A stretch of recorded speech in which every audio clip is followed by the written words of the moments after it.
grieving today. I also want to acknowledge there are many people in Dauphin and the surrounding areas who are anxiously awaiting news about a loved one. To all those waiting, I can't imagine how difficult it is not knowing if the person you love the most will be making it home tonight. I'm so sorry we cannot get you the definitive answers you need more quickly.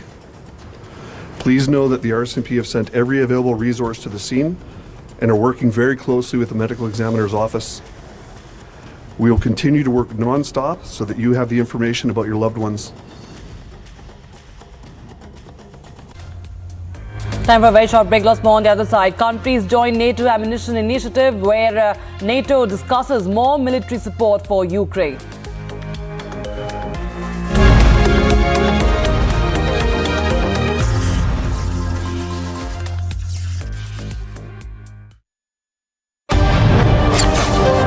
Sir FIR में किसी का नाम नहीं है। Sir बर्ताव कर रहे क्या इसका कोई एक्शन लिया जाएगा? सर कार्रवाई को लेकर क्या कहना चाहेंगे? भूपेंद्र जी कार्रवाई को लेकर क्या कहना चाहेंगे?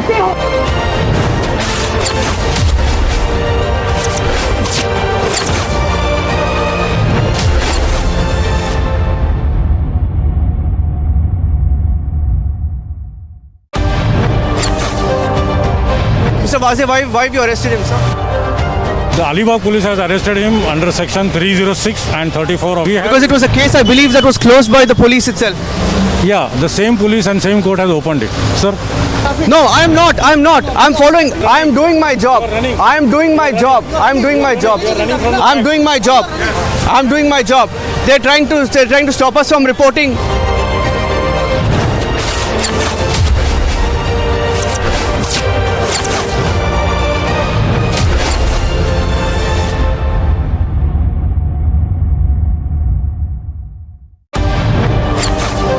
These are the images which shows you the reality of what really happened in the city of Bucha. What you see right now on your screens is the reality of this war where thousands and thousands of Ukrainians have lost their lives. We are standing in the premise of a church right in the middle of Bucha. ये जो आप अपने आंखों के सामने देख रहे हैं ये विश्व के सबसे बड़ा एयरबस हुआ करता था एक टाइम पर और आज आप जो देख रहे हैं इसका कुछ नहीं बचा. You have to leave from here.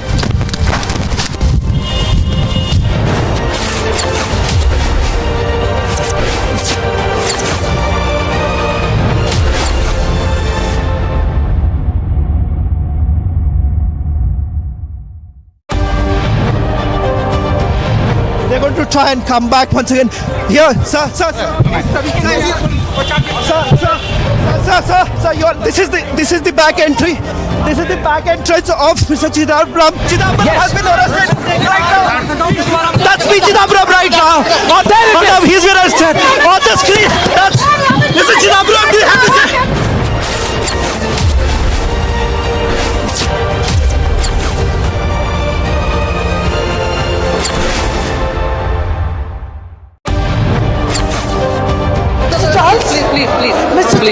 Please. Mr. Charles, what's lies ahead?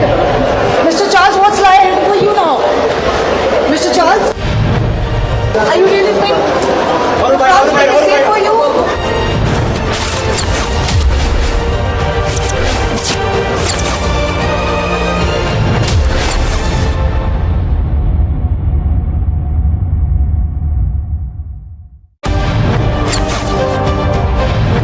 Mr. Malia, barrack number 12, jail conditions are ready according to Team India. Is that not fine according to the jail? Consistently, we're asking you only one question. Mr. Malia, why did you escape in 2015? Why did you walk out? Why did you rush out of India? Mr. Malia, why are the questions bothering you when I'm not getting a single answer? Just answer one question, sir.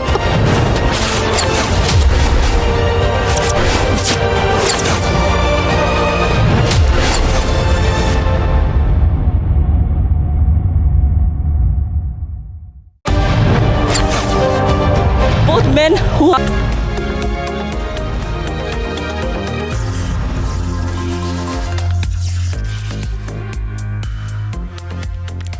Hello and welcome. You're watching The Morning Express on India's fastest and most watched television news channel. Republic TV. I'm Rukma Datta, and over the next few minutes I'll be taking you through all the top stories from across India and the world as NATO countries join together once again to hash out how they can help Ukraine further in terms of providing more ammunition and other forms of support. Meanwhile, down in the Philippines, one of the world's most active volcanoes continues to spew lava, even as thousands have to be evacuated. And watch in dismay as this volcano that is known for its perfect conical shape continues to spew ash and wreak havoc. All this and more in the minutes ahead. But first, here are the headlines at 8:30. Motorola, India's best 5G smartphone brand. Countries join NATO ammunition initiative when NATO discusses more military support for Ukraine. As a motive of spoils of war, Ukrainian military displays seized Russian equipment. North Korea launches 2 ballistic missiles in protest of the US-South Korea military drills. In China, factory and consumer activity weakens as youth unemployment rises. And Philippine volcano continues to spew lava and gases. Over 14,000 residents face displacement.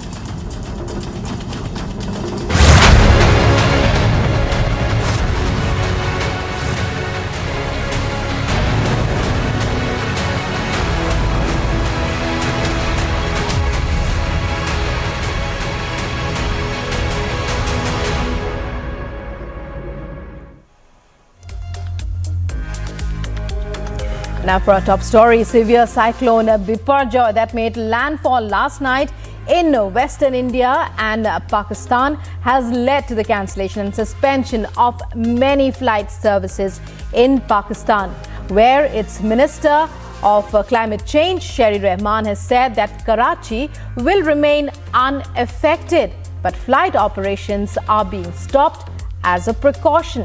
Here's a report.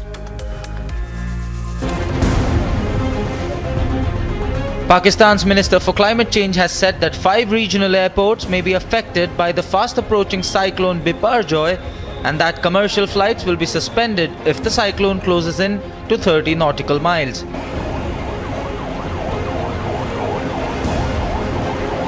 इसमें 5 airports मुतासिर होंगे जी। Karachi airport, Hyderabad airport, Nawabshah, Sukkur and Mohammadpur, ये सारे airports को instructions चली गई हैं, किसी को रिस्क पर ना डालें, कोई ख़तरा ना हो ले। छोटे एयरक्राफ्ट तो वैसे भी डाउन किए हुए हैं, लेकिन इस वक्त फ्लाइटें चल रही हैं। इस वक्त 24 नॉट्स की सूरत हाल है। Minister Sherry Rahman advised against panic and said Karachi, the country's largest city with 20 million people, was safe as the cyclone will not make landfall there, alleviating any fears earlier. इस वक्त active 63 evacuation camps हैं जी, ये साहिली इलाकों में हैं, और stand by पे 106 हैं। स्टैंड बाय पे 106 इसलिए हैं कि अगर सिचुएशन थोड़ी और सख्त होती है या तब्दीली आती है सूरत हाल में, जो एग्जिस्टिंग कैंप्स अंडर प्रेशर आते हैं या उन पर कोई बारिश ज़्यादा होती है या हवाओं से या वेदर कंडीशन से मुतासिर होते हैं, तो आगे और ये existing stand by evacuation camps हैं। Cyclone Biparjoy, which brought deadly floods to vast swath of western India and neighbouring southern Pakistan, whirled toward landfall on Thursday. Pakistan so far has not issued any appeal for assistance from the United Nations, which said the previous day it was monitoring the situation. Local charities and aid agencies on both sides were helping the displaced people. Experts say climate change is leading to an increase in cyclones in the Arabian Sea region, making preparations for natural disasters all the more urgent. Pakistan is among the top 10 countries most affected by climate change, although the country's contribution to global greenhouse gas emissions is less than 1%. A cyclone that hit Sindh province and the city of Karachi in 1965 had killed more than 10,000 people. Agency report, Republic TV.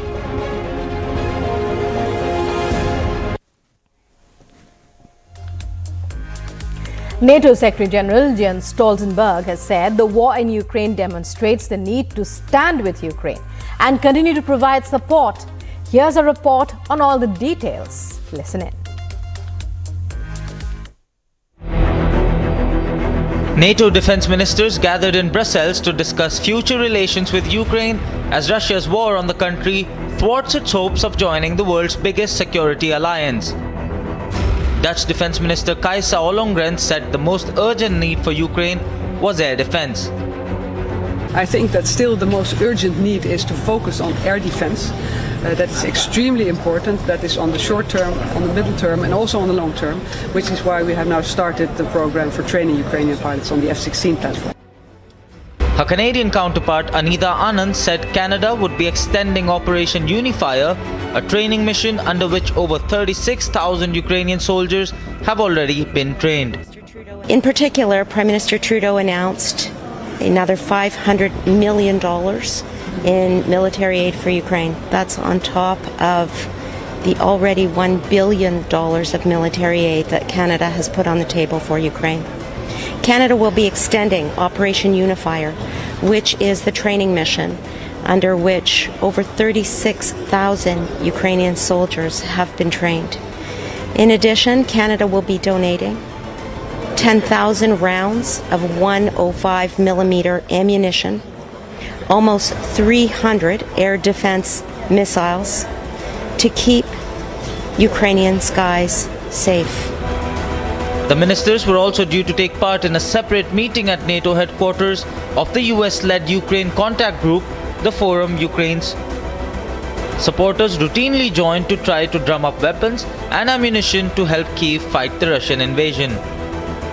The NATO meeting comes just under a month before US President Joe Biden and his counterparts gather for a summit in Lithuania in a symbolic show of support for Ukraine. They are expected to underscore their determination to act should Russian President Putin try to expand the war westward. NATO is also upgrading its relations with Ukraine. The NATO-Ukraine Commission is set to be upgraded to a NATO-Ukraine Council, giving the country an equal seat at the table with the 31 allies.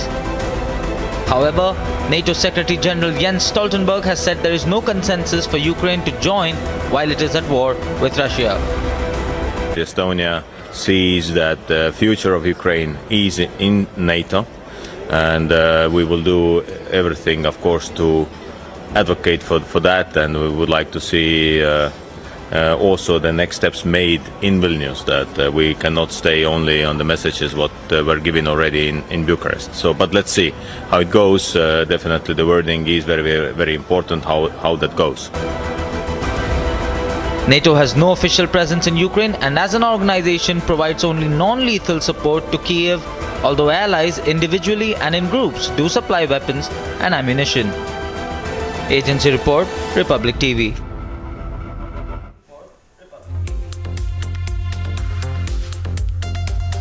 North Korea launched two short-range ballistic missiles towards its eastern waters, its neighbors said, in a resumption of weapons tests to protect just-ended South Korean US live-fire drills that it viewed as an invasion rehearsal, it said. A detailed insight. On Thursday, South Korean and US troops conducted a large-scale joint live-fire drills at a frontline firing range in South Korea.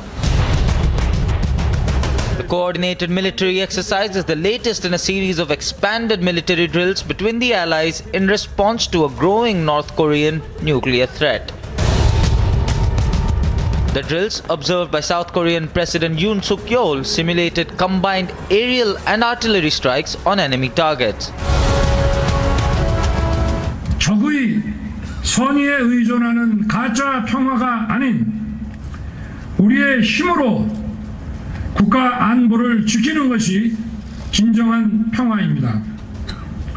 적과 싸워 이길 수 있는, 적이 감히 넘볼 수 있는 강 곳만이 대한민국의 자유와 평화 그리고 번영을 보장해 줄 수 있는 것입니다. Thursday's exercises were the fifth and last round of South Korean-US firing drills, which began last month. The exercises are the biggest of the kind since their inaugural training in 1977. Each of this year's 5 rounds of drills involved 2,500 troops and about 610 military assets, including stealth fighter jets, attack helicopters, tanks, and drones. Japanese Prime Minister Fumio Kishida said on Thursday that the latest North Korean missile launches were an act of violence that escalates international provocation. はい、本日、北朝鮮が複数の弾道ミサイルを発射し、我が国 EEZ 内に着弾したとみられます。現時点で被害の報告はありません。今回の発射行動は、関連する安保理決議に違反をし、国際社会全体への挑発をエスカレートさせる暴挙であり、北朝鮮に対しまして厳重に抗議をいたしました。North Korean launch is its first since it failed in an attempt to put its first spy satellite into orbit in late May. Agency report, Republic TV.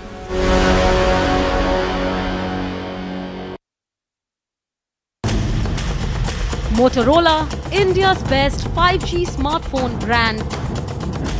South Korean and US troops conducted large-scale joint live-fire drills at a frontline firing range in South Korea, the latest in a series of expanded military exercises between the allies in response to growing North Korean nuclear threats. The drills, observed by South Korean President Yoon Suk-yeol, simulated combined aerial and artillery strikes on enemy targets, Yoon's office said in a statement. The United States has strongly criticized North Korea after Pyongyang test-fired 2 short-range ballistic missiles off its east coast. The launch of the 2 missiles occurred after South Korean and US troops ended a 5th round of large-scale live-fire drills near the Korea's heavily fortified border. The North Korean launches are its first since it failed to put its first spy satellite into orbit in late May. U.S. Secretary of State Antony Blinken meets with his Maldivian counterpart ahead of the reopening of the country's embassy in Washington. This comes after the United States made moves to open embassies in the Indo-Pacific nations as China and other U.S. rivals made significant inroads into the Indian Ocean islands. The United States reopened its embassy in the Seychelles after a 27-year absence and is already constructing an embassy in the Maldives. Russian President Vladimir Putin met with his Algerian counterpart Abdelmajid Tebboune in the Kremlin. During Tebboune's 3-day official visit to Russia, Putin praised the cooperation between the two countries in various spheres. He thanked the Algerian president for the readiness to provide some mediation services in the Ukrainian military operation. Ukrainian officials expanded an exhibit of destroyed and seized Russian missiles, drones, armored vehicles and other military equipment at one of Kyiv's most iconic squares. Massive trucks hauled in giant military vehicles including T-72 and T-90 tanks onto the square next to St. Michael's Cathedral as officials set up tables to show remnants of recce drones and laid out ballistic and cruise missiles used by the Russian army to fire upon Ukrainian cities and towns.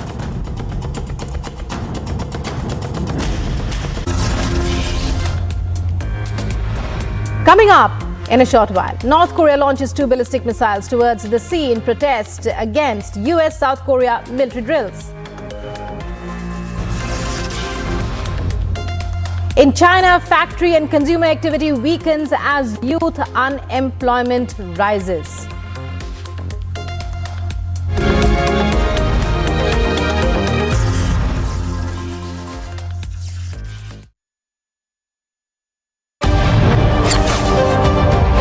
Rahul Gandhi raised the issue of institutions. Why this? Republic TV can ask any number of questions. I'm not going to be. So, but Mr. Rahul Gandhi raised the issue of institutions. Rahul, would you take a couple of questions on ED? Rahul, you can't push us around. मैं किसान की बात करना गरीबों की. ठीक है, मैं किसान की पूछता हूँ, आप पूछने दीजिए. मैं किसान की पूछता हूँ, पूछने दीजिए. मैं पूछता हूँ, बेरोजगारी की बात पूछने दीजिए.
लालू जी, आपके शहाबुद्दीन से क्या रिश्ते हैं? अरे तुम बराबर यही सवाल पूछते हो। शहाबुद्दीन हमारे पार्टी में थे, जेल में है। बातें होती हैं जेल में? कैसे बात होगी जेल से?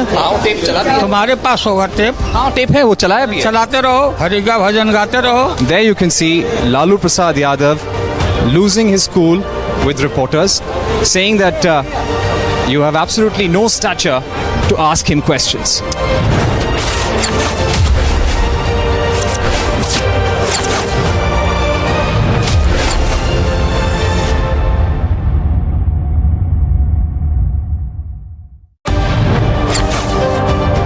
देशमुख साहब यहाँ आपातकाल लगाए।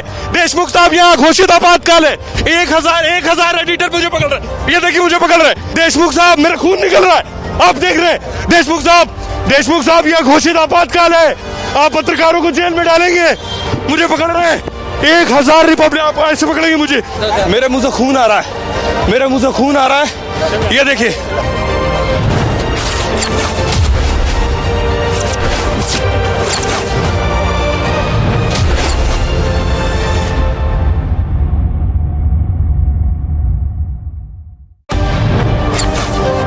These are the cars carrying Christian Michel.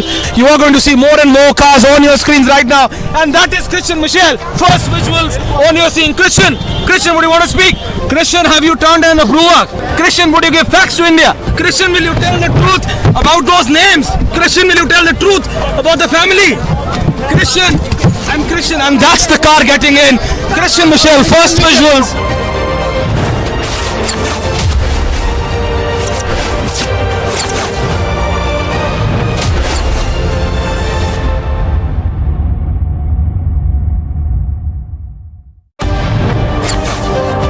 Sir FIR में किसी का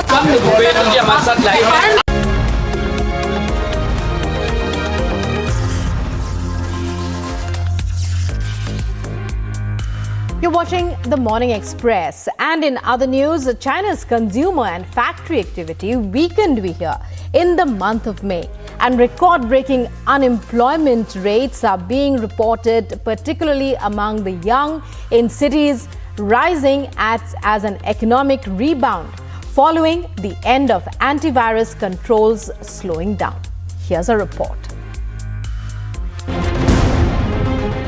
China reported record-breaking unemployment among young people in cities rose as an economic rebound following the end of pandemic-related controls slowed down. 28-year-old Lin Jin has just been let go from a sales job, and she found herself in a difficult position to find a new one of which the salary can support the rising expenses in the city of Beijing.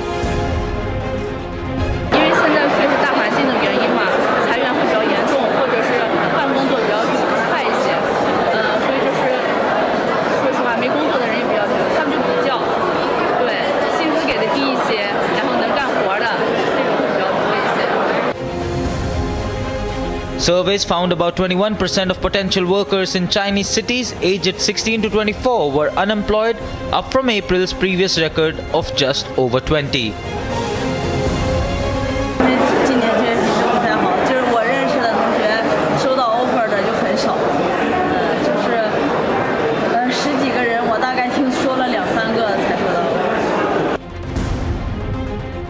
China's economic activity rebounded after the ruling Communist Party in December lifted controls that cut off access to major cities for weeks at a time and blocked most international travel. But consumers, uneasy about possible job losses, returned to shops and restaurants less quickly than expected. 工业生产仍然面临着一定的压力，主要是世界经济低迷，工业出口受阻。 国内需求不足，工业品的价格下降，部分工业行业生产低迷，企业经营困难较多，小微企业的压力比较大。 Retail sales rose nearly 13% over a year earlier, but that was down from April's 18%, which is barely half of the rate expected by forecasters. Growth in factory output decelerated to 3.5% from the previous month's 5.5%, after interest rate hikes in the United States and Europe to cool inflation depressed demand for Chinese exports. 当前就业的总量压力和结构性问题呢，仍不容忽视。青年人的就业压力依然较大，高技能人才短缺，求职难和招工难并存，促进就业供需总量平衡，结构合理仍需要加力。关于您关心的这个青年人的这个情况，那么总的来看呢，这个今年失业率呢还处在高位。Growth will have to accelerate in coming quarters to hit the ruling party's annual target of around 5%. Agency report, Republic TV. Ukrainian officials have expanded an exhibit of destroyed and seized Russian missiles, drones, armored vehicles and other military equipment at one of Kyiv's most iconic squares. A report and all the details of that exhibit.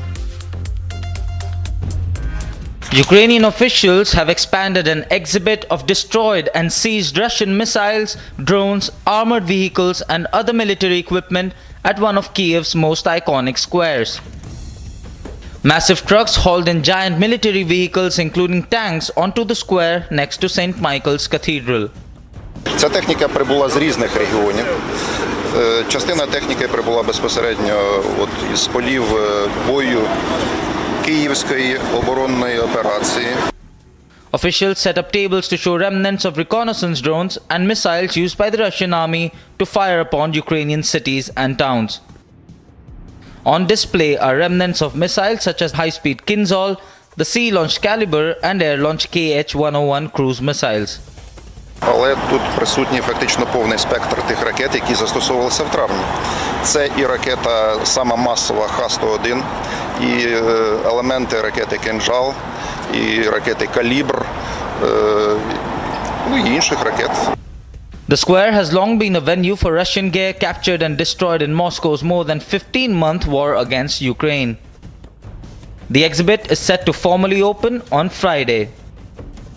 A Ukrainian military official said the trophies were neutralized by Ukrainian forces at different times, including during a barrage of missile and drone strikes centering on the capital last month. На даний момент, завдяки всьому спектру озброєння, яке ми мали, які ми отримуємо, ми можемо фактично більшість зразків техніки противника знищувати. Є галузі, в яких противник більш сильніший, але, як правило, це не.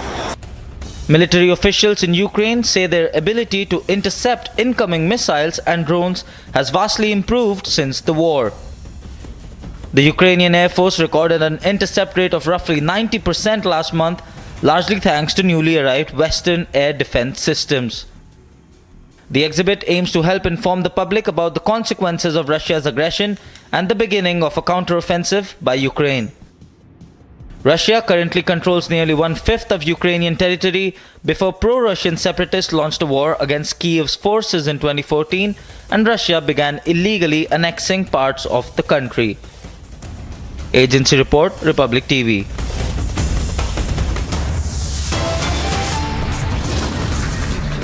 And coming up, Cyclone Biparjoy makes landfall. Heavy rains along with strong winds lash parts of Gujarat.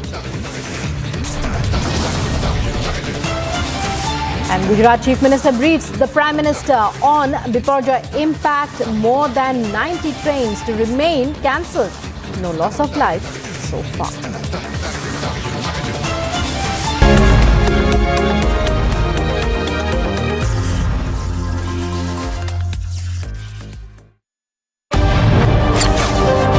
Mr. Charles?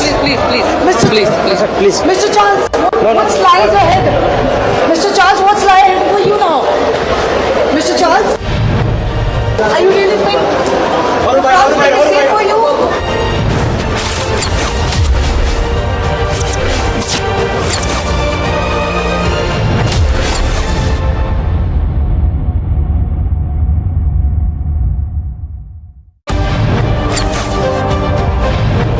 Mr. Malia, barrack number 12, jail conditions are ready according to Team India. Is that not fine according to the jail? Persistently been asking you only one question. Mr. Malia, why did you escape in 2015? Why did you walk out? Why did you rush out of India? Mr. Malia, why the question is bothering you when I'm not getting a single answer? Just answer one question, sir.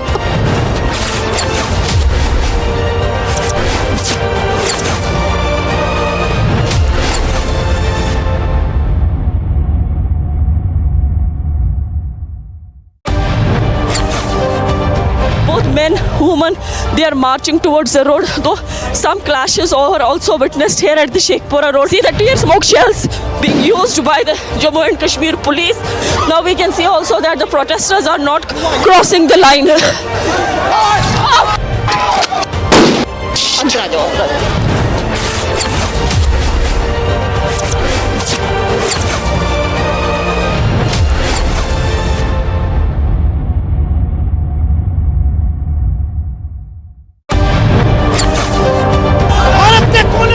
हम आज जब अपने उन शहीदों को याद करते हैं तो उसके साथ साथ जवानों की भी बात करना जरूरी है जो अभी भी ग्राउंड पर तैनात है। मैं चाहूंगी एक बार माँ भारती को याद करके एक नारा दे दे जो लोगों के दिलों तक पहुंचेगा।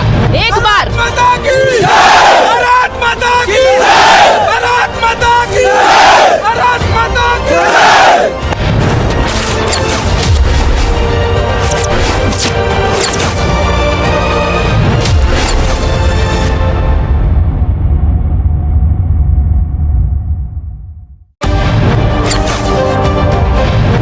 सिद्धार्थ 8 तारीख को हार्ड ड्राइव से डेटा डिलीट हुआ था। रिपब्लिक पूछ रहा आपसे। सिद्धार्थ मैं पूछ रहा हूँ 8 तारीख को हार्ड ड्राइव से डेटा डिलीट हुआ था।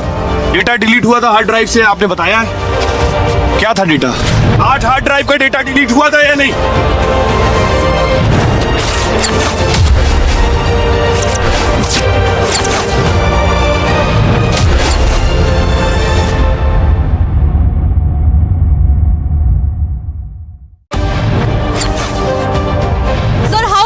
Investigation reached.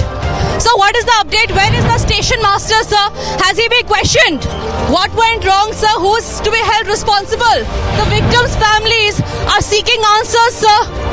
So how far has the investigation reached? So you'll have to answer, sir.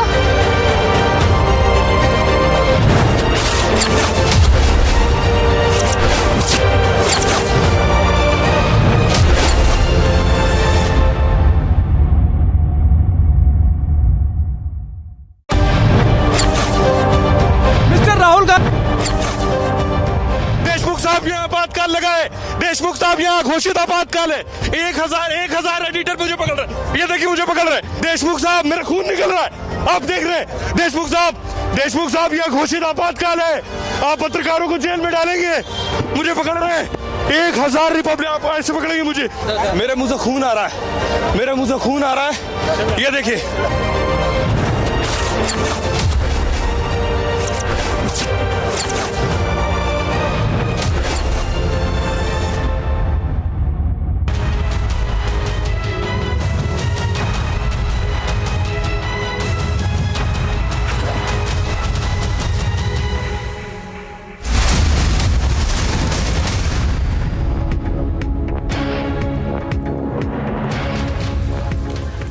A very good morning. We are live and breaking on Republic TV. It's 9 a.m. and I'm Rakshita Mishra. Let's get you all the top stories that are making headlines at this hour. Cyclone Biparjoy makes landfall. Heavy rains along with strong winds lash parts of Gujarat.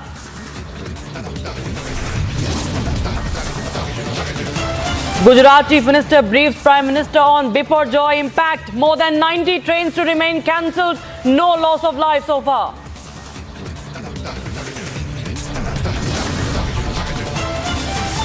Calcutta High Court orders deployment of central paramilitary forces in West Bengal for the Panchayat polls amid violence.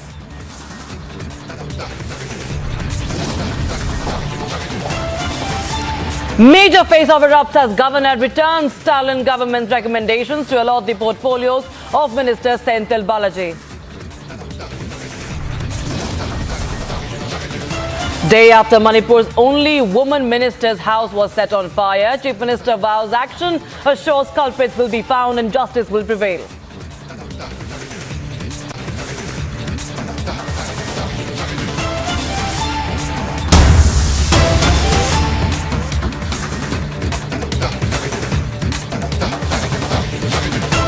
All right, we start with the breaking news coming in. This regarding the Cyclone Biparjoy has made its landfall as it continues to intensify.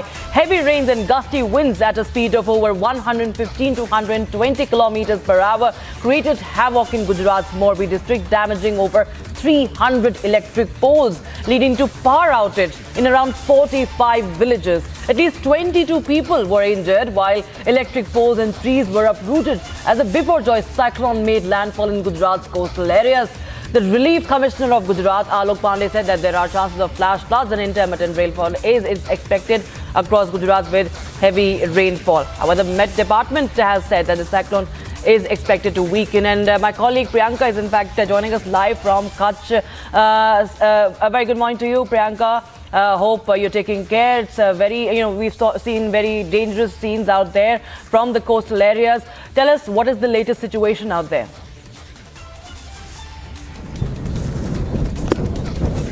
Well, Rakshita, this is in fact the aftermath of the storm that we are now witnessing on the ground. The wind speed has gotten more stable since last night. Since morning, we are experiencing that the wind speed is relatively much lesser than yesterday, what our experience had been on the ground. Obviously, because we had seen that the cyclonic storm was making landfall until about 3 a.m. Is where we had seen that the landfall procedure had effects on the ground. And what we'll show you right now are the pictures of after the storm. Now, we look at, as you were pointing out, that there were more trees that have been uprooted. Authorities have conveyed those figures to us, and we have seen ourselves because we are in fact crisscrossing the entire district of Kutch to get our viewers the visuals of what's really transpired through the night and what really the morning really looks like, because we've seen images of electric poles that have gone down, electric poles like this one. As of now, because in the route itself we had seen poles like these that had fallen down and had blocked the entire route, and because of which the authorities are also been alerted, and they would be coming and clearing out this entire thing. And then in the night as well, Rakshita, while we were traveling back from Mandvi towards Bhuj as well, the entire Mandvi-Nalia highway in fact had also been blocked, and in the night we had seen the authorities carrying out this kind of debris clearing. In fact, images like this are very much evident when we see the rubble that is here, because we see not just trees, but of course, the loss of livelihood.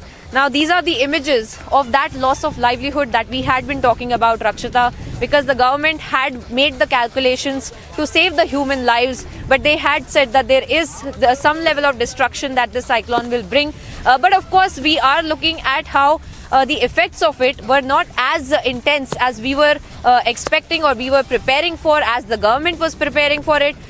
In fact, we are happy to report, that there is zero casualty as of now, at least in the day yesterday, in the run-up to this entire landfall procedure. We had seen 2 deaths that had happened because of, there was a wall that fell over one lady, and another was because of a tree that had been uprooted, and that fell on the debris falling on them. So these are the kind of instances that we are seeing, of course, but we are looking at minor injuries being sustained. But of course, images like this one are very much evident throughout this entire route that we are crossing right now, because as of now we are crisscrossing this entire district of Kutch to bring all of these images to see what really has the cyclonic storm left as an effect on the lives of people as well. Because as of now, of course, the authorities will be clearing the routes and making sure that life goes back to normalcy. But what of the people who have been in these shelter homes,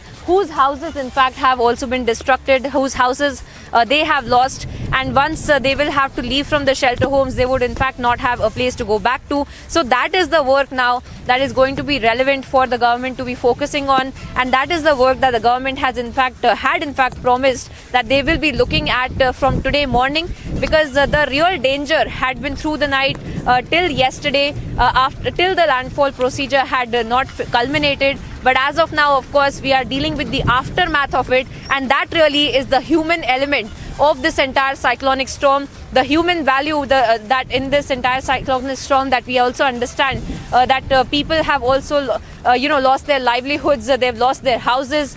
So of course, those are the works that the government will be focusing on now. They will be reaching out to the evacuees, they will be reaching out to the fishermen community, they will be reaching out to the salt pan workers in Kutch, and of course they will be speaking to them about the relief and the compensation as well that had been spoken about in that interview with us by Union Minister Mansukh Mandavia as well. And he had assured that after this entire cyclonic storm passes by, the priority of the government will be the relief work, and that is exactly what we can expect. But through the night, in fact, we have seen that the officials had been out on the streets carrying out the debris clearing, making sure that the roads at least are not blocked. In fact, some of the highways had been blocked, as I mentioned earlier. We were in Mandvi till late last night, and while travelling from Mandvi to Bhuj, we ourselves had gotten stuck in several places where the trees had fallen down, and we had seen authorities coming up there and carrying out the debris clearing at about 1 a.m. or 2 a.m. in the night. So all of those images we have seen on the ground right now, and of course today through the day we can expect those images as the aftermath of the cyclone will slowly die down. Rakshita. Right. All right. Thank you so much for the moment, Priyanka. In fact, we'll come to you as and when there will be more updates. But thank you so much for the moment. But also, viewers, let's take a listen into some reactions that have come in. We, of course, are going to hear what J.C. Goswami, who is the executive engineer of PGVCL, what did he have to say? Let's take a listen in. Port है, इससे हम करीब है और करीबन 5-5:30 बजे यहाँ wind pressure बहुत ज़्यादा था, तो उस वजह से हमारे जो ट्रांसमिशन के सबस्टेशन है वो डैमेज हुए थे और उसमें पावर डार्क में चला गया था और जो 11 kV का नेटवर्क है वो भी काफ़ी डैमेज हुआ था। अभी विंड प्रेशर थोड़ा कम है तो हमने रिस्टोरेशन का प्रोसेस अभी स्टार्ट कर दिया। अभी इस एरिया में टोटल जो सी कोस्टल बेल्ट है वो ये पूरा मालिया तालुका है जो अभी विंड प्रेशर से अफेक्ट है, तो उसमें 45 विलेजेस इसके अंडर में आते हैं और अभी 9 विलेजेस जो है उसमें पावर रिस्टोरेशन का काम चल रहा है, बाकी पे सब पावर रिस्टोर हमने कर दिया।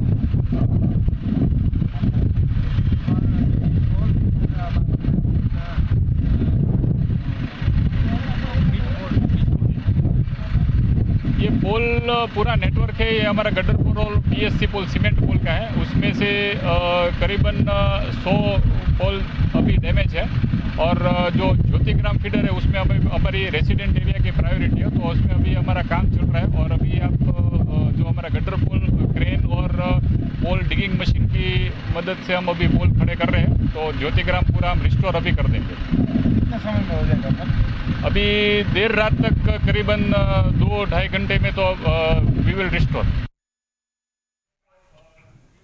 Right, so there you heard what the executive engineer had to say. But coming back to you, Priyanka, in fact, what do you expect today? Because what we know so far, as per the Met Department, that this is likely to, intensify. Is not in, looking to intensify now. It in fact will move in. It will going to, it is going to get weakened, and it will now become a depression by this evening. So, do we expect some relief today? What are you really learning on ground?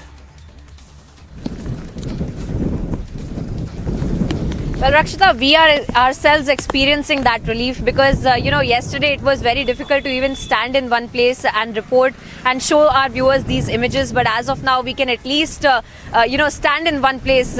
But apart from that, of course, the gusting wind speed, as I had mentioned earlier, has obviously weakened. And as it was expected, Rakshita, because the IMD had made that prediction that after the landfall procedure is done, and so is the nature of the cyclones, that after the landfall procedure is done, the wind speed in fact would drastically drop, and the gusting wind speed was around 155 km per hour, and now of course the wind speed was expected to be 45 to 55 km per hour, the gale wind speed. So that of course is a huge change and a drastic relief as well for the people, especially in these 7 districts, including that of Kutch. Now Kutch of course is even more important to note because this is the place where the landfall had taken and landfall had happened, and of course the after effects of it would be felt the most in Kutch. But that's not about all, because it is not just the wind speed that was supposed to be the dangerous element in this entire cyclonic storm. The IMD had already predicted that there's going to be very heavy rainfall in certain pockets of the states, especially the northern parts of the states, including districts like Himmatnagar,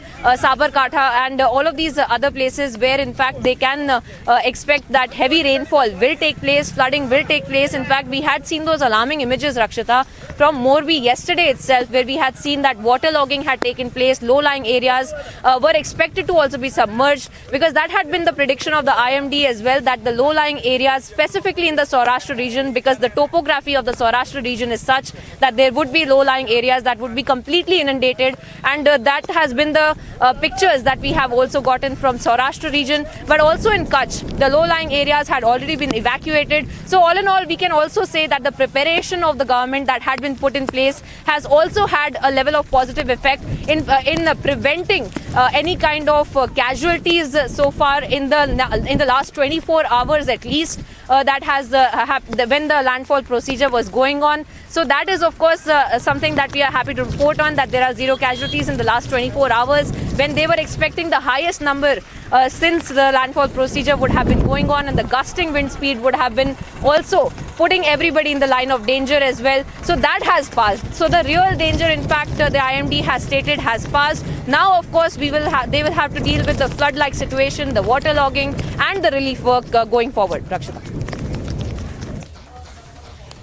Right. Also, since you're in Kutch, if you can tell us about how things are going on, the daily life, we are told, what we have been learning is that, the medicine shops have been, are they operational or not? The grocery shops, how are people managing food and, medicines and all the other daily stuff? How is it being managed there in the district? Well, as of now, we are in fact getting, positive updates from even pockets of the villages where the relief work had already started. In fact, the evacuations that had been going on, they have kept the people in shelter homes. Now, these images really tell us, and these are the images that tell us that if the people had not been evacuated, they would have been in the harm's way. They would have also sustained several injuries, or God forbid, there would have been more casualties as well. So that being kept in mind, we had seen that the evacuation had been done by the government, and there were more than around 1 lakh people, Rakshita. That's not a small figure. More than 1 lakh people that had been evacuated from the low-lying areas. Now, this includes all 7 districts of the state, and they had been kept in shelter homes that had been makeshift shelter homes in the primary healthcare centers and in primary schools of these particular talukas at taluka level, where we had seen that the local administration had been working, and the Nagar Palika as well, that had been in tandem working with the state level authorities as well, and the state level authorities working with the union government in tandem. So that is the kind of government machinery at work that we have seen in trying to prevent this kind of casualties that might have also been registered if there were not enough precautions that had been taken. So now, of course, as I mentioned earlier, that the relief work will be the utmost priority for the government, and that would include speaking to the evacuees, meeting with the evacuees, making sure that the relief work for them also goes on, because we had seen that union ministers like Mansukh Mandavya, Purushottam Rupala, all of them had assured this, that they would not send back people who had been kept in shelter homes and to go out and be homeless. They had said that there will be relief work that would be given, and if nothing else, there will be the Pradhan Mantri Awas Yojana, under which the houses would be given to people who have lost their houses, is something that we had seen Mansukh Mandavya assure as well. And he had also met with the fishermen community, and they themselves had their own set of problems about losing their livelihoods in terms of boats that had been tied up to at the Jakhau port, at several other ports that might have been in the harm's way, that might have also been destructed altogether. So all of those things are the priority. But as of now, of course, since yesterday we had seen that the government had already prepared till 17th of June to make sure that there was enough relief, there was enough medical supplies, there was enough supplies that would make it easy for the evacuees to last till at least 17th of June. Post which, of course, they will have to see whether or not there will be any kind of compensation or any other further solution to their specific problems. Rakshita. Right. उनके मन में दहशत भी है, चेहरे पे मुस्कुराहट भी है, लेकिन वो ये कहते हैं कि द्वारिकाधीश यहाँ पर है तो वो उनकी रक्षा करेंगे। हमारे साथ जुड़ गए हमारे सहयोगी सुजाता भी पोरबंदर से, जो लगातार वहाँ से रिपोर्ट कर रही हैं। सुजाता, यहाँ पर तो बर्बादी की तस्वीर दिखाई दे रही है, जगह जगह पर पेड़ गिरे हैं, वाटर ब्लॉगिंग है, इसके अलावा इमरजेंसी सुविधाएं बस खोली गई, बाकी सब कुछ बंद है। वहाँ पे क्या तस्वीर देख पा रही है और कितना असर तूफान का दिखाई दे रहा है आपको अभी फिलहाल?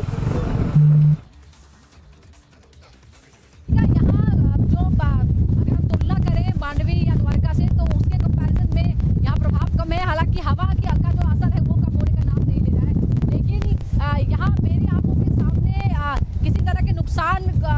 की कोई तस्वीर नहीं है।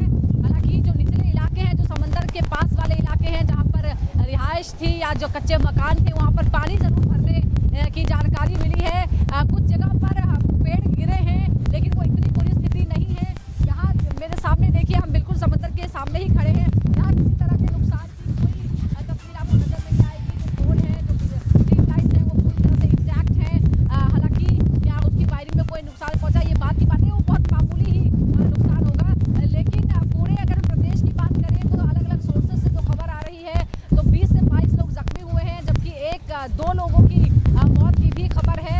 लेकिन अभी थोड़ा समय लगेगा, क्योंकि कई जगह जो कम्युनिकेशन है वो पूरी तरह से ठप हो गया है, उसे पूरी तरह से दुरुस्त करने में थोड़ा सा समय लगेगा। उसके बाद ही तरह की जानकारियां आएंगी। हालांकि फिलहाल पोरबंदर की अगर हम बात करें, और हमारी भी जो पुलिसकर्मी यहाँ भी तैनात थे, उनसे All right, Republic Network on ground reporting from various regions there where the landfall, the cyclone hit areas, and of course we are seeing some really drastic visuals. You're getting some visuals depicting how the cyclone has wreaked havoc. You can see the winds, you can see how winds are swaying the trees, and trees have fallen down, and the situation of course remains quite critical. But Priyanka remains with us on the broadcast. Priyanka, going back to you now, we have seen that in various districts there have been the trees have been fallen down. We have seen in Dwarka, as the reporter Anamika was telling us, that it's not very easy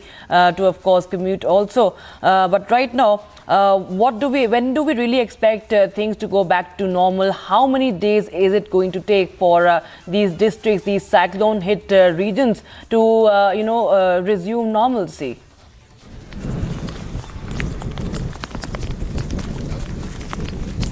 Well, Rakshita, as I mentioned, there was a preparation that had been kept in place till 17th of June, and that is what the government is also planning on doing, because the shelter homes that had been set up, they have been also stocked with the ration, medical supplies, etc. till 17th of June. So there was a margin of error that had been calculated while making these precautionary measures, while putting these precautionary measures in place, while carrying out the evacuation on the ground as well, making sure that people had enough supplies to last at least 48 hours if there was a storm, if the storm in fact had intensified and had more intense effects on the ground. But at least that has not happened, and that is why we can expect that there would be some kind of advisory that would be given by the state administration. But we would have to of course wait a while. We would not want to jump the gun on this, because since there are some pockets of the state that are still experiencing heavy rainfall, and if there are evacuees who are in the shelter homes who've lost their houses,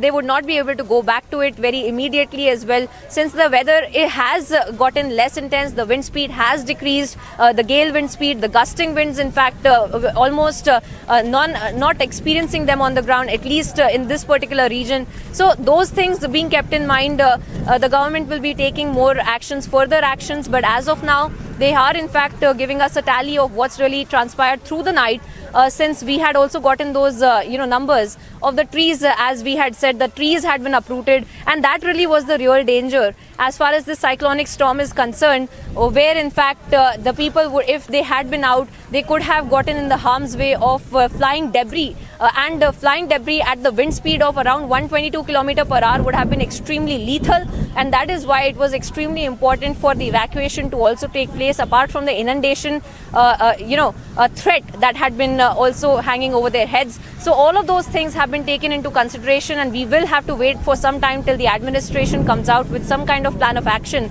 as to how to restore normalcy. However, we are seeing that the actions are already being taken by the authorities. As you can see, that there had been several trees that had also fallen here. There were several roads that had been blocked. In fact, these were the roads that had also been cleared by the authorities. And while we were crisscrossing from the city area of Bhuj, we have also seen that more and more authorities had been on the ground, making sure that the debris clearing had been done, and the roads, at least the public transport, will also be restored, so that people can move around as well, because now it is safe for people to come out, because the wind speed is not as much, the gusting wind in fact is not as much. But of course we will have to wait till the government comes out with an official word as far as what the plan of action next will be for them. Right. All right. Thank you so much, Priyanka, for the moment, for joining us with all those details on that story. We'll keep coming back to you for more as Republic TV gets you all the ground reports and updates from the places that have been hit by the cyclonic storm. But right now, viewers, we are moving on to some other stories. This, of course, coming in from Manipur now. Breaking news coming in. Situation in Manipur remains tense as fresh violence has erupted in the state last night when a mob set Union Minister Rajkumar Ranjan Singh's house on fire in Imphal. Union Minister R.K. Ranjan Singh was not at his house at the time of the incident. Not to forget, Manipur has been witnessing clashes between two groups over the demand for inclusion in the scheduled tribes category. Let's in fact listen in to more. And Anirudh, in fact, is joining us on the phone line, who has been tracking all the updates from Manipur. Anirudh, good morning. We are learning of fresh violence, unfortunately, yet again from Manipur. And this time, Union Minister Rajkumar Ranjan's house has been set on fire. What more details can you share with us? Yes, a strong mob of more than 200 people and thronged the residents of Union Minister of External Affairs, Union Minister of State for External Affairs, Rajkumar Ranjan's residence in Kongba area of Imphal at around 11 p.m. last night, and they not only vandalized the residence but also set it on fire. Luckily, the minister and his family members who were not at the residence at that point in time when this incident happened, and reinforcement to the area also took long because all the roads that leads to the residence of the minister was blocked at several locations by the mob who was completely determined to take over the minister's personal residence in Kongba area, and after vandalizing the residence, they set it on fire. It took at least more than an hour for the fire tenders also to reach the spot, as all the roads leading to the minister's residence was blocked. Rajita, if we talk about the current situation in Manipur, then yes, over the last 2-3 days, the situation has further deteriorated in the state. The law and order situation has totally gone for a toss. In fact, last evening also, at around 3 p.m., fresh firing took place in New Sekon area and as well as in Sekon area, where many houses were also set ablaze by the mob, who not only set ablaze the houses but also took on the streets and tried to block the roads of the central forces, particularly the Rapid Action Force, which has been deployed. Later, the RAF also had to fire several rounds of ammunition in the air and also fire tear gas cells to disperse the mob. Rakshita. All right. Thank you so much, Anirudh, for joining us with all those details. What the latest we are learning is that, viewers, Manipur has reported fresh violence, and now R.K. Ranjan's house was set ablaze. On your screens are the visuals from the location, from his residence. Right now, thankfully, what we know is that he was not there in his residence there, but his house has been set ablaze, and reports of fresh violence continue to come in.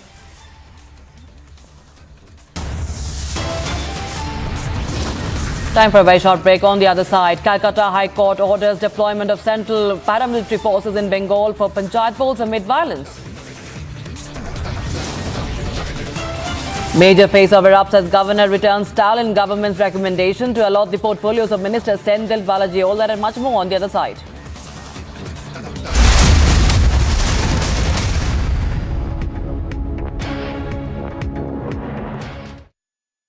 The top-ranked Amity BTech attracts some of the most brilliant students of India, with alumni working in top companies around the world and earning over 2 crores rupees per annum.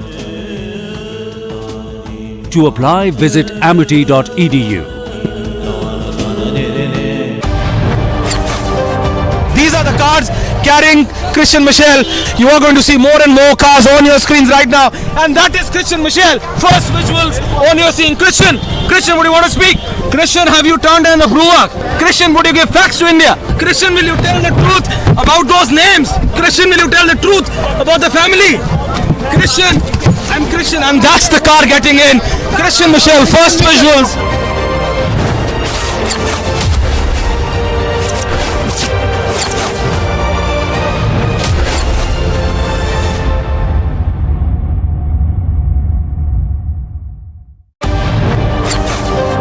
Sir FIR में किसी का नाम नहीं है sir, बर्ताव कर रहे हैं, क्या इसका कोई एक्शन लिया जाएगा? सर कार्रवाई को लेकर क्या कहना चाहेंगे? भूपेंद्र जी कार्रवाई को लेकर क्या कहना चाहेंगे?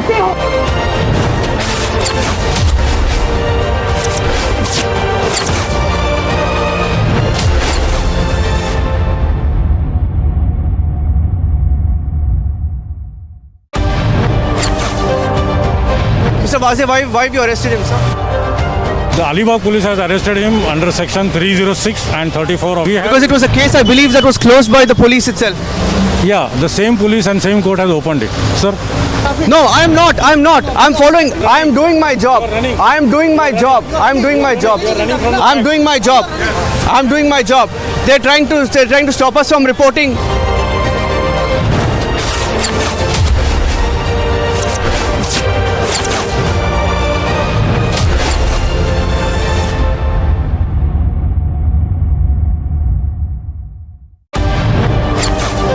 These are the images which shows you the reality of what really happened in the city of Bucha. What you see right now on your screens is the reality of this war where thousands and thousands of Ukrainians have lost their lives. We are standing in the premise of a church right in the middle of Bucha. ये जो आप अपने आंखों के सामने देख रहे हैं, ये विश्व के सबसे बड़ा एयरबस हुआ करता था एक टाइम पर, और आज आप जो देख रहे हैं इसका कुछ नहीं बचा. You have to leave from here.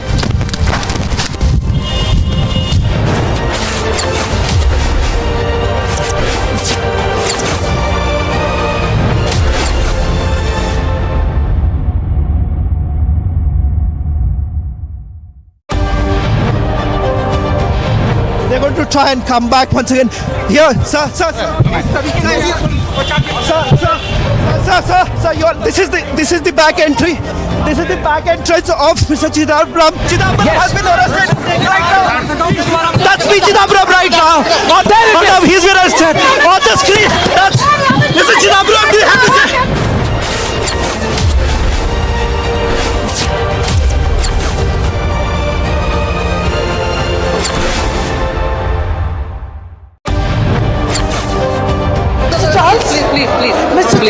Please. Mr. Charles, what's lies ahead? Mr. Charles, what's lies ahead for you now? Mr. Charles, are you really think France is safe for you?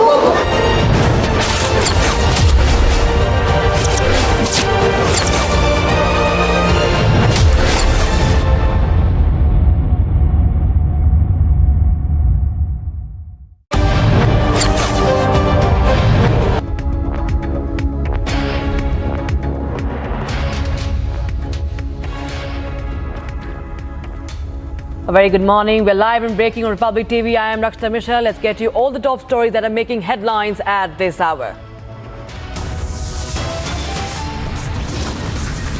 Cyclone Biparjoy makes landfall. Heavy rains along with strong winds lash parts of Gujarat.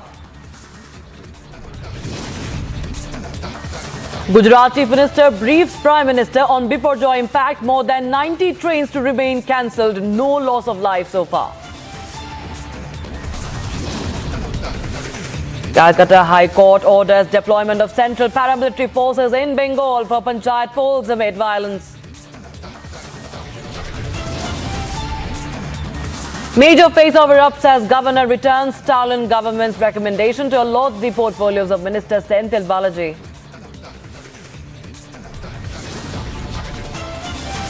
Day after Manipur's only woman minister's house was set on fire, Chief Minister vows action assures culprits will be found and justice will prevail.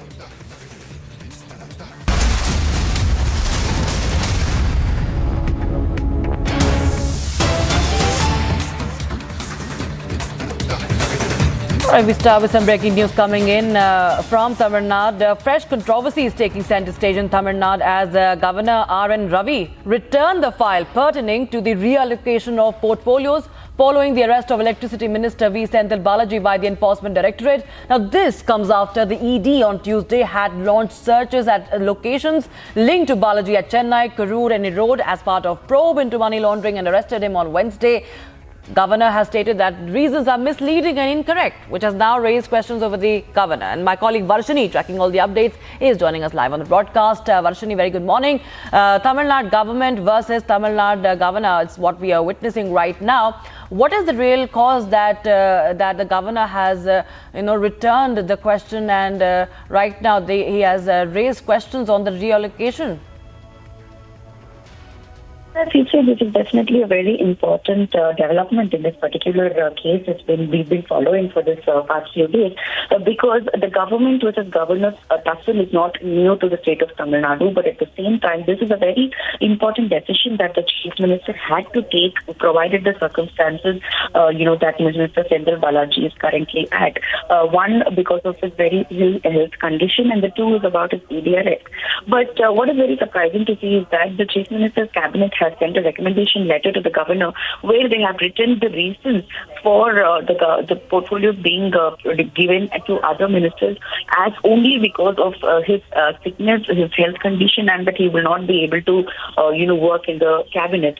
And the governor has replied, given back the letter, and he's also replied stating that whatever the reasons that you have cited for the portfolio changes are misleading and incorrect.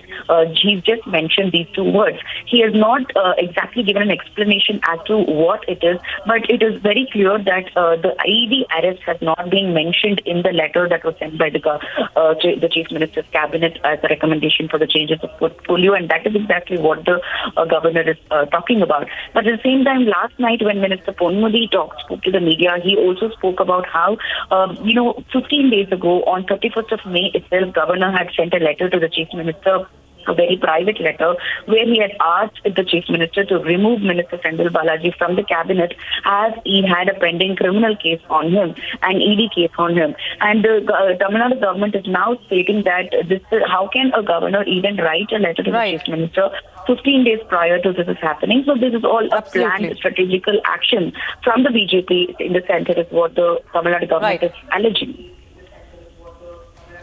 Absolutely. We'll of course keep an eye on all those updates in the state. But thank you so much for the moment, Varshini, for joining us with all those details. So it's Tamil Nadu governor versus Tamil Nadu government there. R.N. Ravi has raised questions on the reallocation of the portfolios after Senthil Balaji's arrest. So the face-off, of course, in the state continues. Motorola, India's best 5G smartphone brand. Cyclone Biparjoy slammed into the Gujarat coast with powerful winds sowing fear and prompting evacuations. Trees were uprooted and property was damaged in Nalia amid strong winds of Cyclone Biparjoy. Heavy rains and gusty winds at a speed of over 115 to 120 kilometers per hour created havoc in Gujarat's Morbi district, damaging over 300 electric poles, leading to power outage in around 45 villages after cyclonic Biparjoy made landfall in coastal areas of the state.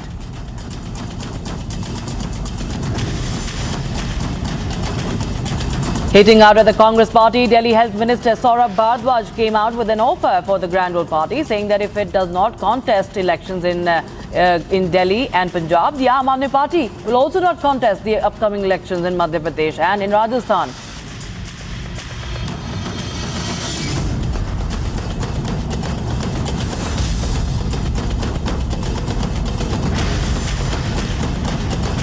BJP has welcomed the Calcutta High Court ruling regarding the deployment of central paramilitary forces in the state within the next 48 hours and said that the decision will end political violence in the state. Judgment आया है, ये judgement में बंगाल में political violence खत्म हो जाएगा, democracy restore होगा और गांव का सरकार, पंचायत, गांव का आदमी डेमोक्रेटिक तरीके से, पीसफुल तरीके से ये चुनाव कराएगा और सब जो पॉलिटिकल पार्टी ने ये 40-50 ब्लॉक को छोड़कर बाकी 55-60 हजार सीट में जो नामांकन दाखिल किया है, इसमें कैंपेनिंग भी करने का मौका को मिल जाएगा।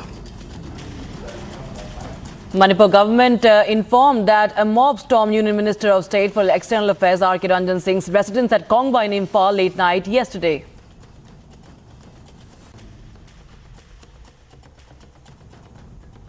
In a historic commemoration, Prime Minister Narendra Modi will lead a yoga session for the first time at UN headquarters on the 9th International Day of Yoga that is scheduled to be celebrated on the 21st of June. Kathmandu Metropolitan City Mayor Balendra Shah announced a ban of Hindi films from screening in Nepal's capital until a portion of the dialogue is removed from the movie Adipurush, a retelling of the epic Ramayana. Mayor Shah has given a 3-day deadline to make the changes.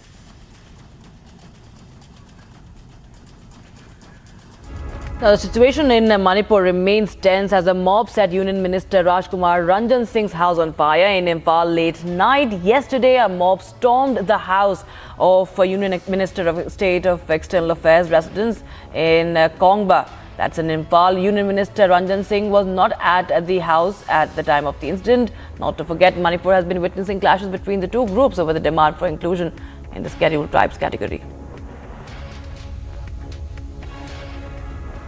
Anirudh is joining us on the phone line for more. Anirudh, of course, we are learning that the fresh violence continues in Manipur's Imphal. Situation remains sensitive, and now Union Minister's house has been targeted. Yes, Rakshita, Union Minister of State for External Affairs, Rajkumar Ranjan Singh's residence was set ablaze by miscreants at around 11 p.m. Last night. The mob, which was large in number, around 200 to 300 of them were there. They thronged the residence, they blocked all the roads that leads to the house of the minister and set it ablaze. After they vandalized the residence, all the properties were vandalized inside the residence.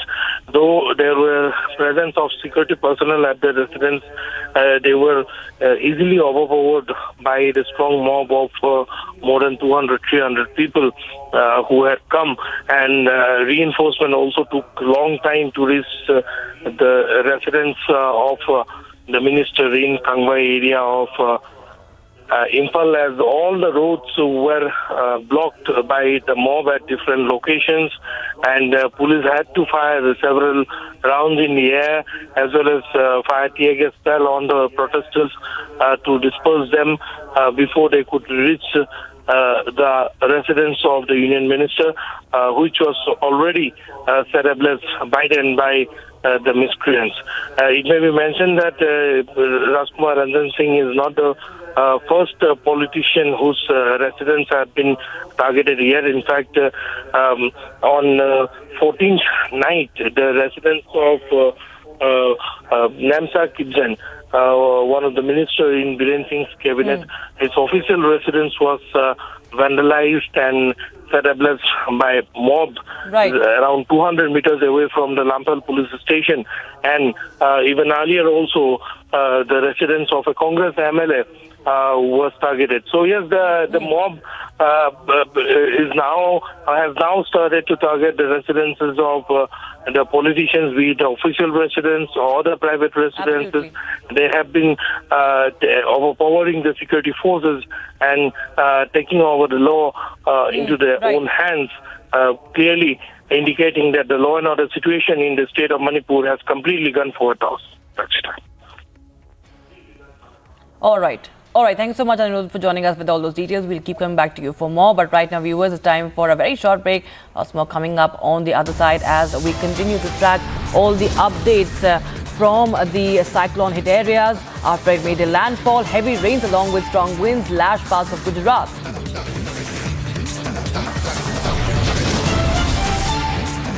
Gujarat Chief Minister briefed Prime Minister on Biparjoy impact. More than 90 trains to remain cancelled. No loss of life reported so far.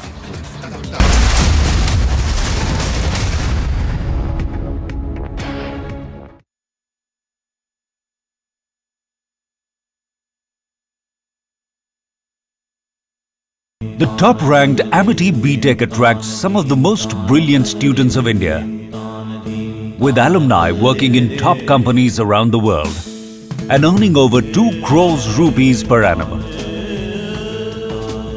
To apply, visit amity.edu.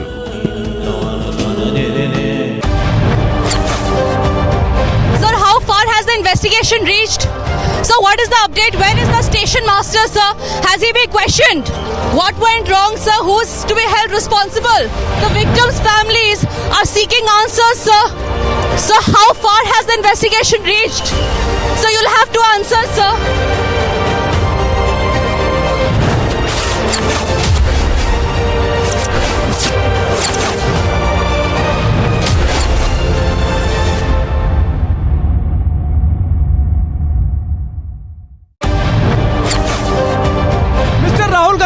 Raise the issue of institutions. Why this? Republic TV can ask any number of questions. I'm not going to be. So, but Mr. Rahul Gandhi raised the issue of institutions. Rahul, would you take a couple of questions on ED? Rahul, you can't push us around. किसान की बात करना गरीबों की. ठीक है, मैं किसान की पूछता हूँ, आप पूछने दीजिए.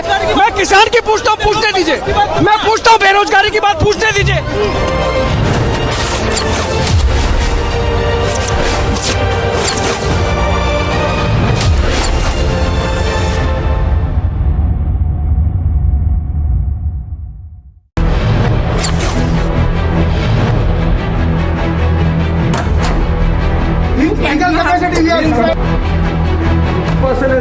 This gentleman who has entered my house illegally.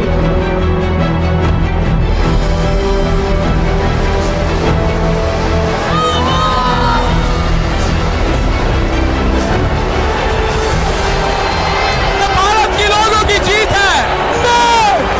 अंदर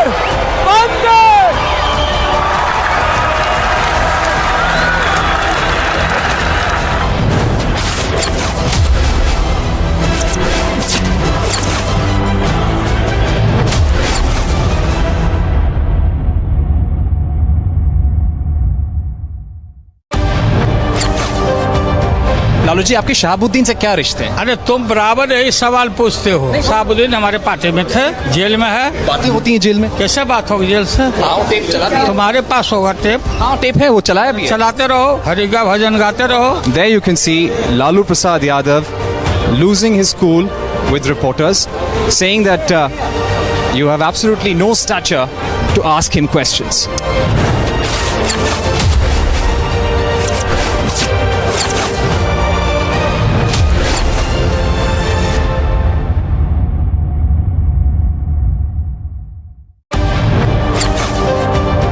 देशमुख साहब यहाँ आपातकाल लगाए. देशमुख साहब यहाँ घोषित आपातकाल है. 1000 एडिटर मुझे पकड़ रहे. ये देखिए मुझे पकड़ रहे. देशमुख साहब, मेरा खून निकल रहा है. आप देख रहे हैं. देशमुख साहब यहाँ घोषित आपातकाल है. आप पत्रकारों को जेल में डालेंगे. मुझे पकड़ रहे हैं. 1000 रिपब्लिक आप ऐसे पकड़ेंगे मुझे. मेरे मुंह से खून आ रहा है. मेरे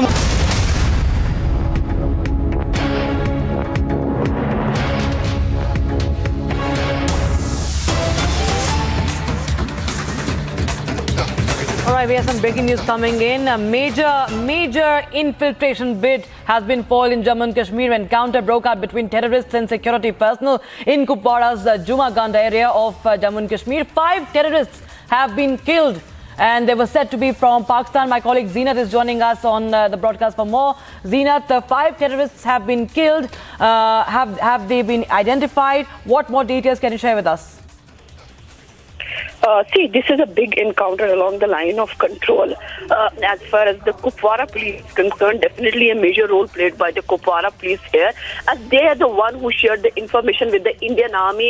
It was done just 2 days before that the movement will be there as far as the Jumagad sector is concerned. So this is the first infiltration bid where the 5 Pakistani terrorists have been killed in this year. So this is a success for the forces, but definitely a setback to the Pakistani army and the Pakistan terror organization who have been supporting terrorists to infiltrate. Despite we see that the ceasefire agreement in place, Pakistan is trying every time to sneak in. But as already said, that whosoever will try to sneak inside the Kashmir Valley, he or she will be neutralized there. So this is the Junagadh sector of Kupwara, North Kashmir, where the infiltration bid has been foiled by the joint forces.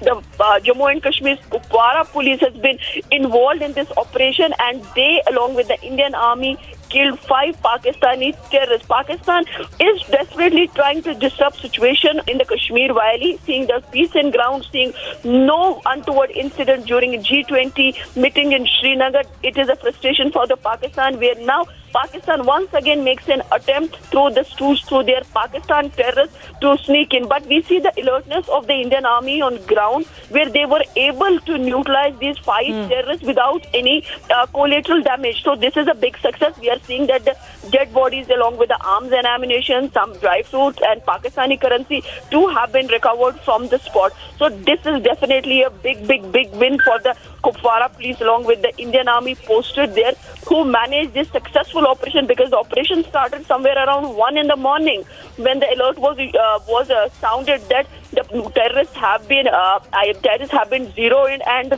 fight started.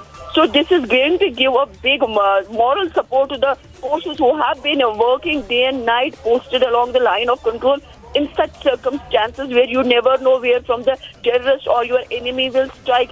Carrying this kind of successful bid is a definitely success to the forces, although we are seeing that major operations in the hinterland also, where a good number of terrorists were neutralized. But yes, operation coming along the line of control. Absolutely. It's a second attempt in past 5 days by Pak-based terror organizations to push terrorists this side. Clearly they have failed. But thank you so much, Zina, for joining us with all those details on that story. Time for a very short break. On the other side, Cyclone Biparjoy makes a landfall. Heavy rains along with strong winds lash parts of Gujarat.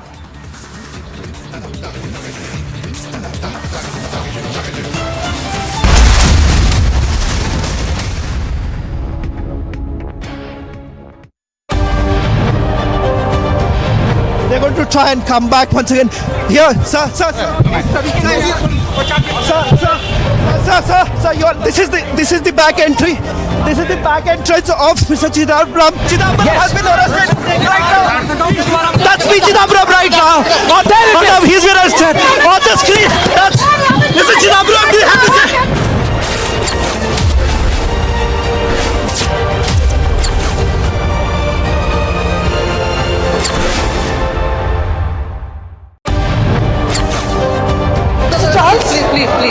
Please. Mr. Charles, what's lies ahead? Mr. Charles, what's lies ahead for you now? Mr. Charles, are you really think France will be safe for you?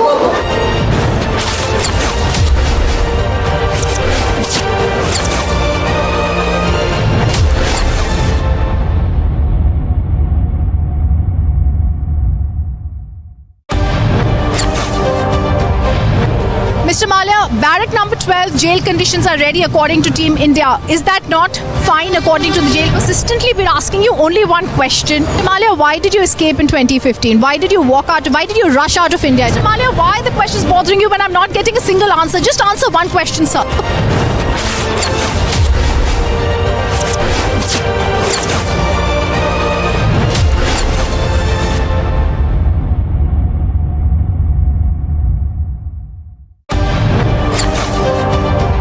Men, women, they are marching towards the road, though some clashes are also witnessed here at the Sheikhpura road. See the tear smoke shells being used by the Jammu and Kashmir police.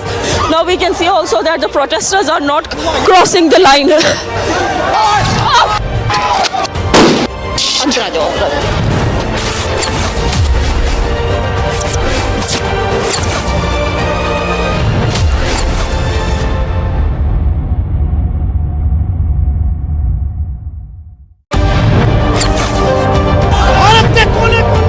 आज जब अपने उन शहीदों को याद करते हैं तो उसके साथ साथ जवानों की भी बात करना जरूरी है जो अभी भी ग्राउंड पर तैनात है। मैं चाहूंगी एक बार माँ भारती को याद करके एक नारा दे दे जो लोगों के दिलों तक पहुंचेगा। एक बार भारत माता की जय! भारत माता की जय! भारत माता की जय!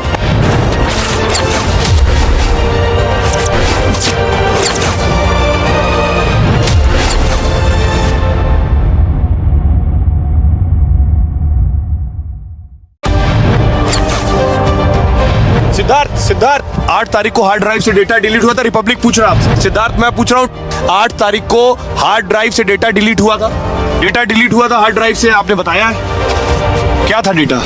8 हार्ड ड्राइव का डेटा डिलीट हुआ था या नहीं?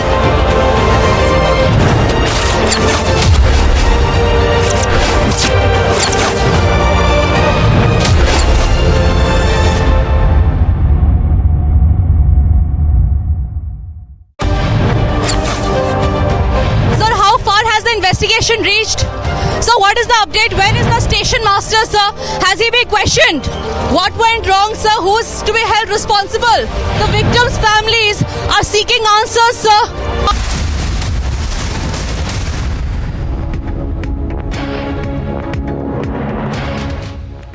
Motorola unveils Edge 40, disrupts India's smartphone market with the world's slimmest 5G phone with IP68 underwater protection, the world's first MediaTek Dimensity 8020 and more at just 29,999 rupees. Let's see what Mr. Shivam Ranjan, head of marketing Motorola, has to say about it. The product has really created massive amount of stir in the Indian market and is being appreciated by media as well as consumers alike. We've seen tremendous amount of response from consumers, a lot of positive response and a lot of love. This product comes with industry first, it comes with world's first, it comes with category first. To name a few, it is the first smartphone in the category which is slimmest 5G phone to come with IP68 rating. Now IP68 basically stands for the highest rating for underwater protection. So basically you can use this phone underwater and it is extremely slim, extremely light, one of the slimmest in the segment with IP68 rating. Plus it comes with beautiful design. It comes with metal frame, it comes with a leather back finish as well as an acrylic glass finish. So, and beautiful colors as well. It comes with the world's first MediaTek Dimensity 8020 processor. Now this is one of the most powerful processors in the segment, introduced to the world for the first time with Motorola Edge 40, exemplifies gaming as well as multitasking performance. The display is a 3D curved 144 Hz display. Wonderful, wonderful experience while consuming content, your favorite OTT content, your videos, movies, etc. It's got a 50 megapixel camera system which has an f1.4 aperture, which is the widest aperture seen in a smartphone and is only seen in flagship level smartphones. So we brought that also to this, which gives brilliant low light photography and brilliant portraits as well. It's also the segment's first which has wireless charging. Which is again something unseen in this segment. And not just that, if you talk about software experiences, there again we have differentiated from competition. We focused on security and privacy. For example, if you look at the Edge 40, it comes with Moto Secure, it comes with ThinkShield security, which is basically taking care of end-to-end security at 4 layers. The Moto Secure application that is in your device allows you to protect yourself from piracy, from networks that are harmful, save your apps from harmful connections, etc. Plus allows you to also connect and control your device when you're connecting with your family, with family spaces.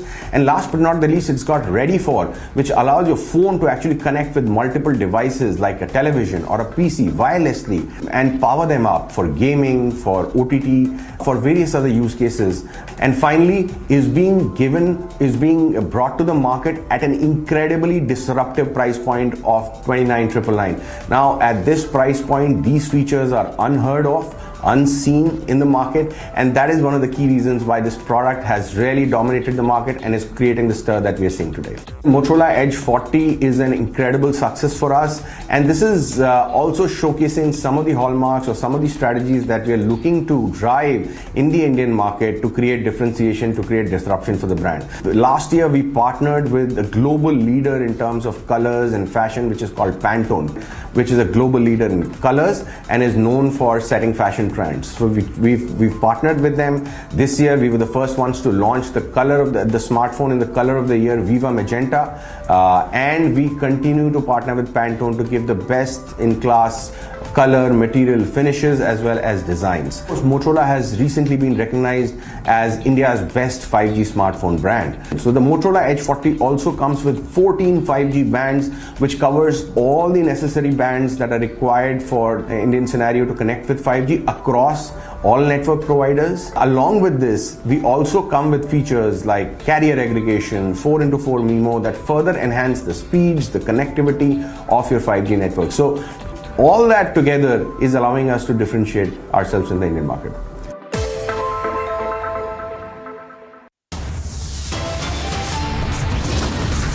All right, step into a short break. Lots more coming up on the other side. Cyclone Biparjoy makes landfall. Heavy rains along with strong winds lash parts of Gujarat.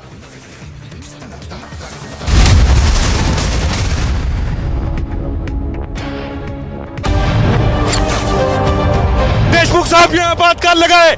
Deshmukh साहब यहाँ घोषित आपातकाल है। 1000 editor मुझे पकड़ रहे। ये देखिए मुझे पकड़ रहे। देशमुख साहब मेरा खून निकल रहा है। आप देख रहे हैं देशमुख साहब यहाँ घोषित आपातकाल है। आप पत्रकारों को जेल में डालेंगे। मुझे पकड़ रहे हैं। 1000 रिपब्लिक आप ऐसे पकड़ेंगे मुझे। मेरे मुंह से खून आ रहा है। ये देखिए।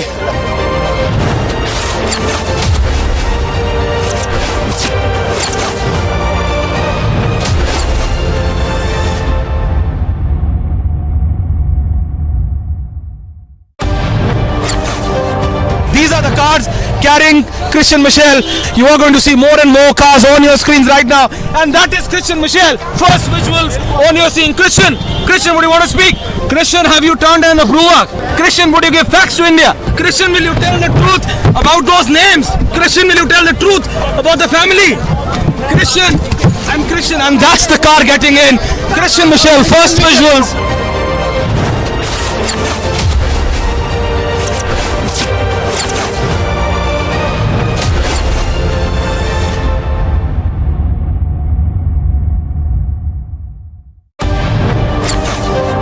सर एफआईआर में किसी का नाम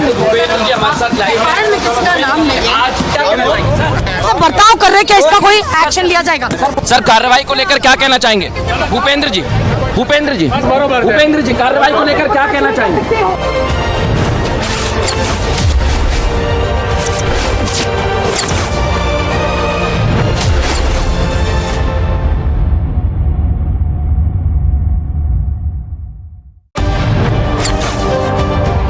Mr. Wazir, why have you arrested him, sir? The Alibag police has arrested him under section 306 and 34 of... Because it was a case, I believe, that was closed by the police itself. Yeah, the same police and same court has opened it. Sir? No, I'm not. I'm following. I'm doing my job. I'm doing my job. They're trying to stop us from reporting.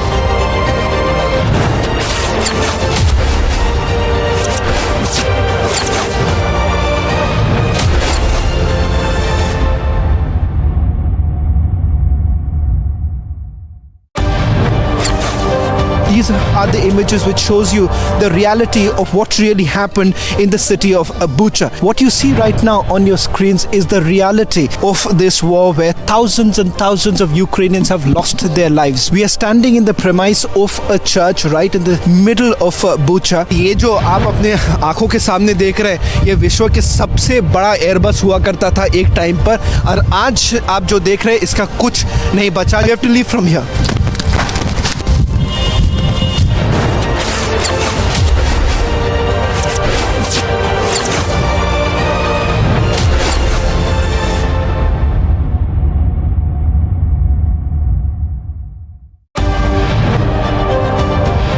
They're going to try and come back once again. Here, sir. This is the back entry. This is the back entrance of Mr. Chidambaram. Chidambaram has been arrested right now. That's me, Chidambaram, right now. He's been arrested on the screen. That's Mr. Chidambaram. Do you have to say?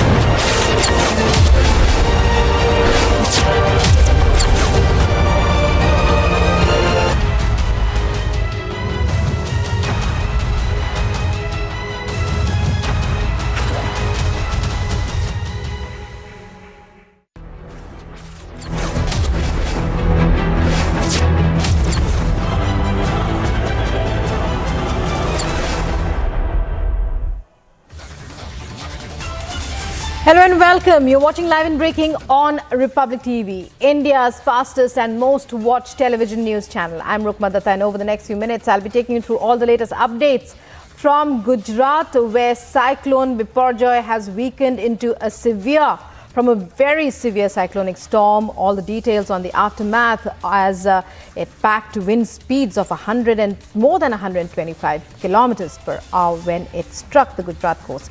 All this and more, but first, the headlines.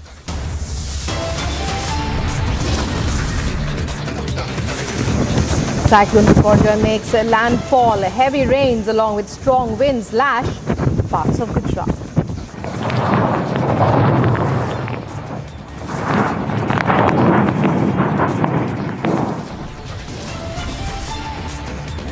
Gujarat Chief Minister briefs Prime Minister on Biparjoy impact. More than 90 trains to remain cancelled. No loss of life so far.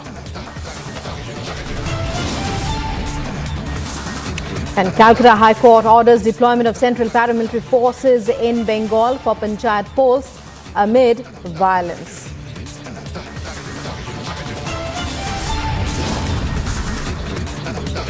Major face-off erupts as Governor returns Stalin government's recommendation to allot portfolios of Minister Senthil Balaji.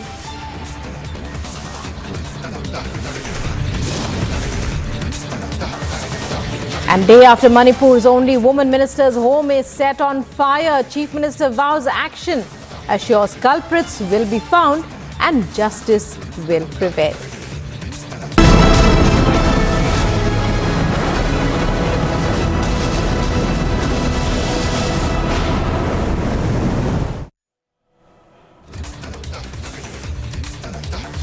And in our top story, Cyclone Biparjoy has made landfall and it continues to intensify. However, heavy rains and gusty winds at a speed of over 150 to 120 kilometers per hour created havoc in Gujarat's Morbi district, damaging over 300 electric poles, leading to power outage in around 45 villages.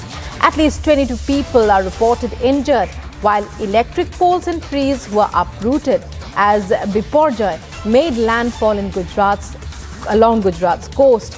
The Relief Commissioner of Gujarat, Alok Pandey, has said there are chances of flash floods and intermittent rains are expected across Gujarat with heavy downpours. However, the Indian Meteorological Department has said the cyclone is expected to weaken and move into a depression by this evening. Let's listen in.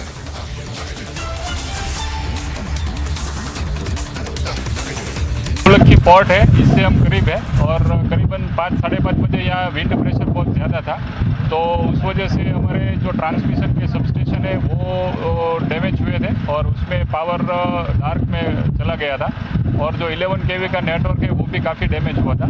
अभी wind pressure थोड़ा कम है तो हमने restoration का process अभी start कर दिया है। अभी इस एरिया में टोटल जो सी कोस्टल बेल्ट है वो ये पूरा मालिया तालुका है जो अभी विंड प्रेशर से अफेक्ट है, तो उसमें 45 विलेजेस इसके अंडर में आते हैं और अभी 9 विलेजेस जो है उसमें पावर रिस्टोरेशन का काम चल रहा है, बाकी पे सब पावर रिस्टोर हमने कर दिया।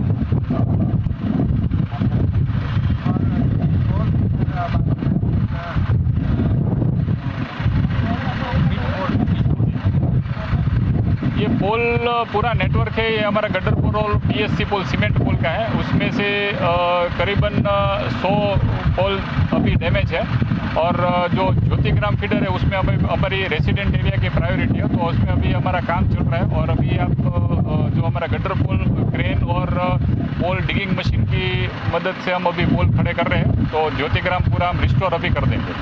कितना समय में हो जाएगा? अभी देर रात तक करीबन 2-2.5 घंटे में तो we will restore. There is a sense of the wind speed getting a little lesser. But of course, we are experiencing that the wind speed is still a little higher than the usual, and we are looking at the rains as well coming and going in pockets of the state. And to give our viewers an overall situation of the state, because as you pointed out, this is the eye of the storm making landfall at the coastline and of course at the Gujarat coast, and of course we are looking at how the authorities are also monitoring this entire situation as far as the cyclonic storm completely passing by, making the complete landfall procedure complete. Is after that is when we will understand the kind of destruction that we have also seen across the state. But as of now in Manvi, some scenes like these right behind me, these are some level of the trees that have fallen down here. All of that we are seeing here right in Manvi, and I believe, Abhishek, we spoke too soon, because even as we just are speaking, there are gusts of wind that we are experiencing. So a lot of volatility as far as this weather is concerned, at least on the ground, as far as the effects of the cyclonic storm that are experienced on the ground is concerned. And we are looking at images like this one. However, we are relieved to in fact report that there is no casualty as of now that has been reported in the multiple helplines that had been set up, the review that had been taken. There are no casualties as of now, and of course very minimal loss of property, damage to property like this that you see right behind me.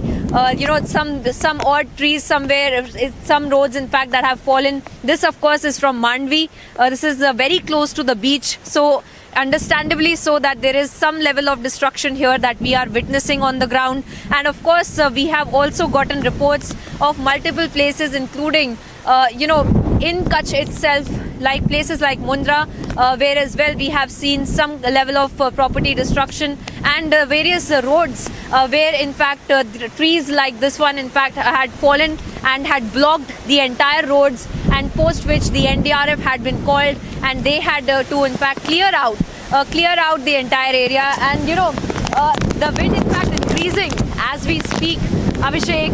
As I said, I believe we spoke too soon when we said the wind speed might be lesser, because just now in fact the gusts we are experiencing, we've been out since morning, and we are in fact since the landfall procedure has started, we are witnessing the high wind speed, the gusts of wind that have been that we are witnessing here on the ground. And of course images like this one, images like these of the trees that have fallen down, some roads that have gotten blocked, some roads that have gotten inundated, for instance in the Salaya village as well, where we were showing reports from Abhishek, those particular roads have also gotten inundated. So all of those things will be worked upon from tomorrow morning, as soon as it is safe for the authorities as well to in fact come out and start doing the relief work. And we are looking at least till tomorrow morning, when the relief work will also start by the authorities, where they will be speaking to the evacuees and then taking stock of the situation and then acting upon the data that they've gotten through the night, Abhishek. But as of now, even now, in fact, we are witnessing the wind speed, the gusts of wind we are in fact witnessing here on the ground, because of course the landfall procedure is still going on, and we can expect, it was supposed to in fact culminate by midnight, but we can expect this to go on for quite some time, for at least 1 to 2 hours more is what we were told. And the IMD predictions in fact had also said that after the entire landfall procedure is completed, after that they will see that the steep decrease in the wind speed from 155 km per hour to at least 45 to 55 km per hour is something that they had predicted. So we'll have to wait and watch whether or not in fact in the next 1 to 2 hours we will see that steep decrease in that wind speed. But as of now, the gusts continue. Well, Rakshita, this is in fact the aftermath of the storm that we are now witnessing on the ground. The wind speed has gotten more stable since last night. Since morning, we are experiencing that the wind speed is relatively much lesser than yesterday, what our experience had been on the ground. Obviously, because we had seen that the cyclonic storm was making landfall until about 3 a.m. Is where we had seen that the landfall procedure had effects on the ground. And what we'll show you right now are the pictures of after the storm. Now, we look at, as you were pointing out, that there were more trees that have been uprooted. Authorities have conveyed those figures to us, and we have seen ourselves because we are in fact crisscrossing the entire district of Kutch to get our viewers the visuals of what's really transpired through the night and what really the morning really looks like, because we've seen images of electric poles that have gone down, electric poles like this one as of now, because in the route itself we had seen poles like these that had fallen down and had blocked the entire route, and because of which the authorities are also been alerted, and they would be coming and clearing out this entire thing. And then in the night as well, Rakshita, while we were traveling back from Mandvi towards Bhuj as well, the entire Mandvi-Nalia highway in fact had also been blocked, and in the night we had seen the authorities carrying out this kind of debris clearing. In fact, images like this are very much evident when we see the rubble that is here, because we see not just trees, but of course, the loss of livelihood. Now, these are the images of that loss of livelihood that we had been talking about, Rakshita, because the government had made the calculations to save the human lives, but they had said that there is some level of destruction that this cyclone will bring. But of course, we are looking at how the effects of it were not as intense as we were expecting or we were preparing for, as the government was preparing for it. In fact, we are happy to report, that there is zero casualty as of now, at least in the day yesterday, in the run-up to this entire landfall procedure. We had seen 2 deaths that had happened because of, there was a wall that fell over one lady, and another was because of a tree that had been uprooted, and that fell on the debris falling on them. So these are the kind of instances that we are seeing, of course, but we are looking at minor injuries being sustained. But of course, images like this one are very much evident throughout this entire route that we are crossing right now, because as of now we are crisscrossing this entire district of Kutch to bring all of these images to see what really has the cyclonic storm. बिजली की उसकी जो wire है वो टूट गई है, वो नीचे तक आ गई है। इलाके में फिलहाल बिजली कटी हुई है। इसी तरह के नुकसान की खबरें जगह जगह से आ रही है। हालांकि थोड़ी सी राहत हम महसूस कर सकते हैं कि जान के नुकसान की फिलहाल पोरबंदर से कोई जानकारी नहीं है। हालांकि अभी तक पूरे गुजरात में 2 लोगों के बारे में 2 लोगों की मृत्यु होने की जानकारी आ रही है। इसी तरह की तस्वीरें जो हैं वो कई प्रदेशों से आ रही हैं। पेड़ बहुत ज़्यादा गिरे हैं, सैकड़ों के तादाद में पेड़ों के गिरने की जानकारी है। साथ ही बिजली के खंभे जो हैं उनको भी खासा नुकसान पहुंचा है। हालांकि इसका अंदेशा पहले से ही था, इसीलिए आफ्टर इफेक्ट से निपटने के लिए भी तैयारियां की गई थी। 600 लोगों की एक टीम बाकायदा तैयार थी, जिनके पास वो तमाम चीज़ें, बिजली के खंभे, तारें पहले से ही रखा गया था रिजर्व में कि जैसे ही तूफान का असर खत्म होगा तुरंत रेस्टोरेशन का काम जो है वो शुरू कर दिया जाएगा। खास तौर पर ग्रामीण इलाकों में बिजली जो है वो कटी हुई है, और अब जैसे ही ये तूफान जो है वो गुजर जाएगा, हवा जो है वो थोड़ी शांत हो जाएगी, तो रेस्टोरेशन का काम होगा। नए बिजली के खंभे और तारें जो हैं उन्हें लगाया जाएगा और बिजली बहाल कर दी जाएगी। कैमरा पर्सन इरफान के साथ Sujata, Republic Bharat. The worst part of the storm has passed, the night has passed, and the people have braced themselves for the storm. Through the night, there are images like this one where we're reporting from, the shelter homes that had been set up, the people that had come together through the night, bracing the storm, bracing the gusting winds that had been going on across 7 districts of the state, particularly in Kutch. This is, of course, the outskirts of Bhuj as well, where we are seeing more and more of these shelter homes that essentially show us a picture of how people have braved out the storm, how people had left behind their houses, and in fact we need to also speak to them to understand what really will be their journey going ahead, because life will not be back to normal very easily for a lot of people, and of course we will we will of course understand as to how life has really changed for these people as well. To understand, let's get in a word from them. आप बताइए, आप यहाँ पे shelter home में आपको यहाँ पे रखा गया था, कहाँ आपका घर है, क्या पूरी स्थिति हुई है, रात भर में क्या क्या हुआ, अपना पूरा अनुभव पिछले 24 घंटे का था। अभी ऐसा हो गया कि 24 घंटे के वावाजोड़े के हिसाब से संजय नगरी में हम रहते हैं। वहाँ तालाब फरिया है, तालाब फरिया में पानी का बहुत जोर रहता है, इसी के लिए इसके हिसाब से इधर हम स्कूल में आके ठहरे हैं। अभी सब नुकसान तो होता है, सब जगह पे नुकसान भी हुआ है, किसी का मकान उठ गया, किसी का झुपड़ा उठ गया, छापरा उठ गया, सबके नुकसान हुआ है। ये तो कुदरत का आफत है, तो उसमें मालिक बचाता है सबको। आप क्या काम करते हैं और किस तरह से आपका परिवार भी साथ में था यहाँ पे, क्योंकि मैं देख रही हूँ महिलाएं और बच्चे भी यहाँ पे बहुत ज़्यादा हैं। हमें बताया जा रहा था 40 से ज़्यादा बच्चों को भी इस शेल्टर होम में रखा गया था। किस तरह से पूरी रात भी आप लोगों ने यहाँ पर पूरा जो स्टॉर्म पूरा था किस तरह से ब्रेव किया, और आप लोग क्या काम करते हैं और आगे जाते समय किस तरह से आप प्लानिंग करेंगे आगे? अभी सब मजदूरी करते हैं, ये मेहनत करते हैं, ये सफाई काम वाले हैं सब लोग। हम भी मजदूर इंसान हैं, मजदूरी कर रहे हैं। हमारा परिवार सब मजदूरी से हिसाब से नब रहे, हाथ की कमाई करके सब खाते हैं, सब गरीब लोग हैं। We'll try to get in a word from several of these women as well that have been here, because we see more and more women in this particular shelter home, and women with children as well, and that becomes all the more difficult. Let's get in a word from them to understand how essentially they have also braved out this entire storm. We'll speak to them. आप कहाँ से यहाँ पर shift किया गया है आपको? आपका घर कहाँ है? दीनदयाल नगर घर है हमारा, पतरा उड़ गया है, झुपड़पट्टी नुकसान हो गया है। अभी आगे से समाचार दिया था कि राशन भरवा के रख दो घर में, तो राशन भरवा के घर में रख दिया तो सब पानी पानी हो गया राशन। साहिब हमारा बच्चा भूख मर गया, तो बाजू में स्कूल है, तो स्कूल में हमारे को सहारा दिया, तो 3 दिन से हमारे स्कूल में बैठ गया बच्चा, इधर खा पी रहे है, सो रहा है, गादला तकिया सब है, पूरी सारवार सगो।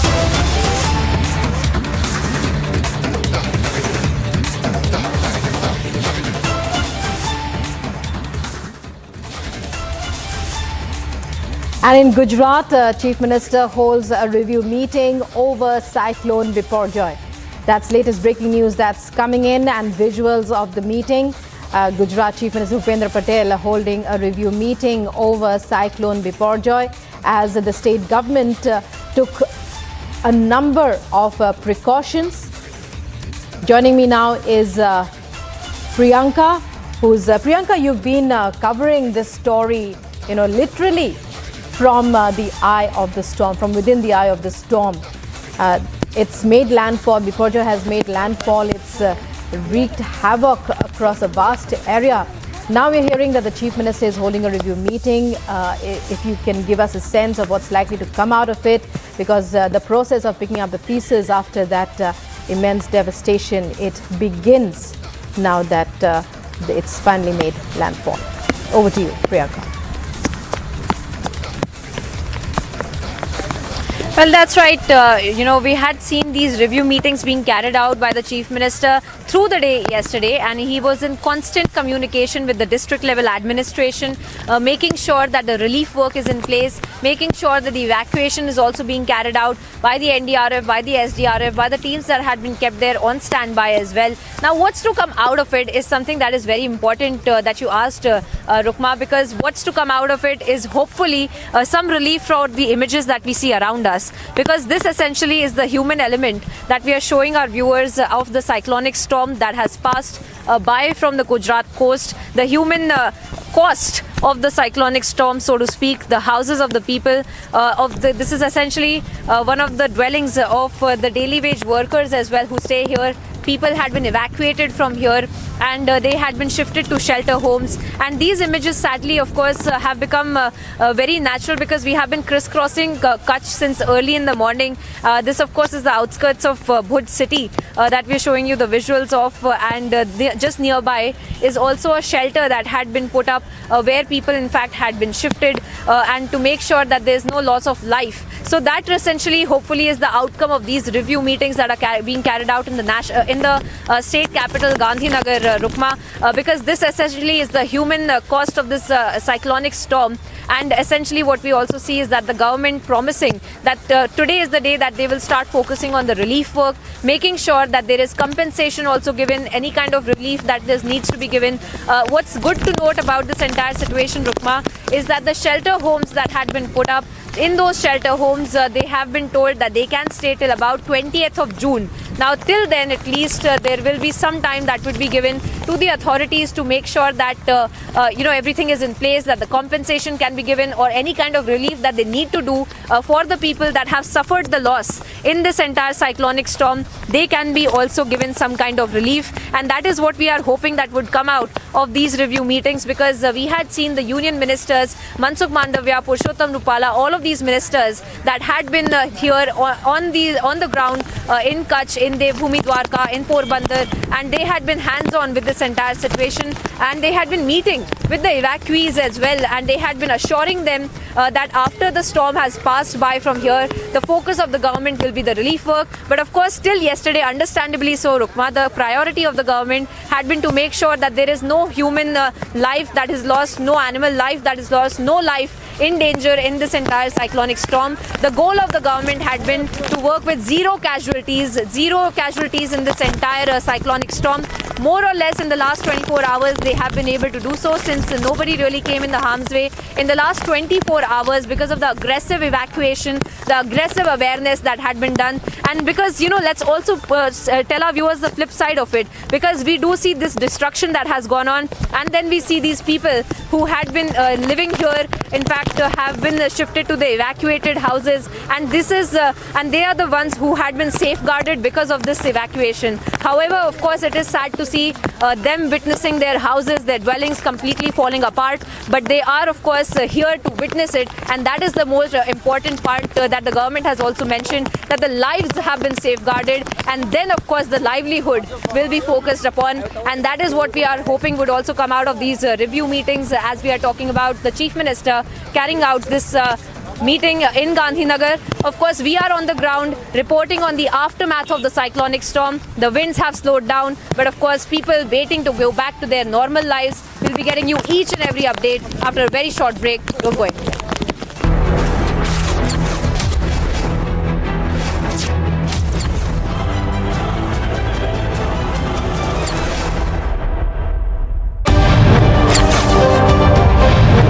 सिद्धार्थ 8 तारीख को हार्ड ड्राइव से डेटा डिलीट हुआ था, रिपब्लिक पूछ रहा आपसे। सिद्धार्थ, मैं पूछ रहा हूँ, 8 तारीख को हार्ड ड्राइव से डेटा डिलीट हुआ था हार्ड ड्राइव से, आपने बताया है क्या था data?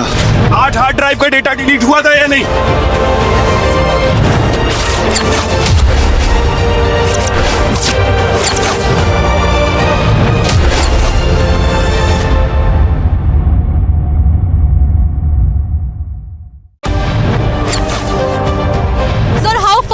Investigation reached. So what is the update? When is the station master, sir? Has he been questioned? What went wrong, sir? Who's to be held responsible?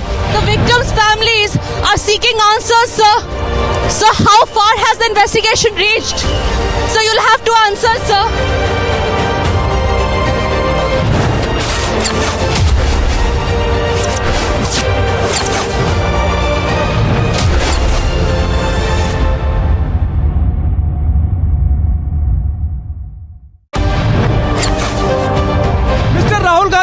Raise the issue of institutions. Why this? Republic TV can ask any number of questions. I'm not going to be... Sir, but Mr. Rahul Gandhi raised the issue of institutions. Rahul, would you take a couple of questions on ED, Rahul? You can't push us around. किसान की बात करना, गरीबों की। ठीक है, मैं किसान की पूछता हूँ, आप पूछने दीजिए। मैं किसान की पूछता हूँ, पूछने दीजिए। मैं पूछता हूँ, बेरोजगारी की बात पूछने दीजिए।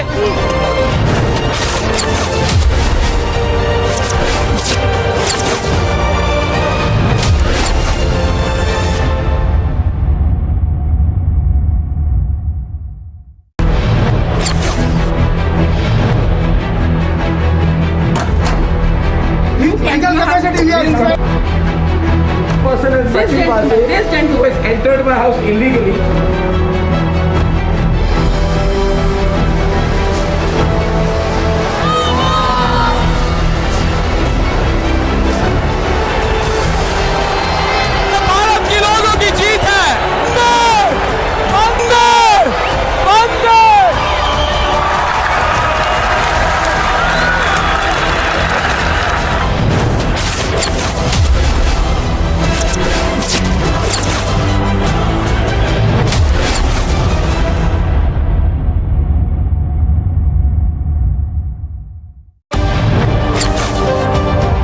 लालू जी, आपके शहाबुद्दीन से क्या रिश्ते हैं? अरे तुम बराबर यही सवाल पूछते हो। शहाबुद्दीन हमारे पार्टी में थे, जेल में है। बातें होती हैं जेल में? कैसे बात होगी जेल से? टेप चलाते तुम्हारे पास होगा टेप? हाँ, टेप है, वो चलाया भी है। चलाते रहो, हरि का भजन गाते रहो। There you can see Lalu Prasad Yadav losing his cool with reporters, saying that you have absolutely no stature to ask him questions.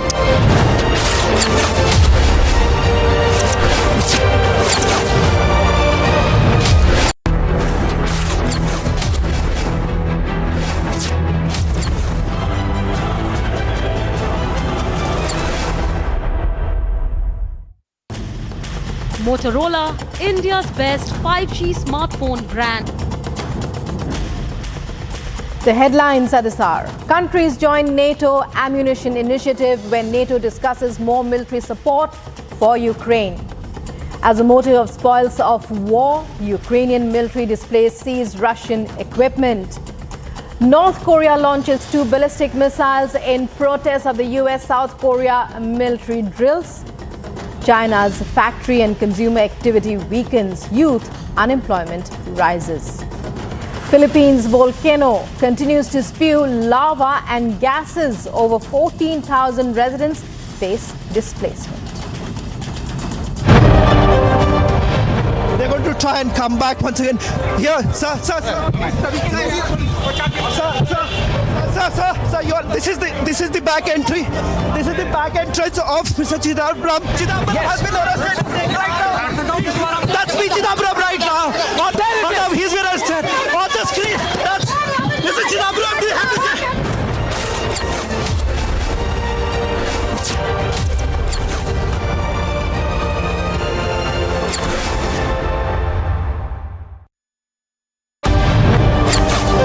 These are the images which shows you the reality of what really happened in the city of Bucha. What you see right now on your screens is the reality of this war where thousands and thousands of Ukrainians have lost their lives. We are standing in the premise of a church right in the middle of Bucha. ये जो आप अपने आंखों के सामने देख रहे हैं, ये विश्व के सबसे बड़ा एयरबस हुआ करता था एक टाइम पर, और आज आप जो देख रहे हैं इसका कुछ नहीं बचा. You have to leave from here.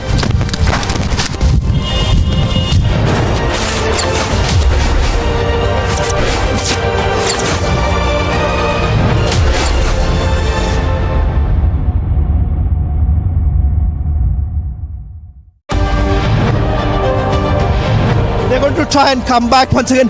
Here, sir. This is the back entry.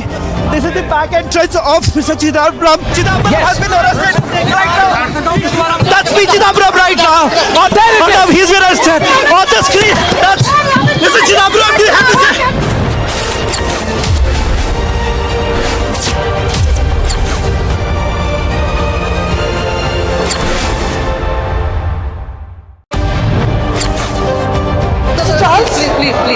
Please. Mr. Charles, what's lies ahead?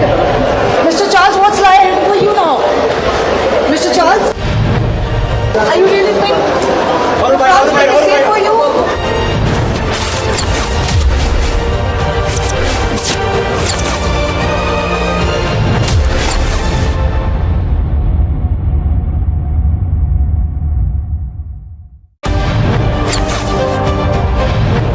Mr. Malia, barrack number 12 jail conditions are ready according to Team India. Is that not fine according to the jail? Persistently been asking you only one question. Mr. Malia, why did you escape in 2015? Why did you walk out? Why did you rush out of India? Mr. Malia, why the question is bothering you when I'm not getting a single answer? Just answer one question, sir.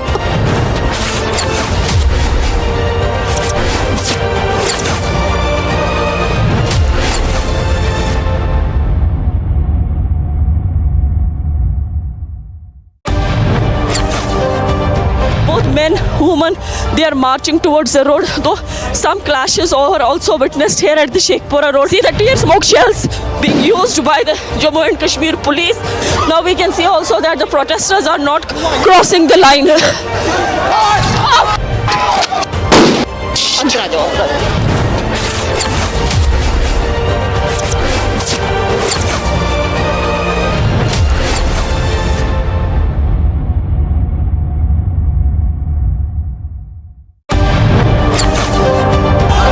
Agriculture provides livelihood for over 2.5 billion people.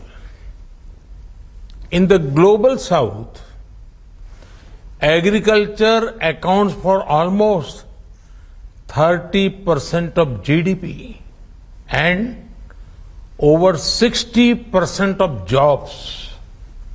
And today, this sector faces several challenges. The supply chain disruption caused by the pandemic have been worsened by the impact of geopolitical tensions. Climate change is causing extreme weather events more and more frequently. These challenges are felt most by the global south. Friends, I want to share with you what India is doing in this most vital sector. Our policy is a fusion of back to basics and march to future. We are promoting natural farming as well as technology-enabled farming. Farmers all over India are taking up natural farming now. They are not using synthetic fertilizer or pesticides.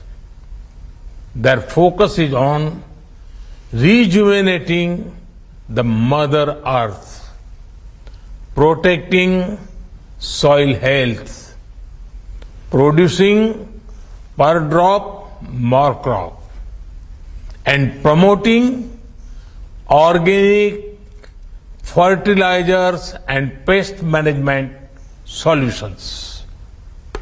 At the same time, our farmers are proactively using technology to boost productivity. They are generating and using solar power on their farms.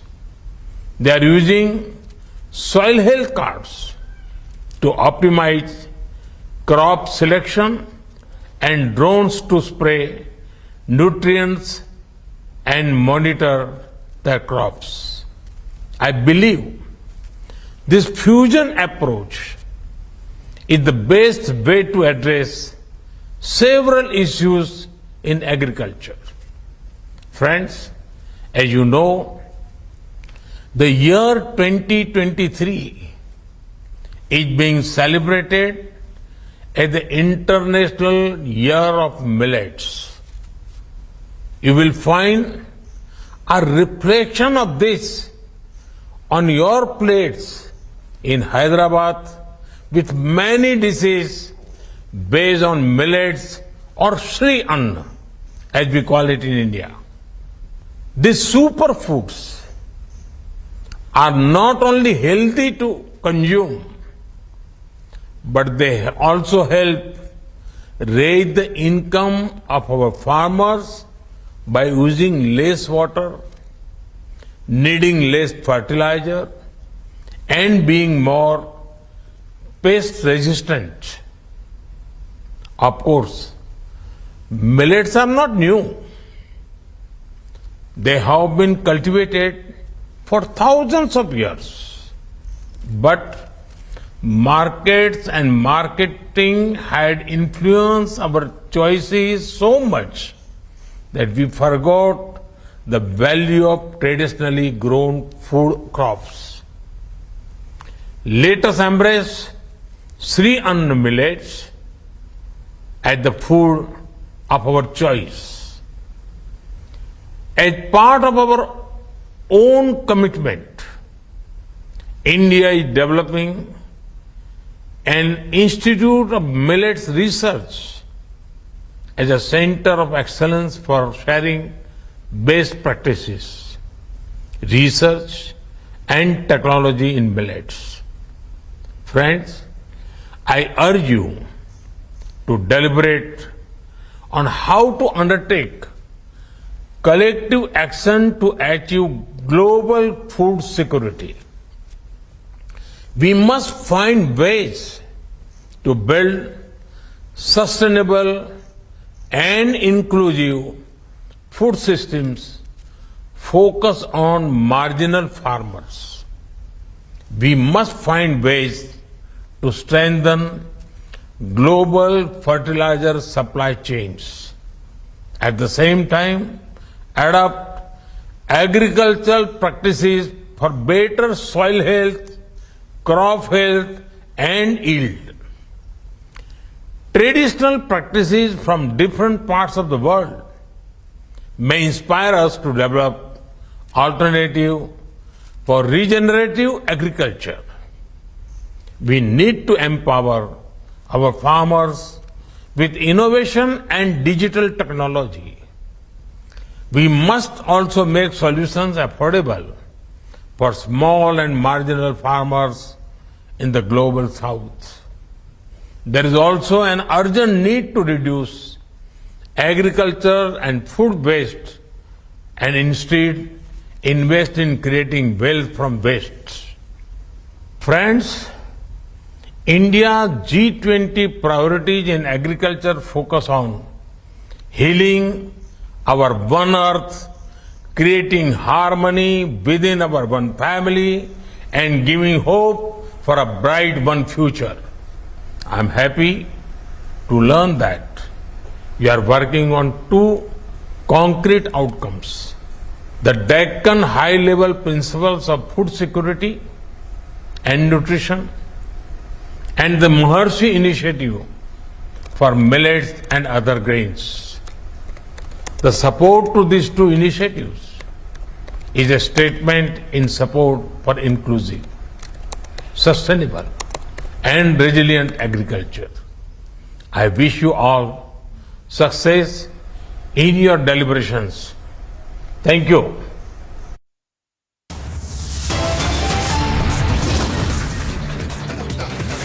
The headlines at this hour: Cyclone Biparjoy makes landfall. Heavy rains along with strong winds lash parts of Gujarat.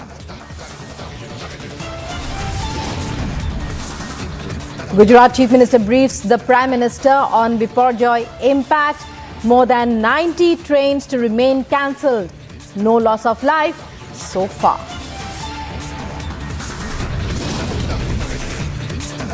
Calcutta High Court orders deployment of central paramilitary forces in Bengal for panchayat polls amid violence.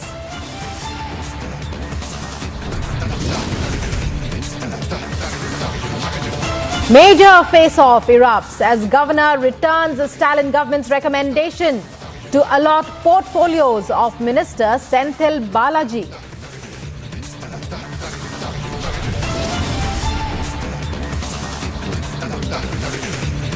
Manipur's only woman minister's home set on fire. Chief Minister vows action, assures culprits will be found and justice will prevail.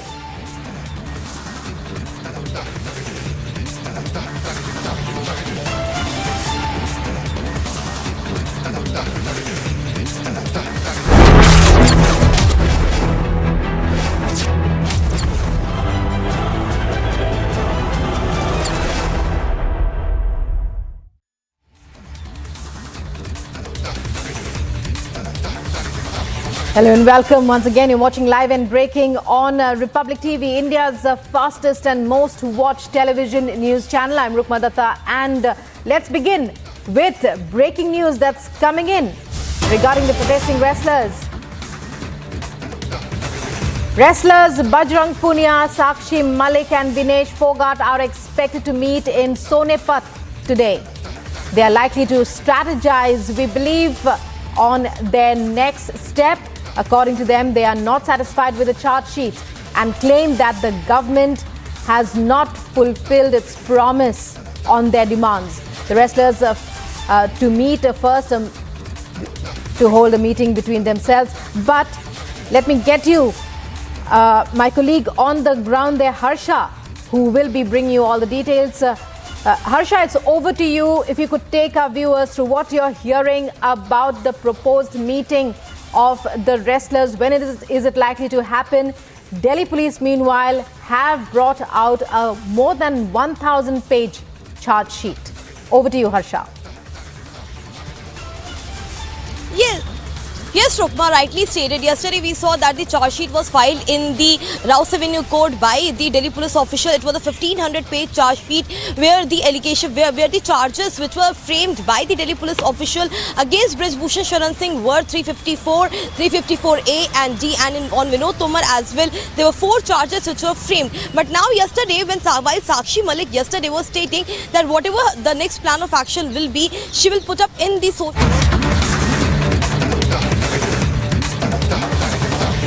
parts of Saurashtra, Kutch and adjoining areas of North Gujarat region.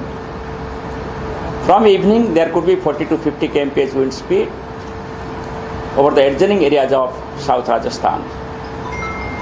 Along the coast of Saurashtra, Kutch, wind speed has decreased, but still at present, 50 to 60 kmph wind speed, gusting to 70 kmph wind speed prevails along the Saurashtra and Kutch coast.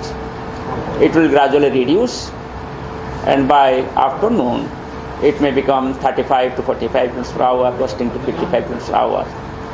So therefore, till noon, sea condition will continue to become rough to very rough. So fishermen should not venture into sea of Saurashtra and Kutch coast. The rainfall is continuing, heavy to very heavy rainfall over Saurashtra and Kutch districts. It will continue for today, with heavy to very heavy rainfall at a few places and isolated extremely heavy falls, that is rainfall exceeding 20 centimeters. At the same time, rainfall belt also will extend to southern parts of Rajasthan from today afternoon, and we can expect heavy to very heavy rainfall. On 17th also, heavy to very heavy rainfall will continue over South Rajasthan, and there could be extremely heavy rainfall at isolated places of South Rajasthan. The wind speed will have certain damaging impact for next 6 hours in terms of uprooting of small trees,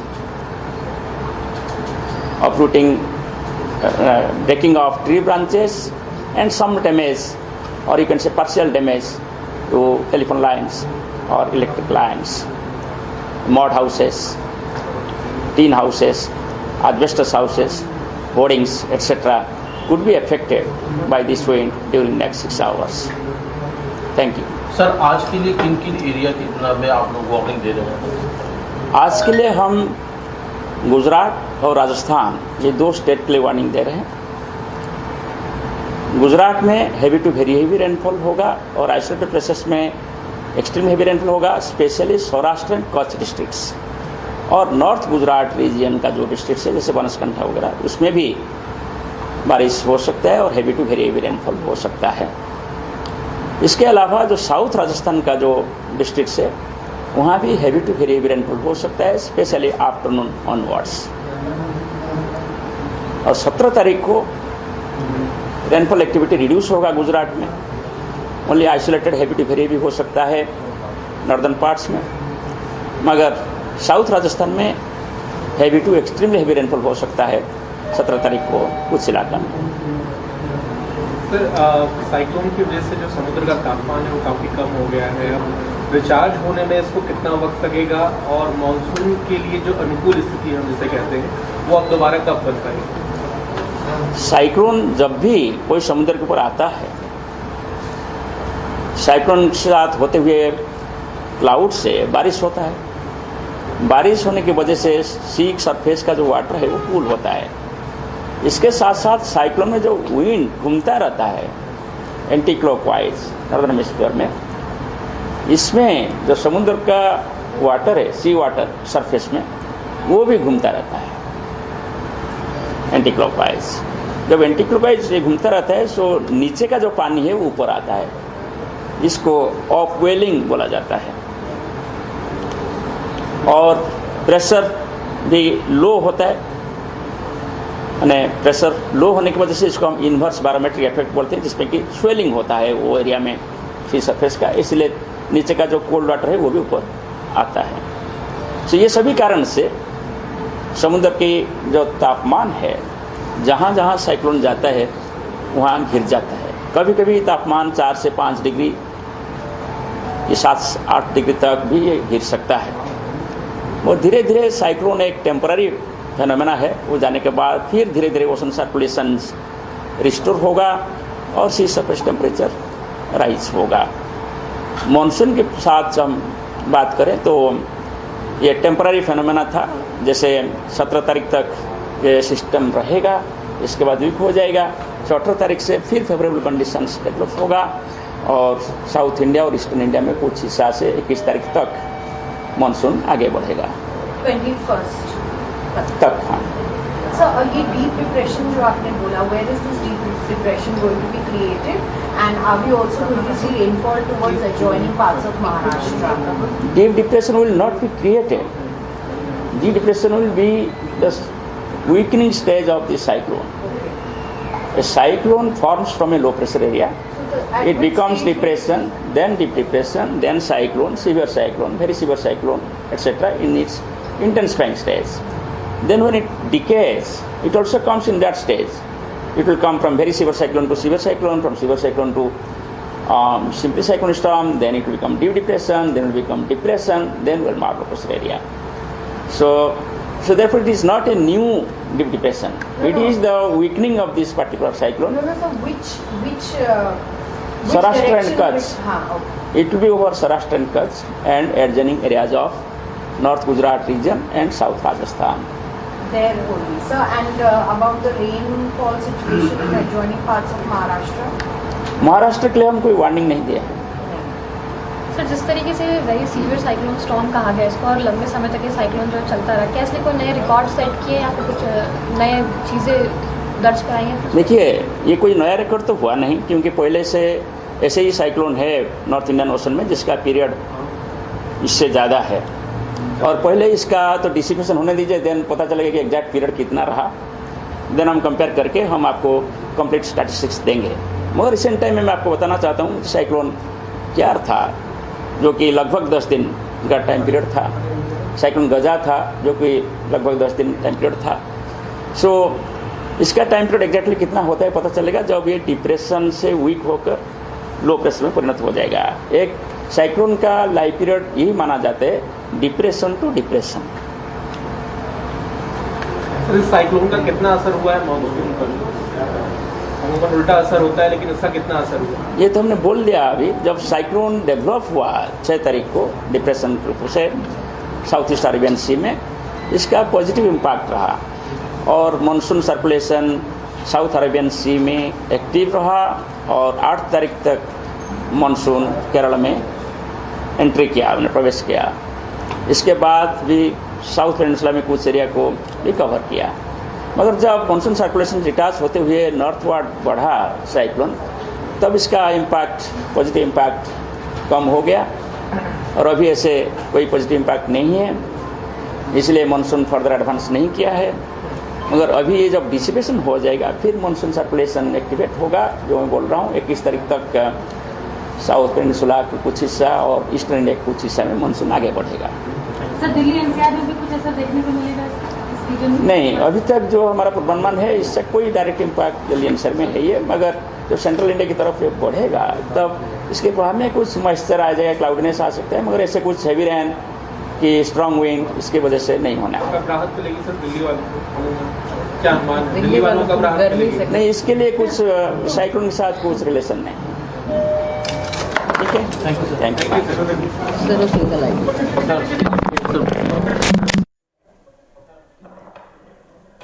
Well, there you heard it. The IMD there coming out with a statement on all that's likely to happen now that Cyclone Biparjoy has made landfall. Alerts issued for Gujarat as well as Rajasthan now, towards which the cyclone is moving inward. Of course, the wind speeds have drastically reduced.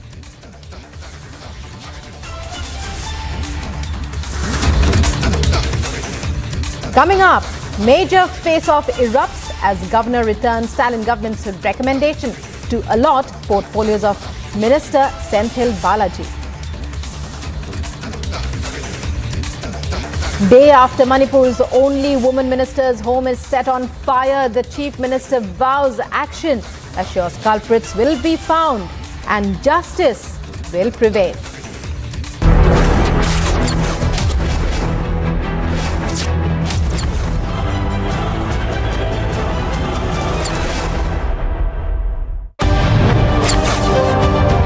Lalu ji, आपके शहाबुद्दीन से क्या रिश्ते हैं? अरे तुम बराबर यही सवाल पूछते हो। शहाबुद्दीन हमारे पार्टी में थे, जेल में है। बातें होती हैं जेल में? कैसे बात होगी जेल से? आओ टेप चलाते हैं। तुम्हारे पास होगा टेप? हाँ टेप है, वो चलाया भी है। चलाते रहो, हरिगा भजन गाते रहो। There you can see Lalu Prasad Yadav losing his cool with reporters, saying that you have absolutely no stature to ask him questions.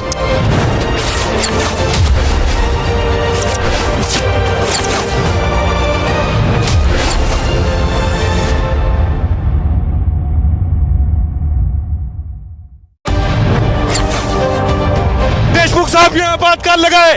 Deshmukh साहब यहाँ घोषित आपातकाल है। 1000 एडिटर मुझे पकड़ रहे। ये देखिए मुझे पकड़ रहे। देशमुख साहब, मेरा खून निकल रहा है। आप देख रहे हैं देशमुख साहब यहाँ घोषित आपातकाल है। आप पत्रकारों को जेल में डालेंगे। मुझे पकड़ रहे हैं। 1000 रिपब्लिक आप ऐसे पकड़ेंगे मुझे। मेरे मुंह से खून आ रहा है। ये देखिए।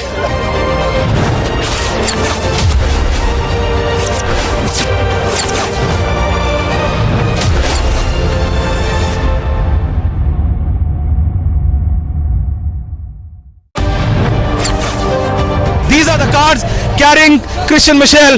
You are going to see more and more cars on your screens right now. And that is Christian Michel. First visuals on your screen. Christian, would you want to speak? Christian, have you turned down the brewer? Christian, would you give facts to India? Christian, will you tell the truth about those names? Christian, will you tell the truth about the family? Christian, and that's the car getting in. Christian Michel, first visuals.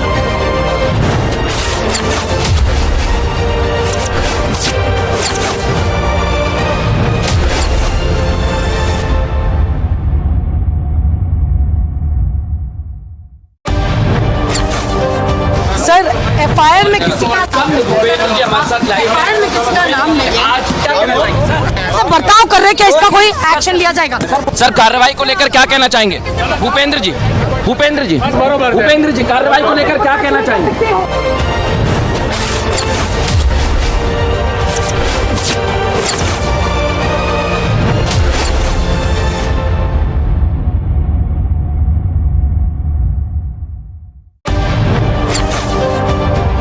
Mr. Wazir, why have you arrested him, sir? The Alibag police has arrested him under section 306 and 34 of... Because it was a case, I believe, that was closed by the police itself. Yeah, the same police and same court has opened it. Sir? No, I'm not. I'm following. I'm doing my job. I'm doing my job. They're trying to stop us from reporting.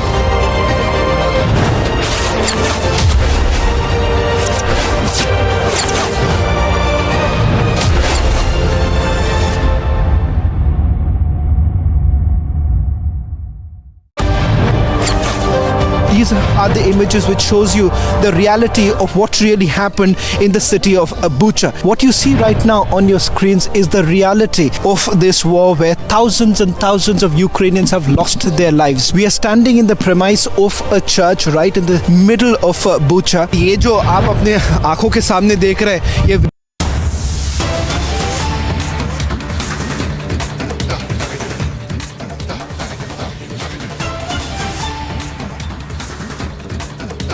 Breaking news coming in from Karnataka's sand mafia with a tractor mowed down a constable who tried to stop them. The miscreants ran a tractor over the police constable. The head constable died on the spot after being hit by the tractor. The incident took place near Narayanapura village in Kalaburagi district of the southern state.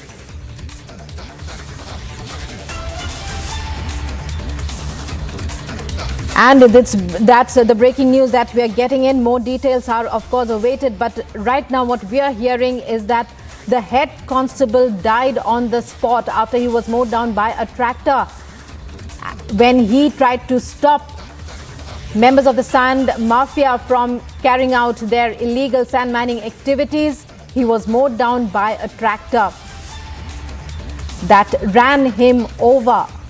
The head constable lost his life on the spot. The incident took place near Narayanapura village in Kalaburagi in Karnataka. This is the latest such incident as a constable is mowed down by a tractor. News coming in from Narayanapura in Kalaburagi in Karnataka. The deceased police constable has been identified, and he was the head constable at Nelogi police station. He had gone to check, what we are hearing is that the head constable had gone to check an illegal sand tractor around 10 p.m. last night. So the incident took place late in the evening. Coming up in other news, major face-off erupts as governor returns Stalin government's recommendation to allot portfolios of Minister Senthil Balaji.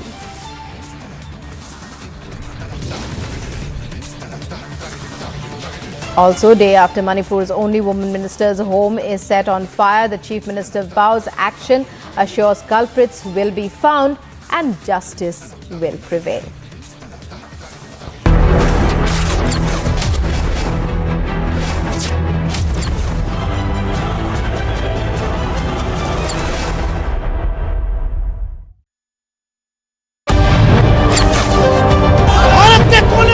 हम आज जब अपने उन शहीदों को याद करते हैं तो उसके साथ साथ जवानों की भी बात करना जरूरी है जो अभी भी ग्राउंड पर तैनात है। मैं चाहूंगी एक बार माँ भारती को याद करके एक नारा दे दे जो लोगों के दिलों तक पहुंचेगा। एक बार भारत माता की जय, भारत माता की जय, भारत माता की जय।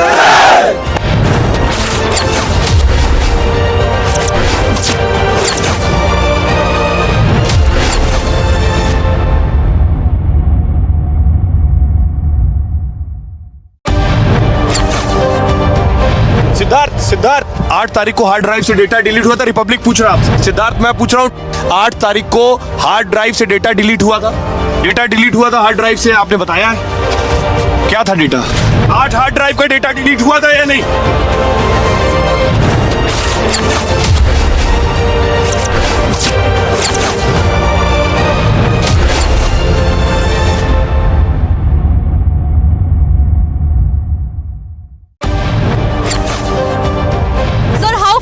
Investigation reached. So what is the update? Where is the station master, sir? Has he been questioned? What went wrong, sir? Who's to be held responsible? The victims' families are seeking answers, sir. So how far has the investigation reached? So you'll have to answer, sir.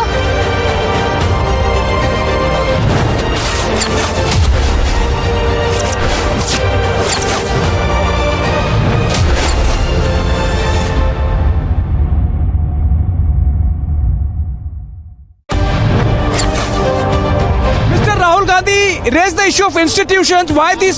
Republic TV can ask any number of questions. I'm not going to be. So, but Mr. Rahul Gandhi raised the issue of institutions. Rahul, would you take a couple of questions on ED? Rahul, you can't push us around. किसान की बात करना गरीबों की। ठीक है, मैं किसान की पूछता हूँ, आप पूछने दीजिए। मैं किसान की पूछता हूँ, पूछने दीजिए। मैं पूछता हूँ बेरोजगारी की बात, पूछने दीजिए।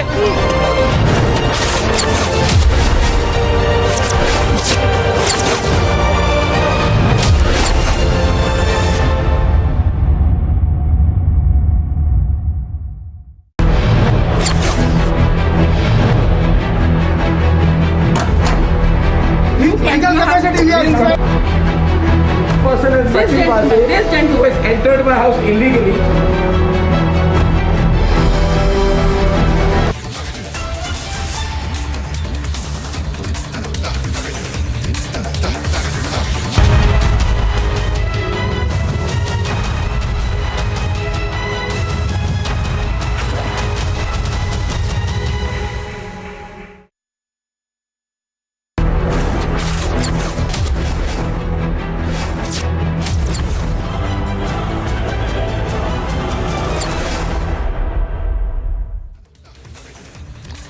A very good morning. We are live and breaking on Republic TV, getting you all the latest from across the country with special focus on the latest updates from Cyclone Biparjoy hit areas. Let us get you all the headlines at this hour first.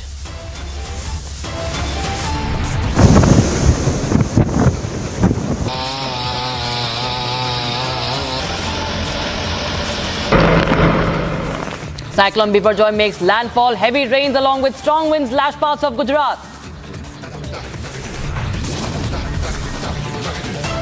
Gujarat Chief Minister briefs Prime Minister on Biparjoy impact. More than 90 trains to remain cancelled. No loss of life so far. Calcutta High Court orders the deployment of central paramilitary forces in Bengal for panchayat polls amid violence. Major face-off erupts as governor returns stolen government recommendation to allot the portfolios of Minister Senthil Balaji. Day after Manipur's only woman minister's house was set on fire, CM vows action, assures culprits will be found and justice will prevail.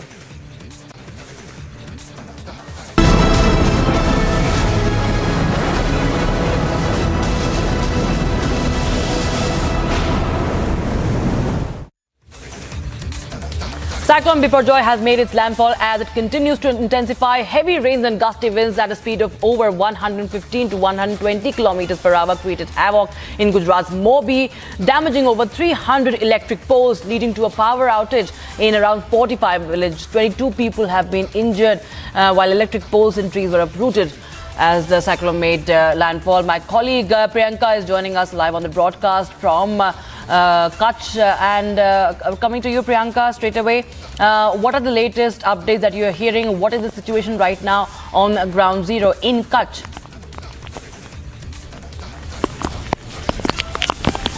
Well, Rakshita, we showed you reports from inside the city of Bhuj, then the outskirts of the city, and then of course now we are a little more further away towards Mandvi that we are looking at, and of course the winds are continuing, but not as speedy as they were yesterday.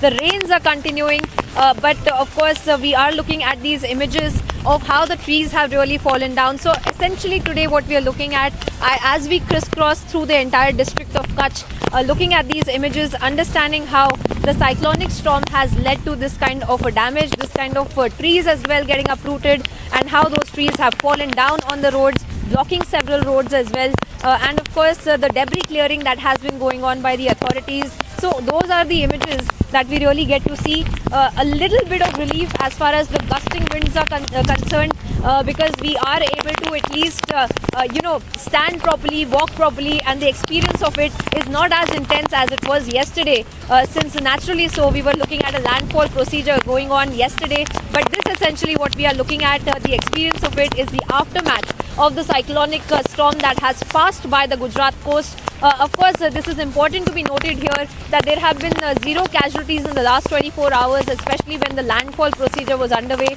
That means that during the time that the gusting winds had been going on, there is zero casualty that had been reported, and that really is a telling sign of how the government machinery had been working, making sure that the evacuation procedure was in place, making sure that about 1 lakh people had been kept out of the harm's way. And because remember, look at these images to try to understand for our viewers as well, because this is the kind of debris clearing that we are seeing, and these are the trees that might have been flying at the wind speed of about 122 km per hour. That would have been extremely lethal for anybody who would have been outside, anybody who would have ventured out, not just in the low-lying areas but also in the urban areas, where essentially in the urban pockets that the people have the propensity to not really adhere to these kind of directions and the advisories given by the local authorities, but that also did not happen.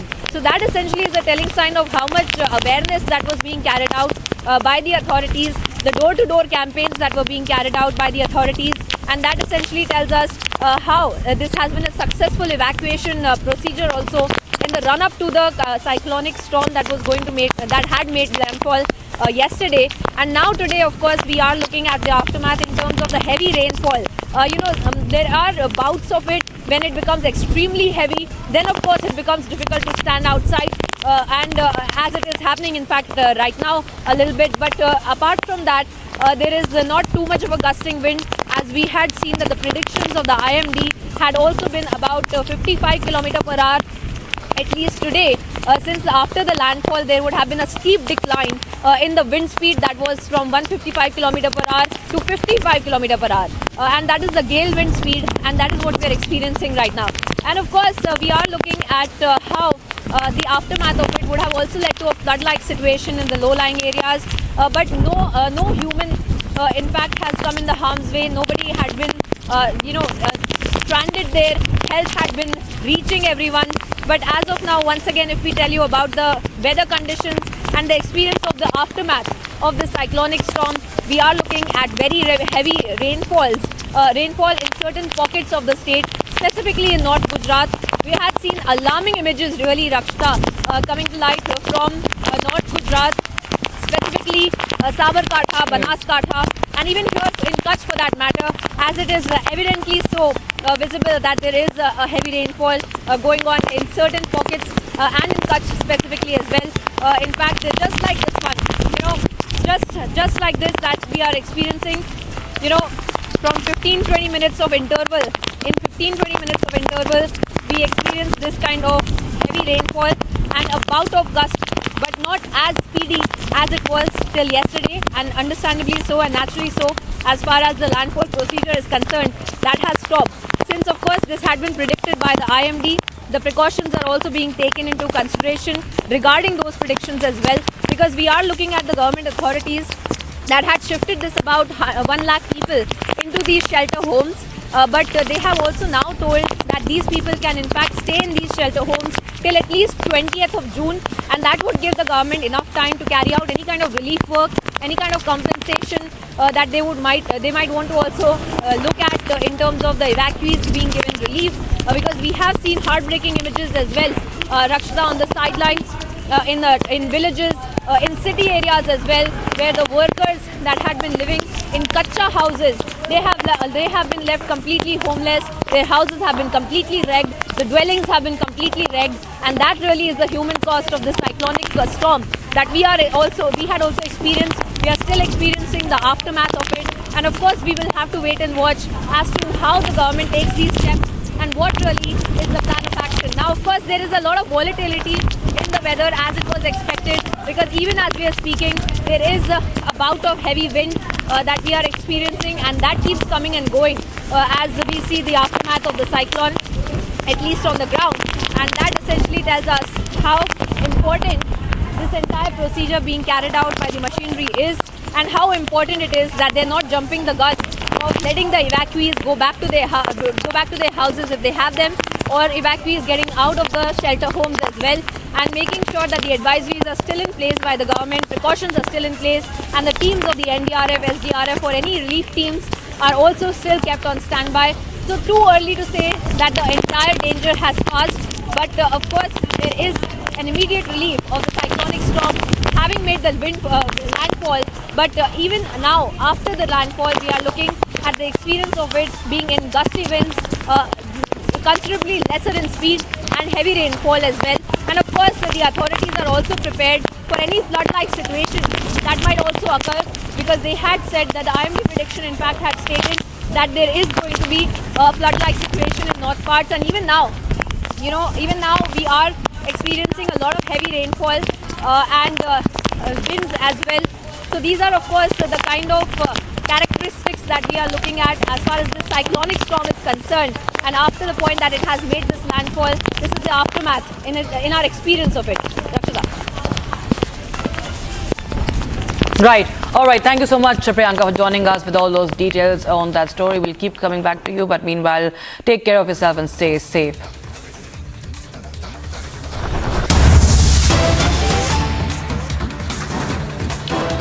Getting some breaking news at this point in time. Fresh violence has erupted in Manipur's Imphal. That's the latest we're getting in. Union Minister of State for External Affairs R.K. Ranjan Singh's house in Imphal town was vandalized by a mob, and security guards and firefighters managed to control arson attempts by the mob and save the minister's house from being burned down on Thursday night. Development comes after burning of two houses, and my colleague Anirudh is joining us on the phone line. From Anirudh, we are getting visuals from the residents also. There were clashes between Rapid Action Force of Manipur and a mob in the heart of Imphal town on Thursday afternoon. Fresh violence, violence continues in the city. Tell us more details, please. Yes, Rakshita, there were clashes between the Rapid Action Force and the mob at Imphal, particularly in Chekon area last evening. And the mob had been on a spill of rioting and arsoning ever since. And later at around 11 p.m., the mob stormed the residence of Union Minister of State for External Affairs R.K. Ranjan's residence in Kangwai in Imphal, and they not only vandalized the residence of the Union Minister but also set it on fire.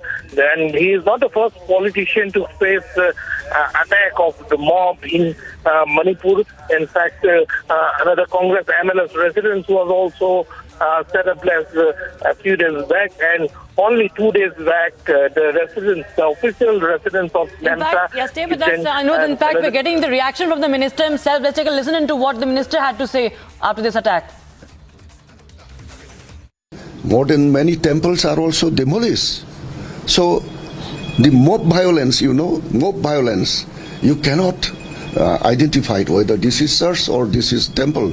Everything is demolished. More than 70,000 the peoples were displaced. This is not on the basis of caste, creed or religions. It's a mob. Does BJP think that religious conversation behind this attack? No, I don't think so. Because I already told you that I was working for the last 30-40 years for the ethnic harmony and self-respecting each others. There is no religious issue. We are free. India, is secular. Anybody can, any community can have their own faith. There is no restriction, not on that base. But this is unwanted and this is unguarded incident. All right, that was Rajkumar Ranjan Singh on the attack on his residence, and he's saying that this is what is interesting here is that Anirudh, he's saying that this is the second attempt.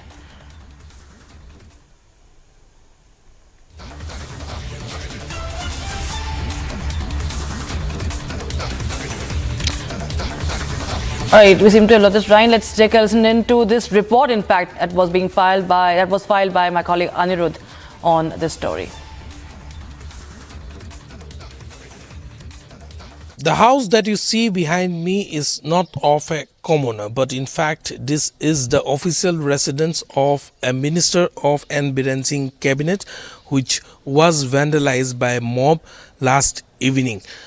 Last evening, around more than 100 strong mob thronged into the residence of Minister Namsa Kipgen, and from one side started to demolish the house. They not only vandalized all the belonging, including the garden in this official residence of the minister, but also set ablaze the entire official residence. All that remains here now are the debris and the wreckage of the belonging that were inside this house. All the official documents, all the files, all that were inside this building have been completely turned into ashes. Even after more than 18 hours, smokes are still coming out of the debris. Luckily, the minister and his family was not at this official residence when the mob attacked, and this incident happened hardly 200 meters away from the Lamphal police station. So you can just imagine the law and order situation in the state of Manipur. The residence of a cabinet minister vandalized, ransacked and set on fire hardly 200 meters away from the police station. This is the current situation of Manipur. Recently, after the visit of Union Home Minister Amit Shah and also Assam Chief Minister Dr. Himanta Biswa Sarma to the state of Manipur, it was being hoped that normalcy will soon return to the state, which has witnessed violence for more than 30 days. Right now we are in Cyclone area of Imphal East, and as you can see a few hundred meters away from me there is a standoff going on between the mob and the police. The security forces are deployed there, and it has been learned that the mob tried to enter into a area which is predominantly Kuki residential area, and when they were arsoning the houses in that locality, the security forces came in to control the situation and disperse the mob, and that is when the standoff began. And as of now, in order to disperse the mob, the security forces have been firing tear gas cells as well as bullets in the air in order to disperse the mob. As we report from Cyclone in Imphal, the standoff still continues, and it is being learned that though the mob has blocked the road even for essential services like the fire tenders to go to the area where they have set ablaze the houses, the police and the security force. First time I anyhow convinced them, and security protected the first issue, and that was in the early evening. And this time yesterday it was in the late night, about 10:30, and everything is normal. Suddenly crowds of people came and attacked, I was told. Then even the house is fired. The fire brigades cannot enter the area. The people block it. I do not know why, for what reason they are attacking to me. There is no reason. In all the process, I am preparing to bring the peace, negotiating the central, my senior ministers and colleagues to bring the normalcy in the state. And in the meanwhile, this kind of unwanted incident has happened. Now I feel that if my sons and daughters and my family happens to be here, that burning and throwing of petrol, it seems it to be attempt to my life also. Third time it may be attempt. But this I would like to focus that the law and order condition in the state of Manipur is totally failure. The existing government could not maintain this, despite the central government has sent a lot of the protections and rapid action force. I do not know how the state mechanism is failure, that I feel like that. Sir, are you informed in Home Department? Yeah, Home Department I already informed. Informed the Prime Minister? Yeah, even Amit Shah ji is called me, and I said that I was out of station. I am here in the political programs. I have to be visit to that place, but because of this incident, all my moods and everything has disturbed, so I cancel it, and I request the people of the Kosi for excuse me, sudden cancellation of the program. But next another days I will fix it, and I will certainly meet the people of Kosi. Sir, you are from Imphal. Sir, you are from Imphal, Manipur. When you are from Imphal. Yeah, I am proper Imphal. Current situation in your home and hometown. Current situation in hometown now. Daytime is a normalcy. Curfew, relax. Then during the curfew, I do not know how. That's why I said that law and order situation is totally failed. You see, during the curfew periods, huge crowd come in just like a mob, and they attack, throwing petrols and burning the house and vehicles and all the properties like this. So that shows that the state art of the law and order is totally failure. So you have cancelled all programs in Yeah, I cancel. I will back it to Delhi. So. All right, that was the minister whose residence was attacked, the MOS whose house was attacked in Imphal, R.K. Ranjan Singh, saying that the law and order is failing in the state.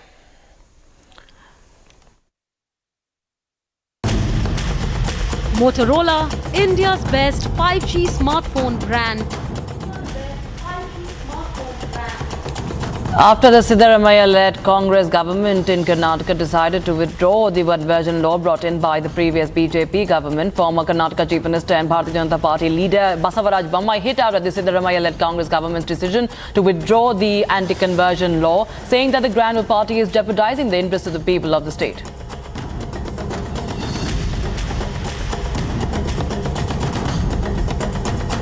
In a bold and unexpected move, Delhi Health Minister Saurabh Bharadwaj of the Aam Aadmi Party says he in fact proposed an intriguing offer to the Congress party on Thursday. He announced that if Congress refrains from contesting the elections in Delhi and Punjab, the Aam Aadmi Party would reciprocate by abstaining from the upcoming elections in Madhya Pradesh and Rajasthan.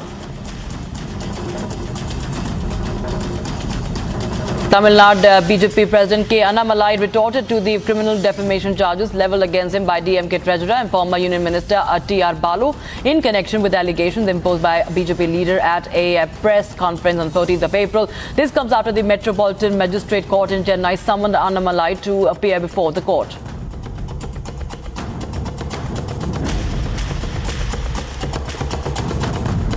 After the Delhi police requested court approval to dismiss the POCSO case against the chief of the Wrestling Federation of India, Brijbhushan Sharan Singh, citing the retraction of allegations by a minor and a father, Sakshi Malik, has raised concerns and criticized the police's handling of the complaint. Sakshi says that there was pressure and threats is what she has heard. The court will have to decide what to do.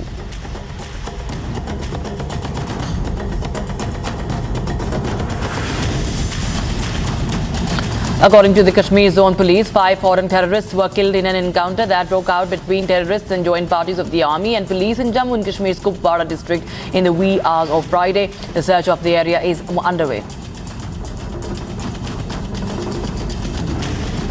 In a historic commemoration, Prime Minister Modi will lead a yoga session for the first time at UN headquarters on the 9th International Day of Yoga, to be celebrated on the 21st of June. The Yoga Day aims to raise awareness worldwide of the many benefits and practicing of yoga. Recognizing its universal appeal, in December 2014, the United Nations proclaimed 21st June as the International Day of Yoga. Prabhas's Adi Purush has finally seen the light of the day today, June 16th, after multiple postponements and controversies. In Telangana and Andhra Pradesh, early morning shows at 4 a.m. went sold out and fans celebrated Prabhas's arrival as Lord Ram in Adi Purush. Twitter is abuzz with the first review of the film.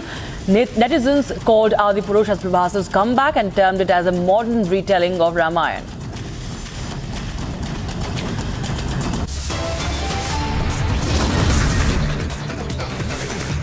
Time for a very short break, with lots more coming up on the other side. Calcutta High Court has ordered deployment of central paramilitary forces in Bengal for panchayat polls amid violence.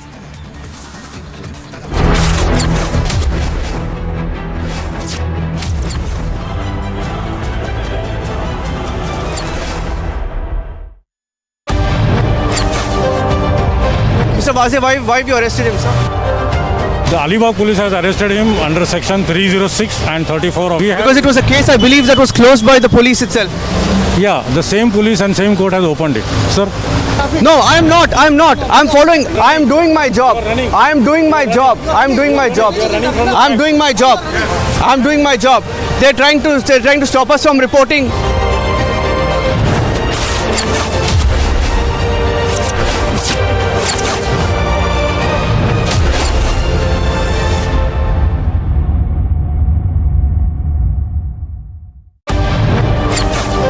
These are the images which shows you the reality of what really happened in the city of Bucha. What you see right now on your screens is the reality of this war where thousands and thousands of Ukrainians have lost their lives. We are standing in the premise of a church right in the middle of Bucha. ये जो आप अपने आंखों के सामने देख रहे हैं, ये विश्व के सबसे बड़ा एयरबस हुआ करता था एक टाइम पर, और आज आप जो देख रहे हैं इसका कुछ नहीं बचा. You have to leave from here.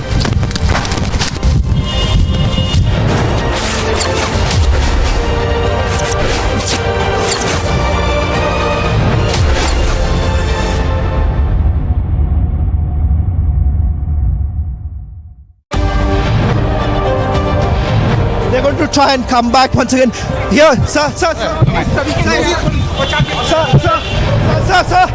This is the back entry.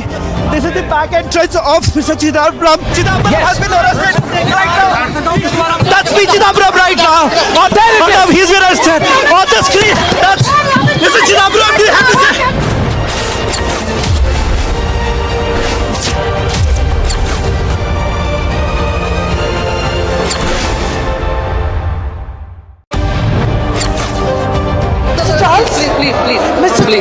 Please. Mr. Charles, what's lies ahead? Mr. Charles, what's lying ahead for you now? Mr. Charles, are you really think France will be safe for you?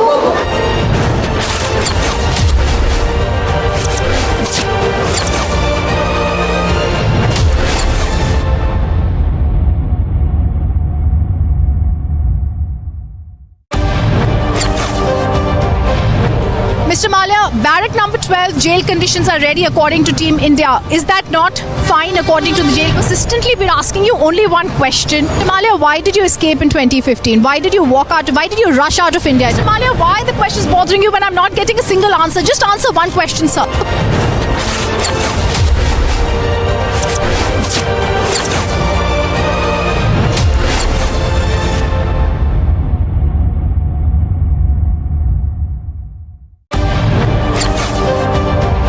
Men, women, they are marching towards the road, though some clashes are also witnessed here at the Sheikhpura road. See the tear smoke shells being used by the Jammu and Kashmir police.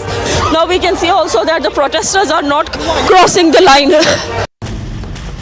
Motorola, India's best 5G smartphone brand.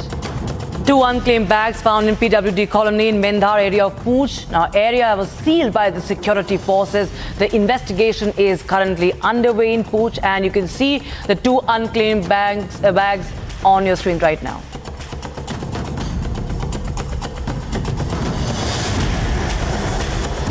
And Gursimran is joining us on the broadcast for more. Gursimran, we can see the visuals on the screens. The entire area we know that has been sealed. What more details can you share with us on this? See, it was at around, we are told at around 10:15 that 2 unclaimed bags were spotted in the PWD colony area of the Mendhar area of the Poonch district. Soon after which the joint forces were rushed to the spot. Now the Indian Army too has been called to the spot. Sniper dogs are being sent to the site where these 2 unclaimed bags are found. And if any explosive is detected, then the teams of the bomb disposal squad from the Indian Army, they are also on the standby and they will be pushed to the site of incident. Yes. All right, thank you so much, Gursimran, for joining us with all those updates on that story.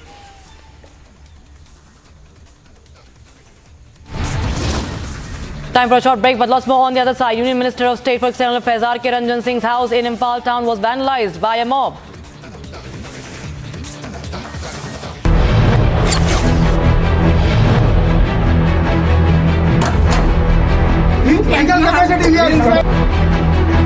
This gentleman who has entered my house illegally.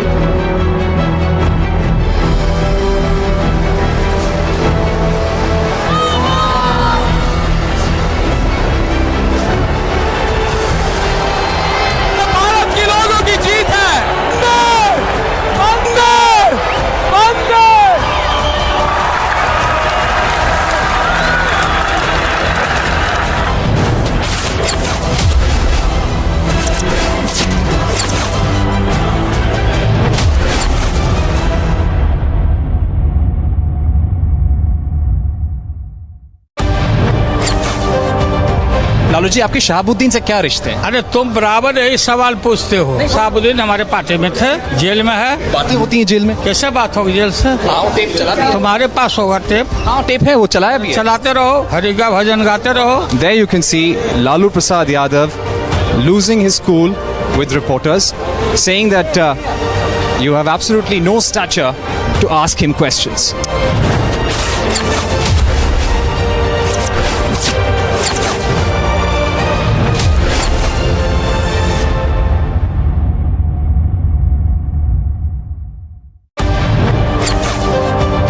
Deshmukh साहब यहाँ आपातकाल लगाए। देशमुख साहब यहाँ घोषित आपातकाल है। 1000 editor मुझे पकड़ रहे। ये देखिए मुझे पकड़ रहे। देशमुख साहब, मेरा खून निकल रहा है। आप देख रहे हैं देशमुख साहब यहाँ घोषित आपातकाल है। आप पत्रकारों को जेल में डालेंगे। मुझे पकड़ रहे हैं। 1000 रिपब्लिक आप ऐसे पकड़ेंगे मुझे। मेरे मुंह से खून आ रहा है। ये देखिए।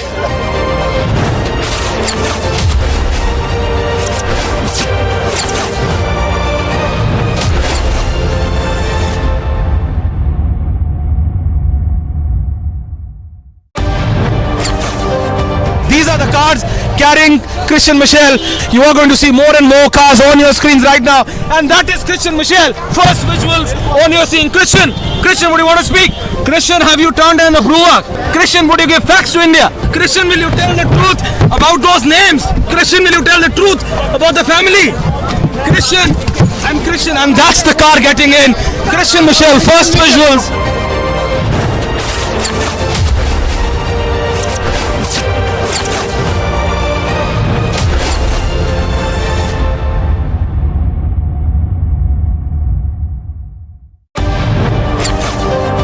सर एफआईआर में किसी का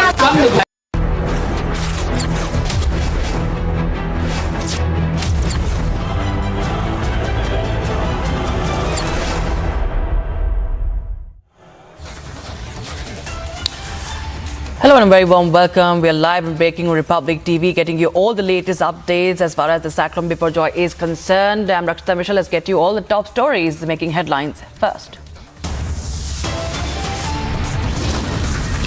Cyclone Biparjoy leaves a trail of destruction in coastal Gujarat. NDRF continues clearing the operations. With prayer, I construct the house, but if someone is try to vandalize and demolish, I feel shocked, and I never expect such kind of attitudes and activities from my fellow. Union Minister's house attacked by insurgents in Imphal. Situation in Manipur continues to remain tense.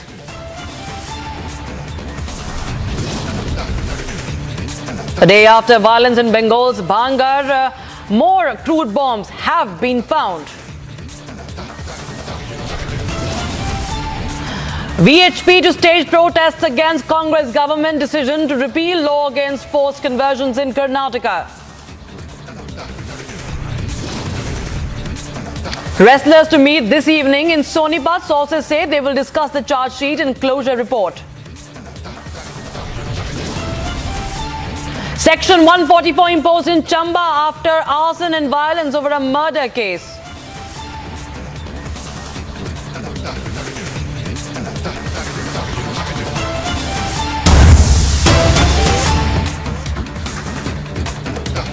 All right, getting the breaking news at this point in time. This coming in from Bengal. Bengal governor, in fact, has reached the clash site. Remember, there have been reports of several violent clashes in West Bengal ahead of the polls in West Bengal, the Panchayat polls. And now we see that C.V. Anand Bose, who is the governor of West Bengal, has reached the clash site there in Bhangar, we believe. The governor has come on a visit after a day after violence broke out in Bhangar. Remember, more crude bombs have been discovered in the area, and now we can see the visuals. To your left, we can see the governor of West Bengal is there on the spot, and my colleague Kishola is joining us on the broadcast. For more, Kishola, governor is on a visit and he will be inspecting, we believe, the clash site. Tell us more details, please.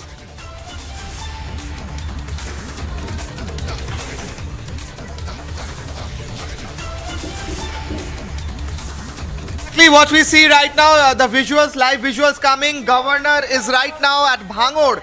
Yesterday we saw what happened in Bhangod, how violent the whole place became.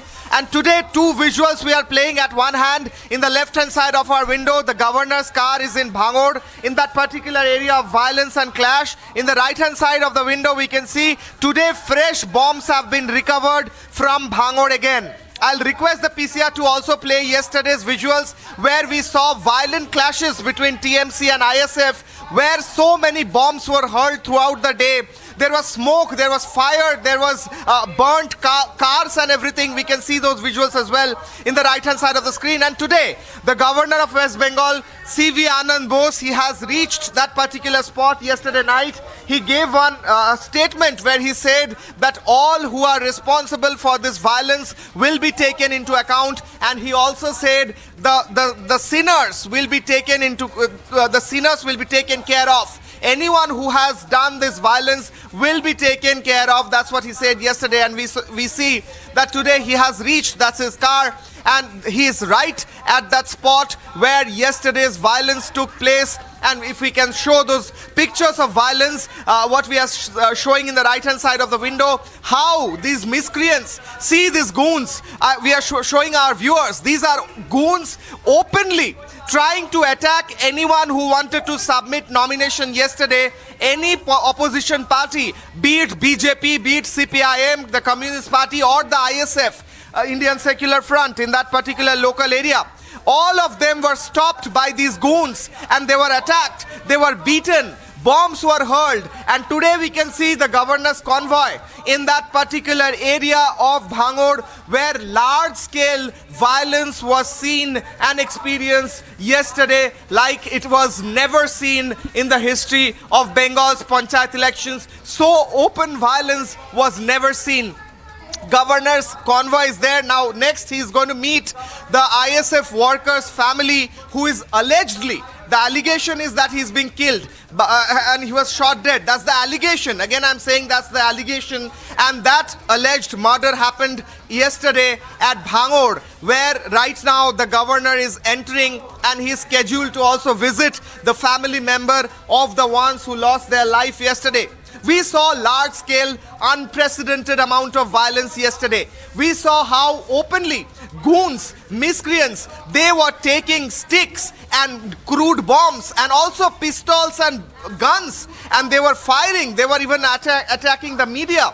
Our representatives, Pinky, Anupam and Bhaskar, were covering everywhere in that particular place. All the violence was being covered, 360-degree coverage we were doing yesterday, but they were also attacked several times, and bombs were being hurled at them as well, and also stones thrown at them. Now we can see the governor.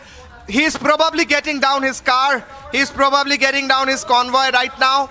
We can see the governor getting down of his car. He's at Bhangod, the clash site. Yesterday we are showing yesterday's visual, how that particular place was burning, the smoke, the bombs, the sticks, the goons, the murders, the guns, the bullets. And in the right hand side of the window we are showing how the governor is right now at that particular spot. Yesterday in a statement he said that all ones who have done this crime, everyone who has done this crime, who are associated with this violence, will be punished. Now the governor is there to talk to the people. He's wrecking the whole area. He's taking a look at that particular area where the violence happened. This is Bhangod in South 24 Parganas. For our viewers, this is South 24th Pargana, one of the district in West Bengal. And here, when nomination for Panchayat election 2023 was being held yesterday, and yesterday was the last day of the nomination, when the opposition parties were trying to submit their nomination papers yesterday, it was alleged, the allegation is that the TMC goons, that's the allegation that the TMC goons tried to to stop them, tried to beat them with sticks and hurled bombs at them. All these are allegations. Again, I'm saying all these are allegations, and large-scale violence was caught on camera. In the left-hand side of the screen, we can see Bhojerhat and the Bhangor market area, and miscreants having a free playground in that area, running around with sticks, running around with bombs and hurling bombs even at the media personnel. And the governor right now at that particular place, he is talking to the police officials yesterday. We also saw how the high courts gave a clear instruction that the whole panchayat elections need to be done under the surveillance of the central forces. Also today, fresh 7 bags of bombs were found. Today, fresh bags of bombs were found. Crude bombs which are not yet being used today it was found in the morning just beside Bhangor police station. That's a breaking. Today, crude bombs were recovered again in Bhangor police station. Today, again, crude bombs, 7 bags of fresh crude bombs were recovered in Bhangor. And what happened was, these were placed just right in front of the Bhangor police station area. And now, the governor is in that area, Governor C.V. Anand Bose, trying to understand from the police officials, from the administrators, from the administrative personnel, what happened yesterday, what went wrong yesterday, why this violence and why the police could not curb that violence. Yesterday we saw when the police officials were asked that why you are not acting, can't you see that these bombs are being hurled at common people, at the candidates, can't you see that, can't you hear the sound of the bombs and bullets? The police officials on our camera said, no, we cannot hear anything, even as when the bombs were continuously exploding in the background. That's what the police officials were doing yesterday. And now we see the governor, he is trying to take a stock of the situation. In the left hand side, fresh recovered crude bombs, what was recovered today. And then violence happened yesterday, but still now fresh bombs all over, scattered all over the place. And now we see the governor trying to understand how the zenith of violence happened and who created such ruckus and murders and clashes and fire in Bhangor. We are getting to know, the allegation is that ISF MLA Naushad Siddiqui has alleged that 2 ISF workers were killed yesterday in Bhangor. That's allegation from Naushad Siddiqui. Naushad Siddiqui on camera told us, alleged that 2 ISF workers were murdered, and the governor is scheduled to visit the ISF workers and the murdered and the victims' houses and meet their friends.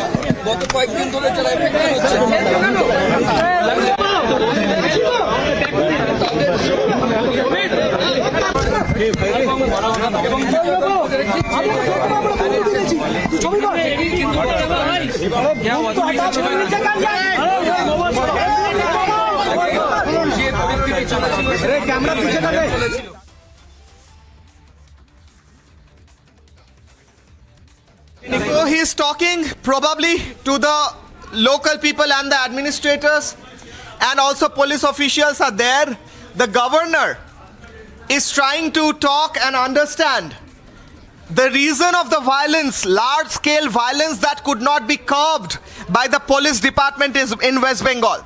Previously, the State Election Commission said that they will conduct the whole panchayat elections with the help of the police officials, of the help of the West Bengal police itself. But yesterday, the High Court gave clear indication, clear instruction that the central forces needs to be brought in. And now we see why it is needed. It is needed because yesterday the West Bengal police could not do anything. We could see in the camera. They were standing. Violence was continuously happening in the background. Bombs were being hurled. Shots were being fired. People were beaten, attacked with sticks. But the Bengal police officials stood there when asked that why they are not doing anything. They said, we cannot see anything, we cannot hear anything. Sorry. Even when the violence was happening in the background. Just imagine that. And now we see the governor in that area, the governor, protector of the constitution in the state, he is in that area. And he is saying, he is talking to the people. And there are different areas where the clashes happened. The Bhangoor constituency is quite a large area. And different areas were there where these miscreants, allegedly TMC goons, that's the allegation by ISF, by the way. ISF is saying these are TMC goons, Trinamool Congress goons. ISF is saying. Now that allegation is there, and they created violence and they created a havoc in a huge area, and the governor is taking his car to different areas, stopping and trying to understand, talking to the local people, talking to the administrators. We can see those miscreants, goons. These are the goons in the left hand side, armed with guns. They had open guns in their hand, and police was standing there. You can see. Also, these are the candidates who are holding their Aadhaar cards up in the air and trying to go to the nomination centers. People were asking, is this a battleground? Is this a battleground where Russia and Ukraine are fighting each other? That the people who are going to submit their nomination paper, they have to hold their hands high up like they're surrendering with Aadhaar cards in their hand and walking. That's a question. And right now, again, live visuals for our viewers. Live visuals for our viewers, for the viewers of Republic TV. Live visuals, first on Republic. The governor of West Bengal, CV Anand Bose, he is at the clash site of Bhangoor of the South 24 Pargana district yesterday, where large-scale violence happened.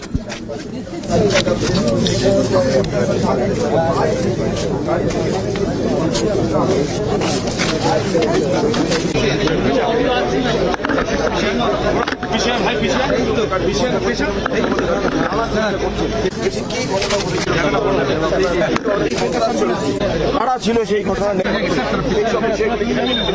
তুমি দেখতে পাচ্ছ আমার স্থানীয় বাসিন্দা স্থানীয় ব্যবসায়ী তাদের একেবারে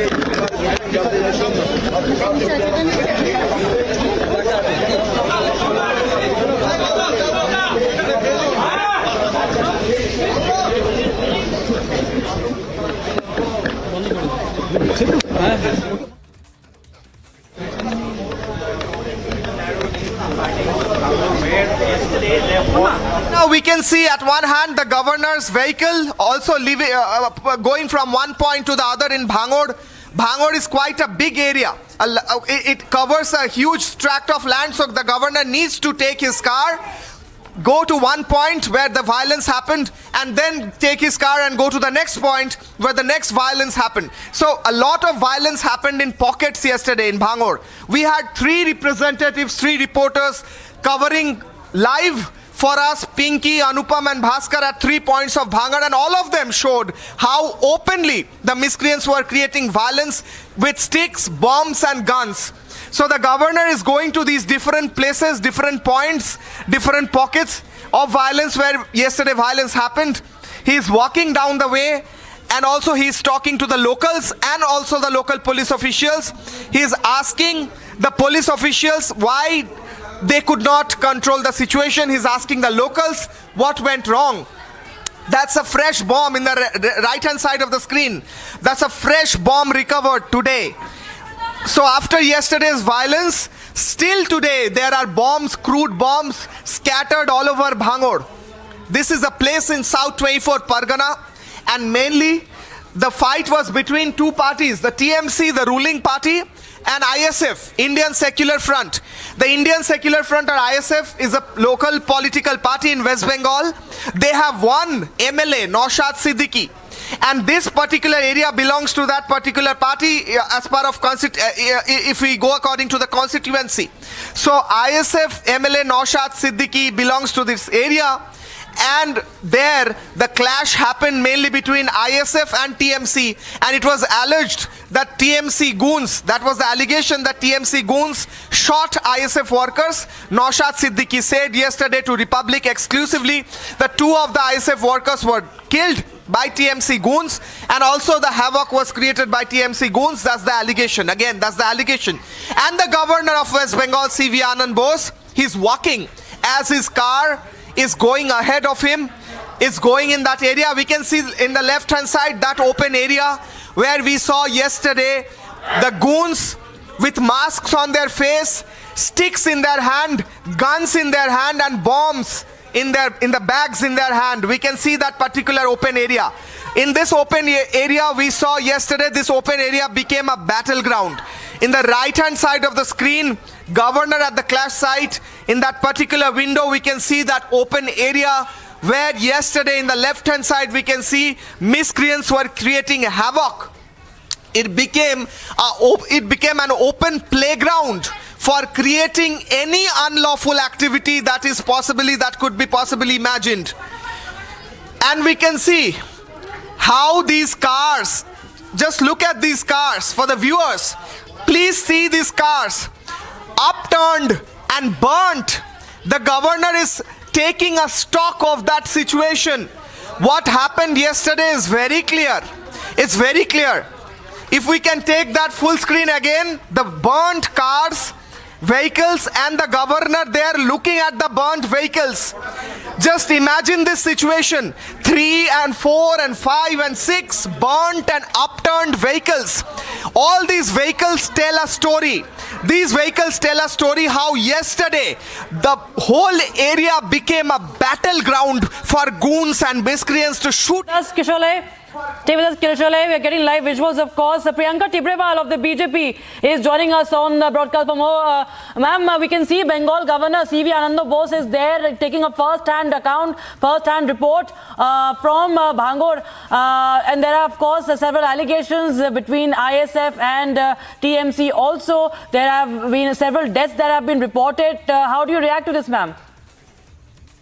See, it is a pathetic situation which is there on the ground in Bengal, and this is being continuing from the last 4 to 5 days. We are seeing as soon as the panchayat elections was announced, we have witnessed that this kind of violence started prevailing in all the districts, whether it was Bhangar, whether it was Canning. I was personally attacked in Canning day before yesterday when I went there. And no FIRs were registered, nothing was taken up by the police. Rather, the police, yesterday when the media was there and was telling them that, see, that bombs are being hurled, the police said that we can't hear anything, we can't see anything. So you and me, we can all visibly see on the TV screens that bombs are being hurled and, gunshots, we could see everything, but it is the police who cannot see anything. So the governor is there on the ground today for himself. He'll see what kind of situation is here. This calls for an immediate emergency announcement in West Bengal because people can't be murdered and killed in the name of elections. Let there be no elections then. Because if you need to kill people in order to win and to stay in power, to continue in power, let there be no elections. Because nobody wants to lose their near and dear ones. Can you imagine? And we don't hear a single word from the Chief Minister. She is busy going to temples. We don't hear a single word from the Chief Minister. She is busy going to temples.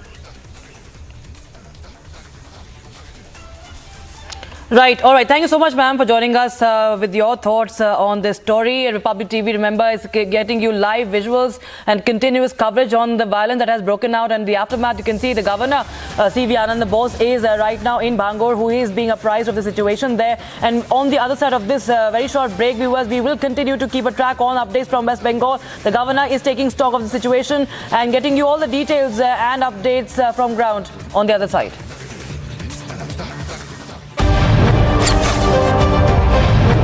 Mr. Malia, barrack number 12, jail conditions are ready according to Team India. Is that not fine according to the jail? Persistently been asking you only one question. Mr. Malia, why did you escape in 2015? Why did you walk out? Why did you rush out of India? Mr. Malia, why are the questions bothering you when I'm not getting a single answer? Just answer one question, sir.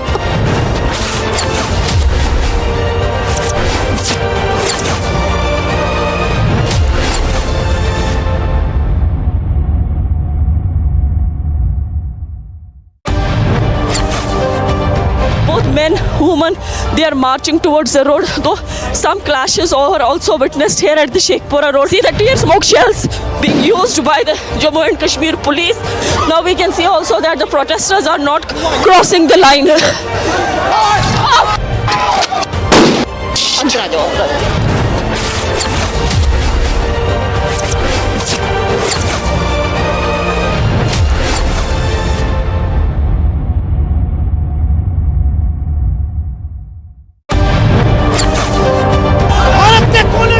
हम आज जब अपने उन शहीदों को याद करते हैं तो उसके साथ साथ जवानों की भी बात करना जरूरी है जो अभी भी ग्राउंड पर तैनात है। मैं चाहूंगी एक बार माँ भारती को याद करके एक नारा दे दे जो लोगों के दिलों तक पहुंचेगा। एक बार भारत माता की जय, भारत माता की जय, भारत माता की जय।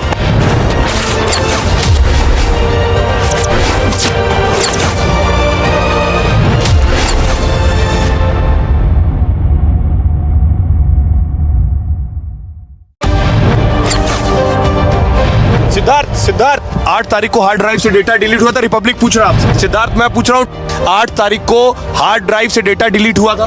डेटा डिलीट हुआ था हार्ड ड्राइव से, आपने बताया है क्या था डेटा? 8 हार्ड ड्राइव का डेटा डिलीट हुआ था या नहीं?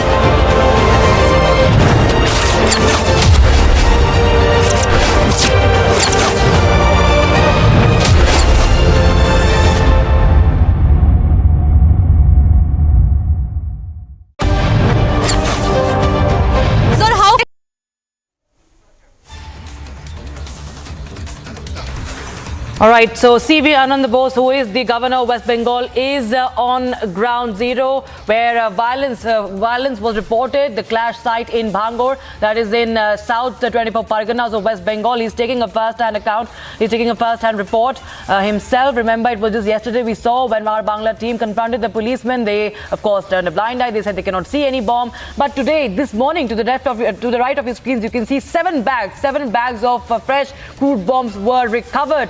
And that is the reality, viewers. And now the Bengal governor is taking cognizance. He has reached Bhangur and he is now he's speaking to the civilians and the administrators, several of the officers and police officers, of course, also. He's taking an account. He has been apprised of the situation there. And this morning, remember, viewers, more bombs. You can see that middle window.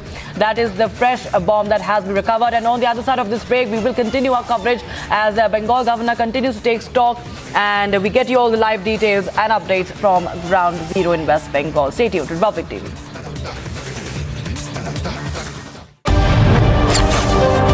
Sir FIR में किसी का नाम नहीं है, sir बर्ताव कर रहे हैं, क्या इसका कोई एक्शन लिया जाएगा? सर कार्रवाई को लेकर क्या कहना चाहेंगे? भूपेंद्र जी कार्रवाई को लेकर क्या कहना चाहेंगे?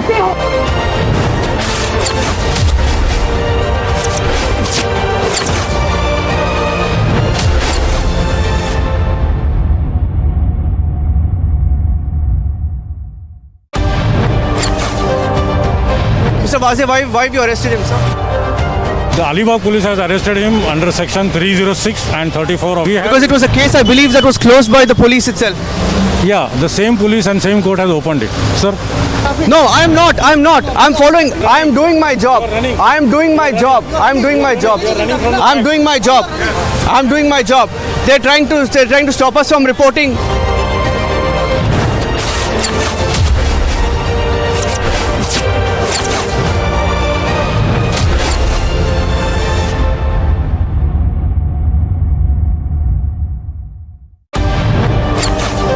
These are the images which shows you the reality of what really happened in the city of Bucha. What you see right now on your screens is the reality of this war where thousands and thousands of Ukrainians have lost their lives. We are standing in the premise of a church right in the middle of Bucha. ये जो आप अपने आंखों के सामने देख रहे हैं, ये विश्व के सबसे बड़ा एयरबस हुआ करता था एक टाइम पर, और आज आप जो देख रहे हैं इसका कुछ नहीं बचा. You have to leave from here.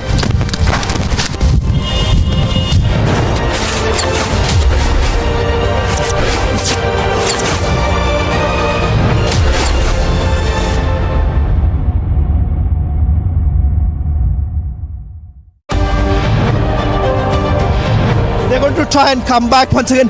Here, sir. This is the back entry. This is the back entrance of Mr. Chidambaram. Chidambaram has been arrested right now. That's me, Chidambaram, right now. He's been arrested on the screen.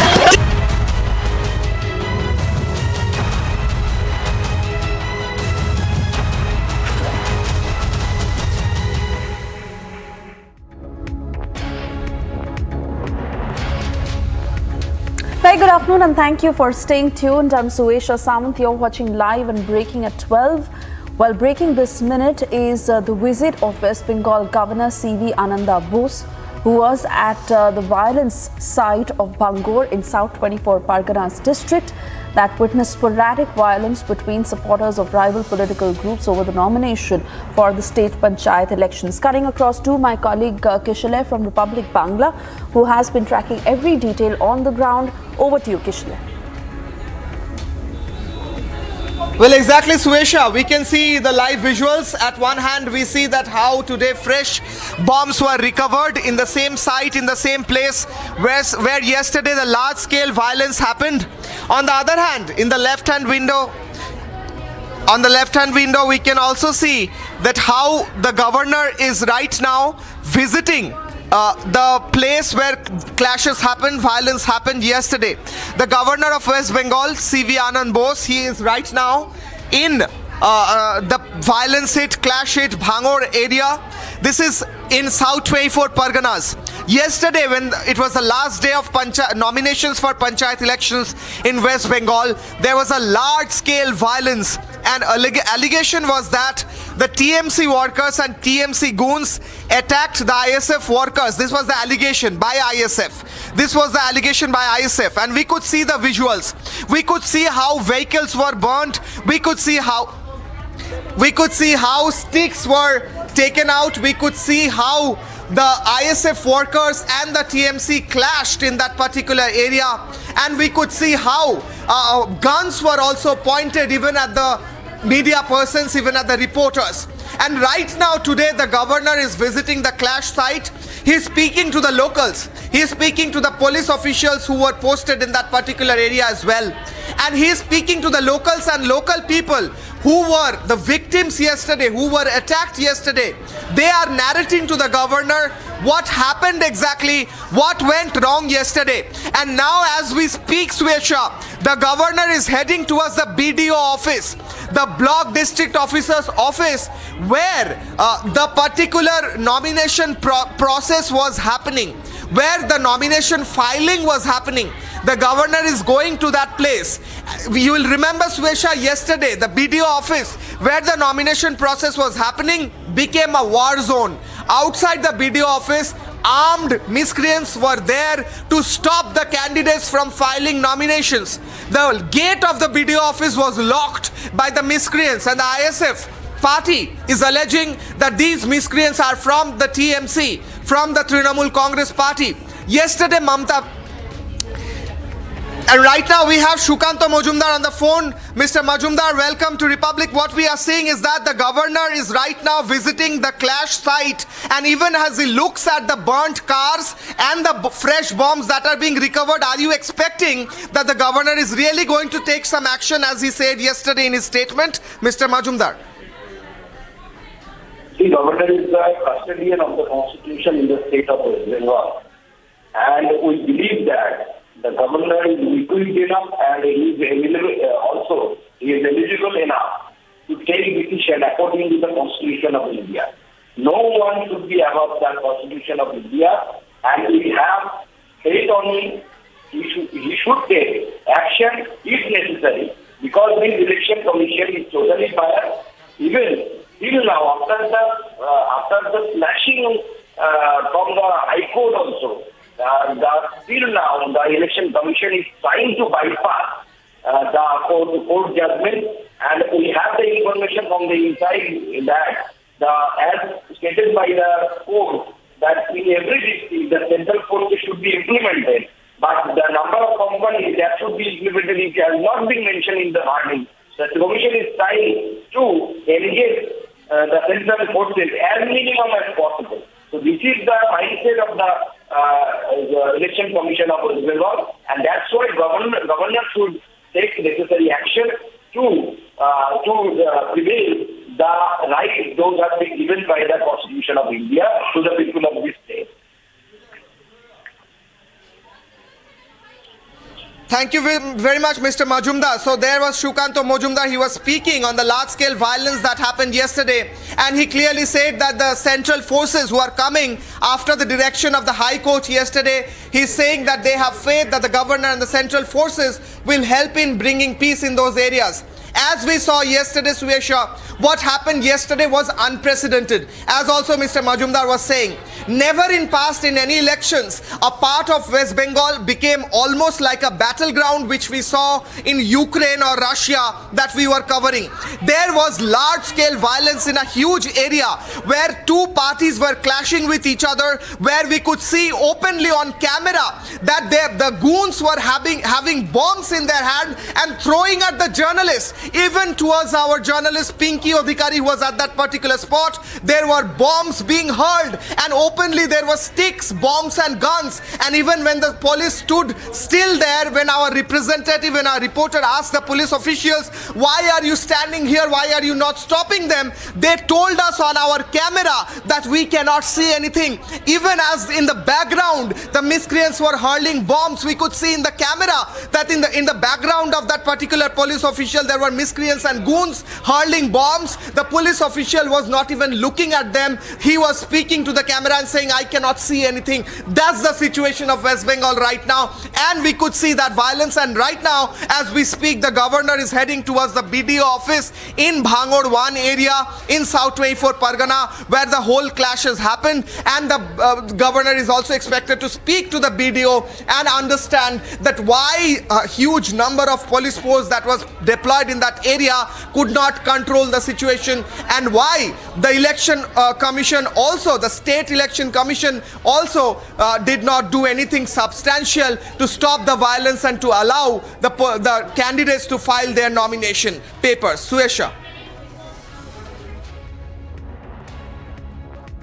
Continue talking to us, Kishore, because it is extremely shameful and appalling that it is the ruling government that is shutting its eyes to an absolute breakdown of law and order in the state, and the fact that this is not a one-off thing, this has pretty much become a...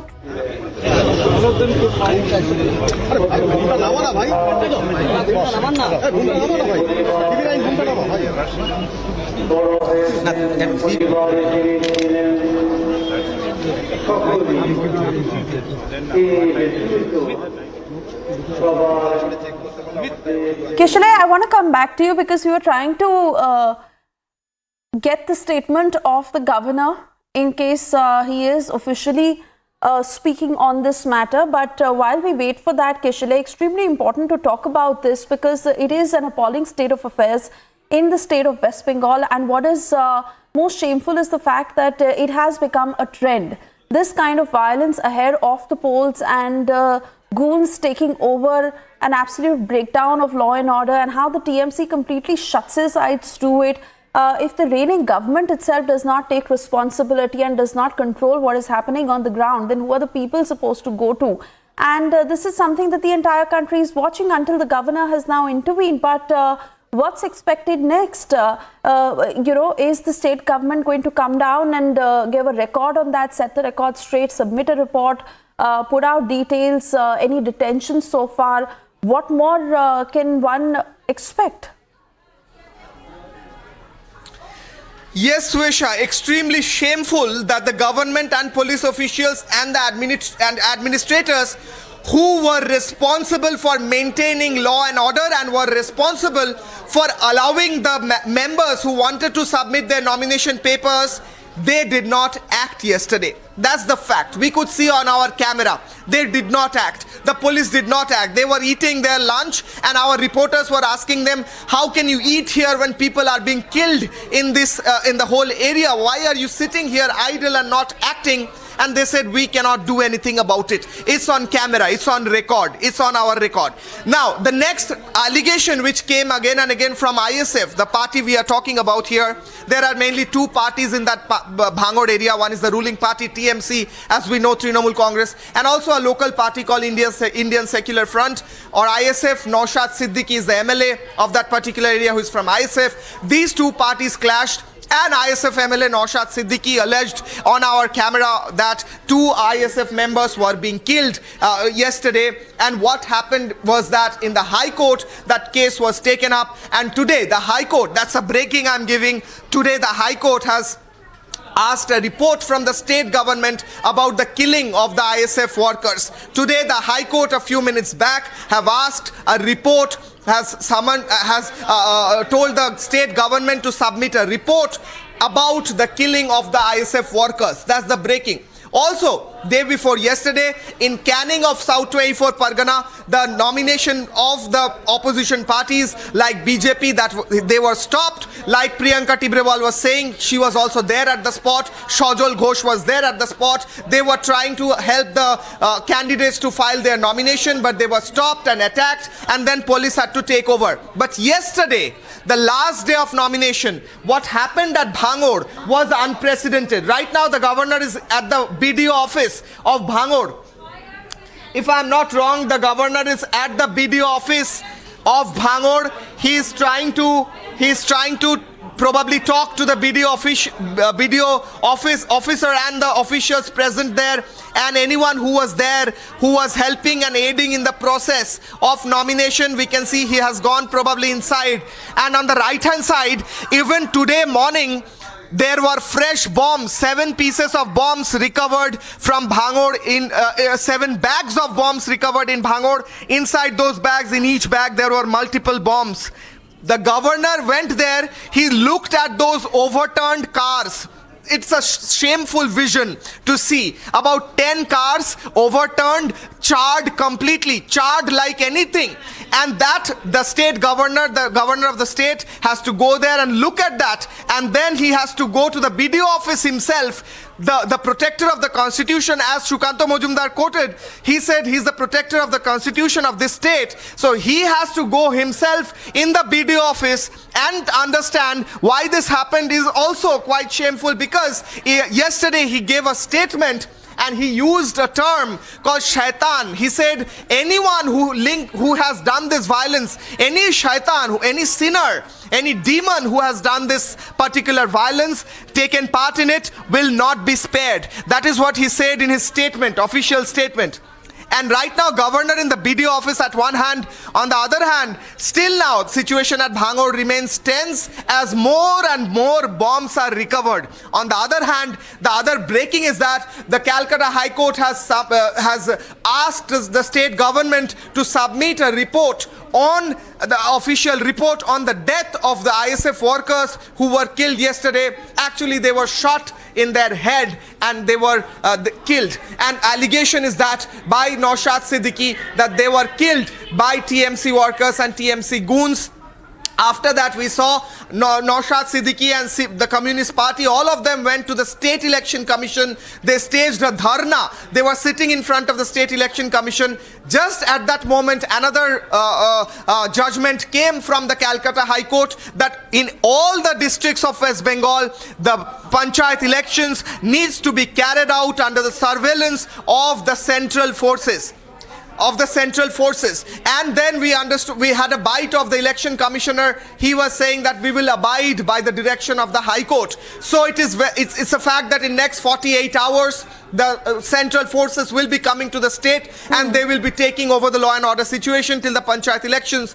But what will happen to the people who already died yesterday in Bhangor? Also, there were deaths reported from other areas like Chopra, from other areas like Murshidabad, from other areas like Canning as well, in South 24 Pargana as well. So in Murshidabad, the first day of nomination, one Congress worker died. In Murshidabad again yesterday, another party worker died. And in Chopra, 2 Communist Party workers also died. That's the allegation by Biman Basu. Biman Basu, left leader and state president of the left front, he alleged, the state president of the left front, Biman Basu, alleged that 2 CPIM workers, Communist Party workers, were also killed yesterday. So that takes the whole death toll just in the nomination process to 8, even more than that possibly. which are not even reported probably. So what will happen on the election day? On the 8th, in one phase, 70,000 panchayat seats will go up for election. These are the questions. But at least now the opposition is saying that the central forces will be coming. So that's one kind of statement, one kind of situation where there will be someone who will be protecting the nominees, protecting the voters from the miscreants. That's the hope that the opposition parties are keeping.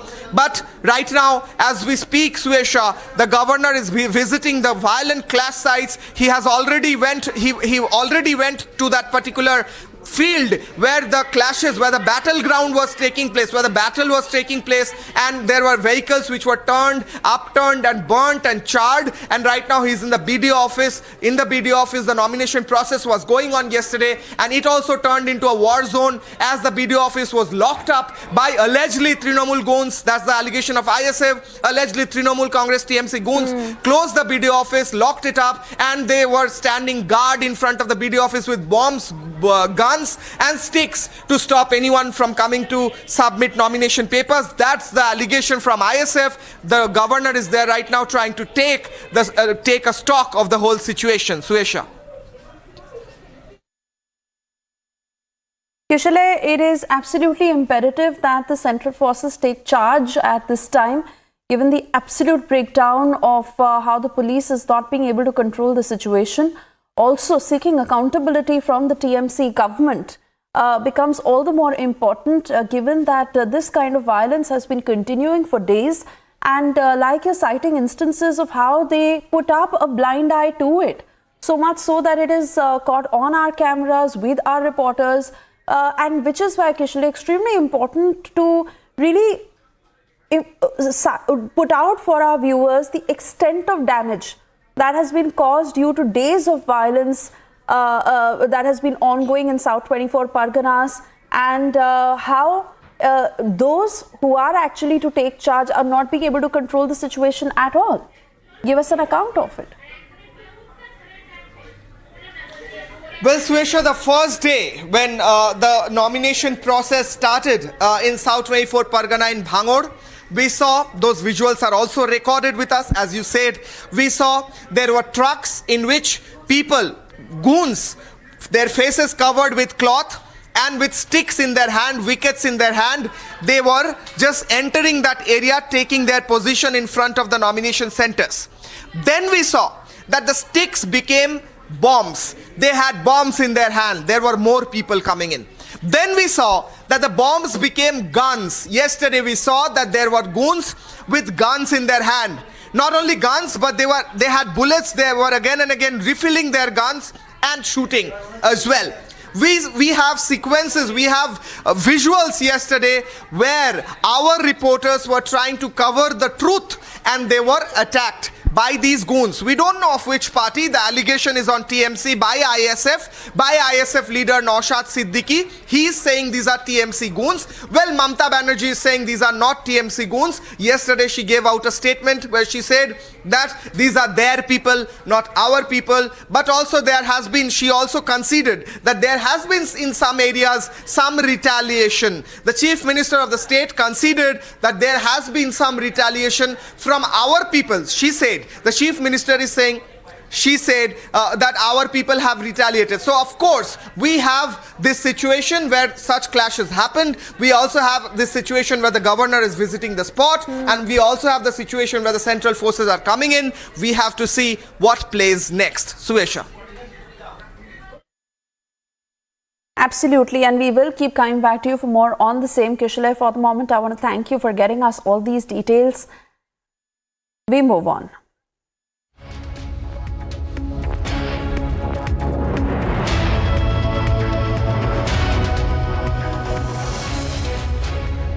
And while Prime Minister Modi virtually addressed the G20 agricultural ministers meet, lauding the agricultural sector's role in the nation's economy, while adding that India promotes natural as well as technology-enabled farming, the three-day G20 agricultural meeting is taking place in Hyderabad. Here are all the details. Friends, as you know, the year 2023 is being celebrated as the International Year of Millets.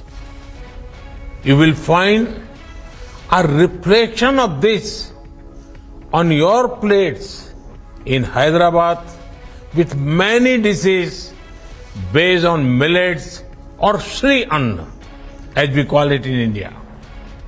These superfoods are not only healthy to consume, but they also help raise the income of our farmers by using less water, needing less fertilizer, and being more pest resistant. Of course, millets are not new. They have been cultivated for thousands of years. But markets and marketing had influenced our choices so much that we forgot the value of traditionally grown food crops. Let us embrace Sri Anna millets as the food of our choice. As part of our own commitment, India is developing an Institute of Millets Research as a center of excellence for sharing best practices, research and technology in millets.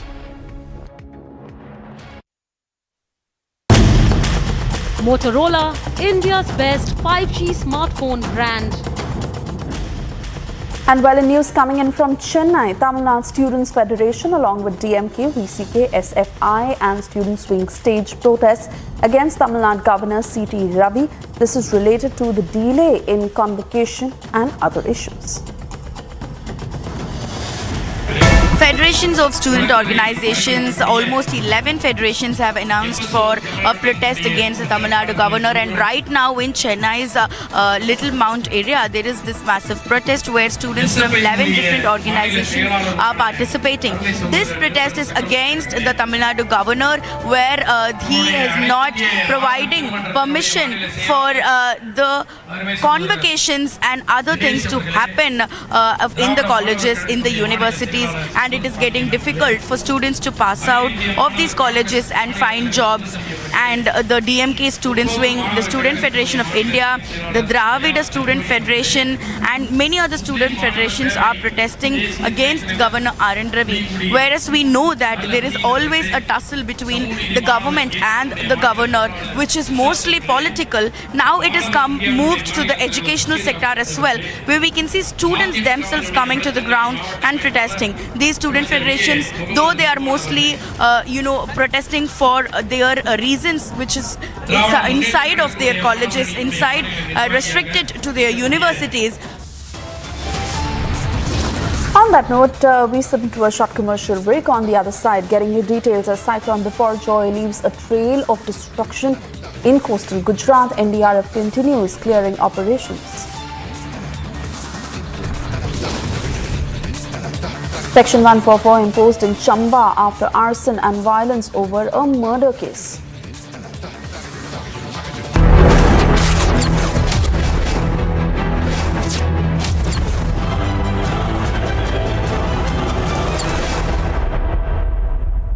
The top-ranked Amity BTech attracts some of the most brilliant students of India, with alumni working in top companies around the world and earning over 2 crores rupees per annum.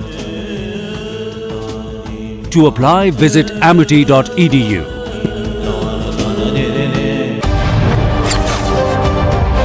Rahul Gandhi raised the issue of institutions. Why this? Republic TV can ask any number of questions. I'm not going to be... So, but Mr. Rahul Gandhi raised the issue of institutions. Right. Rahul, would you take a couple of questions on ED, Rahul? You can't push us around. किसान की बात करना गरीबों की. ठीक है, मैं किसान की पूछता हूँ, आप पूछने दीजिए.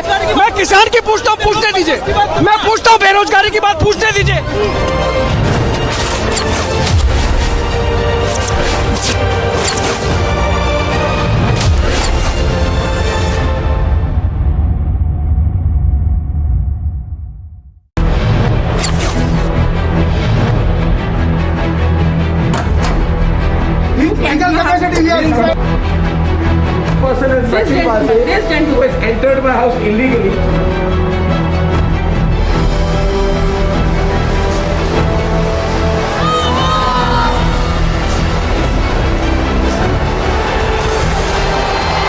भारत के लोगों की जीत है। अंदर अंदर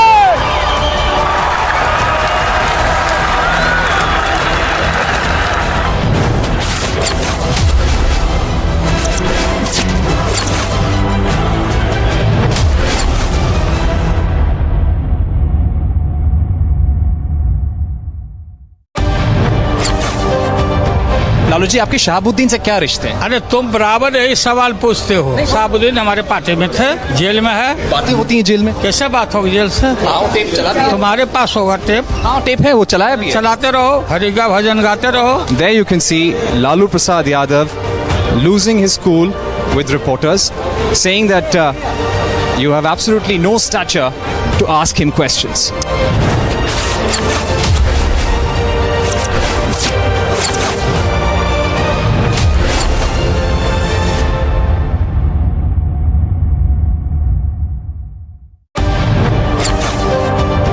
देशमुख साहब यहाँ आपातकाल लगाए। देशमुख साहब यहाँ घोषित आपातकाल है। 1000 एडिटर मुझे पकड़ रहे। ये देखिए मुझे पकड़ रहे। देशमुख साहब, मेरा खून निकल रहा है। आप देख रहे हैं देशमुख साहब यहाँ घोषित आपातकाल है। आप पत्रकारों को जेल में डालेंगे। मुझे पकड़ रहे हैं। 1000 रिपब्लिक आप ऐसे पकड़ेंगे मुझे। मेरे मुंह से खून आ रहा है। मेरे मुंह से खून आ रहा है। ये देखिए।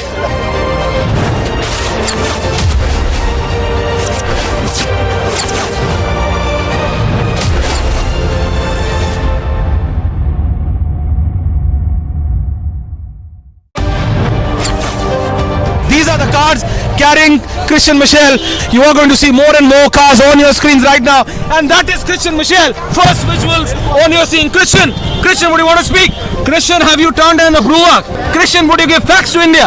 Christian, will you tell the truth about those names? Christian, will you tell the truth about the family? Christian, and that's the car getting in. Christian Michel first. Motorola, India's best 5G smartphone brand. Thank you for staying with Republic. And while flash floods hit North Sikkim district, submerges National Highway 10 at Pegong. Heavy rains that lashed North Sikkim, which resulted in the overflow of nearby rivers, leading to flash floods that engulfed National Highway 10. Now, according to officials, a flash flood that hit Sikkim on Thursday night, where areas such as Lanchen and Lachung in North Sikkim were completely cut off from the rest of the state due to flash floods.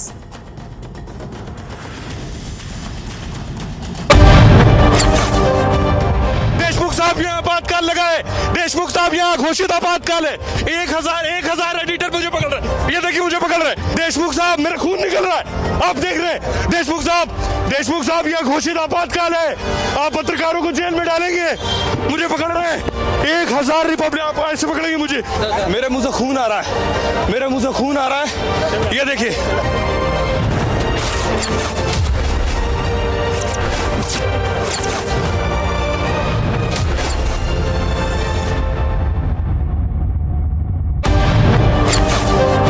Mr. Charles?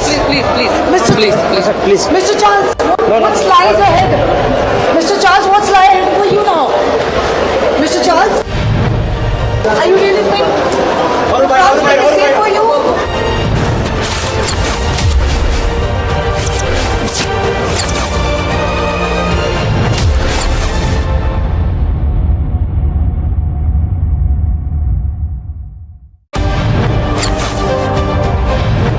Mr. Malia, barrack number 12, jail conditions are ready according to Team India. Is that not fine according to the jail? Persistently been asking you only one question. Mr. Malia, why did you escape in 2015? Why did you walk out? Why did you rush out of India? Mr. Malia, why the question is bothering you when I'm not getting a single answer? Just answer one question, sir.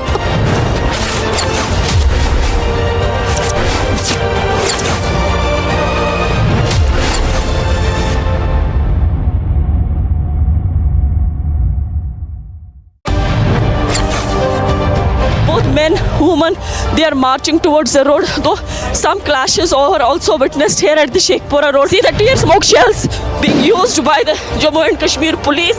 Now we can see also that the protesters are not crossing the line.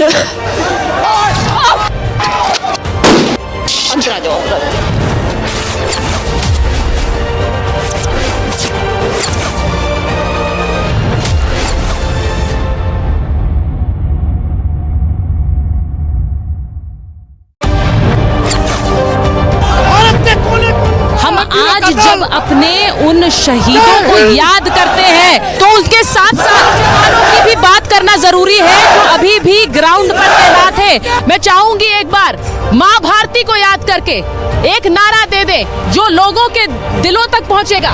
एक बार भारत माता की भारत माता की भारत माता की।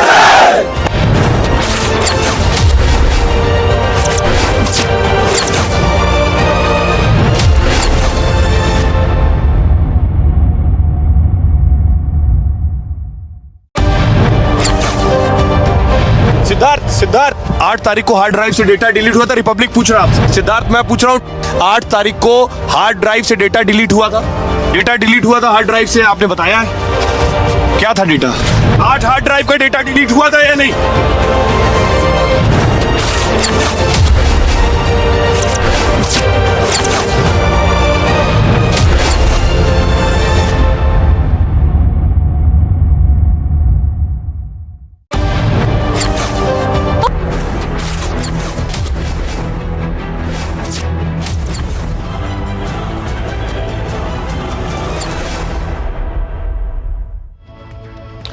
A very good afternoon. We are live and breaking on Republic TV. I am Rajasthan Mishra getting you all the top stories from across the globe. Let's take a look at the headlines first.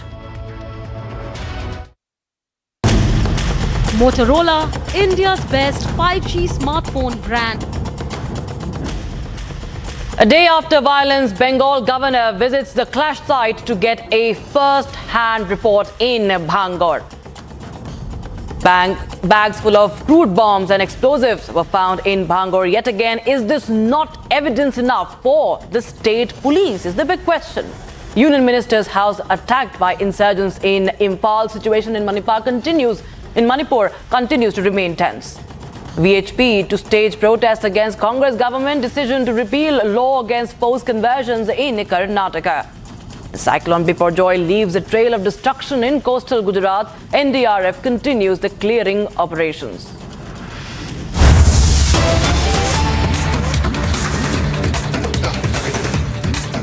We start with some breaking news coming in from Himachal Pradesh. Former Chief Minister of the state, Jairam Thakur's convoy has been blocked by police as he tried to enter Chamba. Now, prohibitory orders are in place in Chamba over the murder of a man that led to tensions. On Thursday, mob burned down the house of a murder accused in Chamba, prompting authorities to impose prohibitory orders restricting people's movement to prevent the further flare-up. So, visuals on your screens right now. Jairam Thakur has been stopped by cops in Himachal Pradesh, the former chief minister, as prohibitory orders have been put in place in Chamba. Amandeep is joining us for more on this. Amandeep, Jairam Thakur has been stopped by cops. What more details do you have? Well, absolutely, Rakshita. Just because Section 144 has been placed in the entire area and no congregation, protest or gathering is allowed. And in fact, this section has been imposed after yesterday's event. And Jairam Thakur, along with his entire camp, wanted to visit the family of Manohar Lal, but he has been stopped at the entrance of the Chamba district just because Section 144 CRPC. And even the Jairam Thakur wanted to meet to family. He is continuously demanding for the NIA probe. And even now has been stopped and raising the slogans against the government. And on the other side, there was a heavy police deployment in the area to maintain the law and order situation just because yesterday or almost 5 to 10,000 people striked at the house of the accused family, and that has been burned down by the family, and the police have evacuated the family members of the accused. And in fact, now they all are in the custody of Himachal police as well. But Rakshita, I just wanted to mention one important thing, that police or administration might block Jairam Thakur but not Republic TV. We have just already on the way towards the native village of Manohar Lal, that is Throdi, and we have to trek for almost 2 kilometers and we are just on the way. If I want to show you the visuals also, that we have just left our car on the road and after that we have started climbing the mountain just because there is no road connectivity to Manohar Lal's native village Throdi, and the family members are still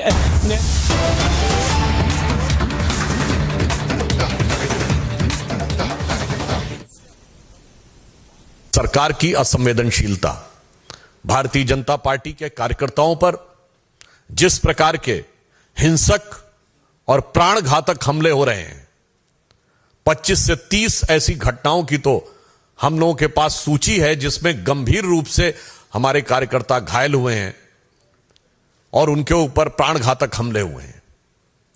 उससे भी अधिक चिंता का विषय यह है कि राज्य के निर्वाचन आयोग के द्वारा इन सारी घटनाओं के प्रति एक निहायत ही असंवेदनशील और गैर जिम्मेदाराना रवैया इख्तियार करना, जिसकी वजह से न्यायालय जाना पड़ा और न्यायालय के हस्तक्षेप के बाद स्थितियों पर नियंत्रण लगाने का प्रयास किया गया। पश्चिम बंगाल की सरकार, पश्चिम बंगाल की पुलिस जिस प्रकार से बर्ताव कर रही है, यह देश के लोकतांत्रिक और चुनावी इतिहास में एक बहुत काला अध्याय है। एक फैक्ट आपके सामने रखना चाहता हूं कि अंतिम दिन तृणमूल कांग्रेस के 40,000 से अधिक लोगों ने नामांकन किया और पश्चिम बंगाल में 341 ब्लॉक हैं। 4 घंटे के अंदर यदि 40,000 से अधिक लोग नामांकन करते हैं केवल 341 ब्लॉक में, और इसमें तो अन्य भी दलों के लोगों ने नामांकन किया है अंतिम दिन, ऐसा तो नहीं है कि सिर्फ तृणमूल कांग्रेस ने किया है, लेफ्ट ने भी किया है, कांग्रेस ने भी किया है, हमने भी किया है। यानी औसतन एक व्यक्ति के नामांकन का समय 2 मिनट के आसपास आता है। अब व्यवहारिक दृष्टि से समझा जा सकता है कि सरकार और राज्य की चुनाव आयोग के दिशा निर्देश में काम कर रही चुनावी मशीनरी कितनी ईमानदारी से काम कर रही है। यदि एक नामांकन पत्र को सरसरी नजर से भी देखना हो कि उसके अंदर कोई गलती नहीं है, तो वो 2 मिनट में नहीं देखा जा सकता। 5, 7, 8 मिनट तो आपको देखने में लगते हैं। इसके बावजूद इस गति से हुए नामांकन यह दर्शाते हैं कि सरकार किस प्रकार से व्यवस्था को हाथ में लिए है। और मैं पूछना चाहता हूं, जो लोग कहते थे कि democracy is almost finished in India, तो I want to ask them a categorical question that the level of violence which is being witnessed in West Bengal, the democracy is flourishing or it is vanishing? ये लोकतंत्र का उद्भव दिख रहा है या तिरोभाव दिख रहा है? और जिस प्रकार से नामांकन की प्रक्रिया का मैंने उदाहरण बताया, क्या ये लोकतंत्र का उपहास नहीं है?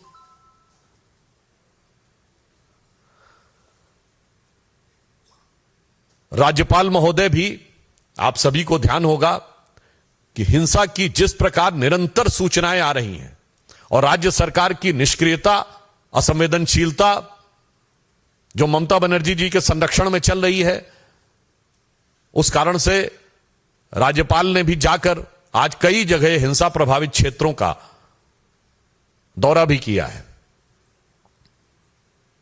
मैं यह भी बताना चाहता हूं कि इस प्रकार के घृणा, हिंसा और प्राणघातक हमलों के दौर में भी भारतीय जनता पार्टी के 50,000 से अधिक कार्यकर्ताओं ने अपना नामांकन किया है। यानी इन प्रतिकूल परिस्थितियों में भी भारतीय जनता पार्टी के कार्यकर्ता पूरी दृढ़ता के साथ, साहस के साथ उस जुल्म और ज्यादती को सहते हुए लोकतंत्र की लड़ाई लड़ने के लिए आगे बढ़ रहे हैं। और मैं तृणमूल कांग्रेस की सरकार और ममता बनर्जी जी को यह कहना चाहता हूं कि आप याद रखिए कि ये आगजनी का जो खेल, जो हिंसा का खेल आप खेल रहे हैं, यही इससे पूर्व कम्युनिस्ट सरकारें करती थी। और उनका हश्र क्या हुआ? लोकतंत्र में जनता जनार्दन है और जिस प्रकार का अत्याचार और अनाचार हो रहा है उसकी पराकाष्ठा पूर्ण हो रही है। तो मैं उन्हें सुझाव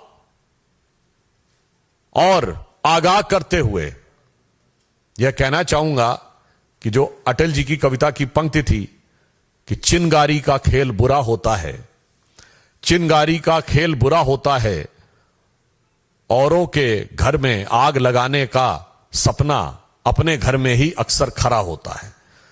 तो जो कुछ ये कर रहे हैं, और इसी के साथ मैं समस्त विपक्षी दलों से पूछना चाहता हूं कि लोकतंत्र का जो स्वरूप, हिंसा से घायल स्वरूप दिखाई पड़ रहा है, पश्चिम बंगाल में जो मां माटी मानुस की बात करती थी, वहां भारत मां के विरुद्ध खड़ी हुई शक्तियां प्रबल, माटी खून से सनी हुई और मनुष्यता पूरी तरीके से व्यथित और कलंकित नजर आ रही है। उसके बाद भी किसी विपक्षी दल को इसके लोकतंत्र में कोई समस्या नजर नहीं आ रही।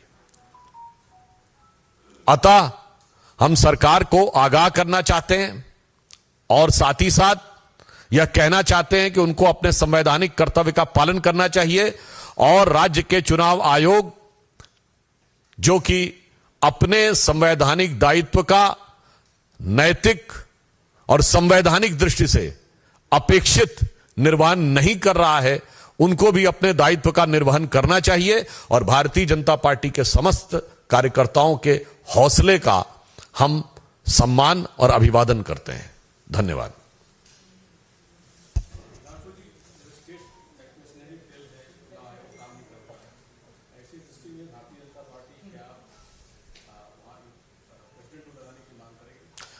देखिए, चुनाव की प्रक्रिया चल रही है और आप सभी को विदित है कि चुनाव की प्रक्रिया के समय चुनाव आयोग के ही निर्णय सर्वोपरि होते हैं।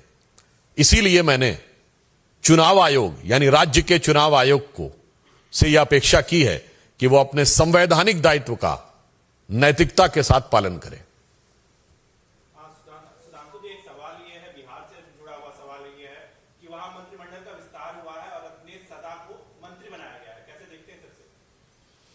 संयोग से साथ में बिहार के प्रवक्ता बैठे हैं, तो मैं चाहूंगा कि उसका उत्तर ये दें। नीतीश कुमार जी ने कहा है कि मांझी जी हमारे बैठकों की बात बीजेपी को बता रहे थे, इसलिए हमने कहा कि आप ज्वाइन करो या भाग जाओ। नहीं, देखिए, हमें ये समझने की आवश्यकता है, आज बिहार में जो महागठबंधन का स्वरूप है वो शुद्ध रूप से पिछड़ा विरोधी है, दलित विरोधी है, गरीब विरोधी है, शोषित विरोधी है। आखिर क्या कारण है कि इन्हीं नीतीश कुमार जी के साथ उपेंद्र कुशवाहा जी, उनके स्वाभिमान के साथ समझौता हो रहा था। जीतन राम मांझी जी मूसर समाज से आते हैं, महादलित समाज से आते हैं, आपको बर्दाश्त नहीं हो रहा था। यह महागठबंधन का असल चाल, चेहरा और चरित्र है। जो नीतीश कुमार जी आजकल दिल्ली का दौरा लगा रहे हैं, आप बिहार में तो अपनी सरकार को संभाल के रख नहीं पा रहे हैं। और जो विजुअल्स हमारे सामने आए हैं, आप जिस मंत्रिमंडल शपथ ग्रहण की बात कर रहे थे, वरिष्ठ नेता हैं रत्नेश सदा जी, महादलित समाज से आते हैं। All right, that was the BJP's press conference. Sudhanshu Trivedi just launched a scathing attack on Mamata government amid the violence reported from West Bengal, where people have been killed as well. And that, of course, is BJP's attack, targeting Mamata Banerjee, questioning the opposition parties why they are silent on the absolute breakdown of law and order in West Bengal. Remember, the governor has taken stock of situation in Bhangur, where there were violent clashes being reported, and 7 new bags of crude bombs have yet again been discovered in the region in South 24 Parganas. And we'll keep you updated with all the latest from West Bengal as well. Time now to take a quick look at other news. Motorola, India's best 5G smartphone brand. After the Siddaramaiah-led Congress government in Karnataka decided to withdraw the conversion law brought in by the previous BJP government, former Karnataka Chief Minister and BJP leader Basavaraja Bommai hit out at the Siddaramaiah-led Congress government's decision to withdraw the anti-conversion law, saying that the Grand Old Party is jeopardizing the interests of the people of the state. In a bold and unexpected move, Delhi Health Minister Saurabh Bharadwaj of the Aam Aadmi Party proposed an intriguing offer to the Congress. On Thursday, Bharadwaj announced that if Congress refrains from contesting elections in Delhi and Punjab, The Aam Aadmi Party would reciprocate it by abstaining from the upcoming elections in Madhya Pradesh and Rajasthan. Tamil Nadu BJP President K. Annamalai retorted to the criminal defamation charges levelled against him by DMK Treasurer and former Minister T.R. Balu in connection with allegations imposed by the BJP leader at a press conference on 14th of April. This comes after the Metropolitan Magistrate Court in Chennai summoned Annamalai to appear before court. After the Delhi police requested court approval to dismiss the POCSO case against the chief of Wrestling Federation of India, Brij Bhushan Sharan Singh, citing the retraction of allegations by a minor and a father, Sakshi Malik has raised concerns and criticized the police's handling of the complaint. She says that there was pressure and threats. That is what she has heard, and the court has to decide. According to Kashmir Zone Police, 5 terrorists were killed in an encounter that broke out between terrorists and joint parties of the army and police in Jammu and Kashmir's Kupwara district in the wee hours of Friday. The search of the area is underway. In a historic commemoration, Prime Minister Narendra Modi will lead a yoga session for the first time at UN headquarters on the 9th International Day of Yoga. That is to be celebrated on the 21st of June. The International Day of Yoga aims to raise awareness worldwide of the many benefits of practicing yoga. Recognizing its universal appeal in December 2014, the United Nations proclaimed 21st of June as International Day of Yoga. Prabhas's Adipurush has finally seen the light of the day today after multiple postponements and controversies. In Telangana and Andhra Pradesh, early morning shows at 4 a.m. went sold out. Fans celebrated Prabhas's arrival as Lord Ram in Adipurush. Twitter is abuzz with the first reviews of the film. Netizens called Adipurush as Prabhas's comeback and termed it as a modern retelling of Ramayana.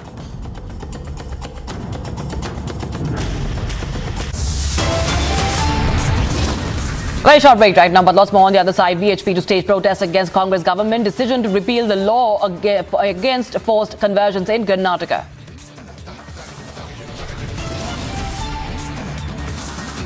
And Cyclone Biparjoy leaves a trail of destruction in coastal Gujarat. NDRF continues clearing operations. All that and much more on the other side. Don't go anywhere.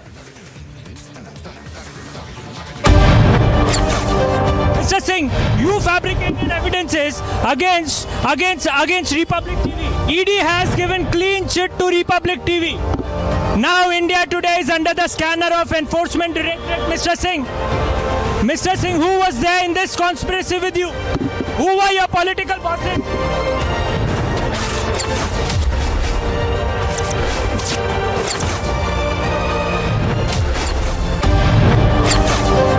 These are the cars carrying Christian Michel.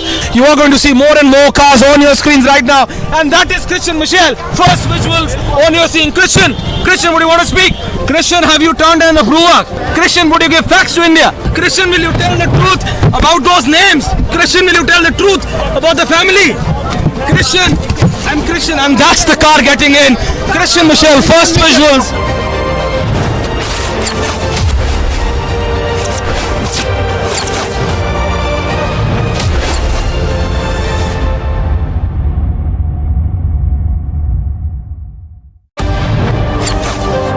Sir FIR में किसी का नाम नहीं है, बर्ताव कर रहे, क्या इसका कोई एक्शन लिया जाएगा? सर कार्रवाई को लेकर क्या कहना चाहेंगे? भूपेंद्र जी कार्रवाई को लेकर क्या कहना चाहेंगे?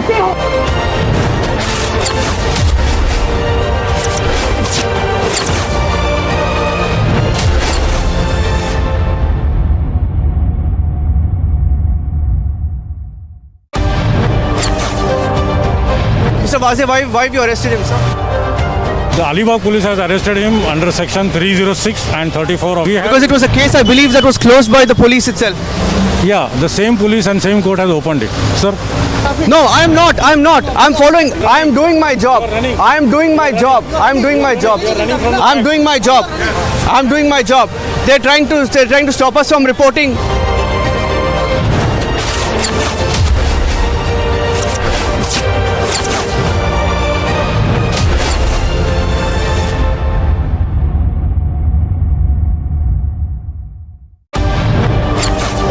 These are the images which shows you the reality of what really happened in the city of Bucha. What you see right now on your screens is the reality of this war where thousands and thousands of Ukrainians have lost their lives. We are standing in the premise of a church right in the middle of Bucha. ये जो आप अपने आंखों के सामने देख रहे हैं, ये विश्व के सबसे बड़ा एयरबस हुआ करता था एक टाइम पर, और आज आप जो देख रहे हैं इसका कुछ नहीं बचा. You have to leave from here.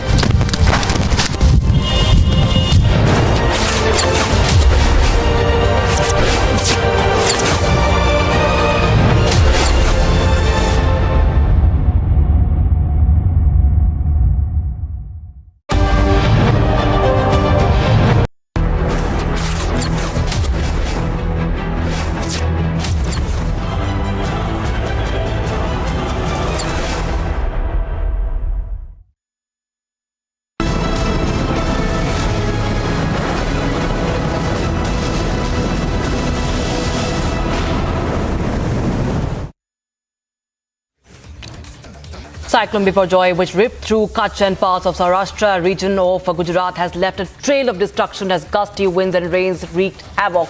Heavy rains lashed the entire Kutch district since the cyclone started making landfall near Jakhau port from 6:30 p.m. last evening, and the process continued till 2:30 a.m. Biparjoy unleashed destructive wind speeds of up to 140 kilometers per hour and incessant rains as trees and electricity poles were uprooted, while seawater entered villages located in low-lying areas. Here's a report filed by my colleague Priyanka Sharma from Kutch.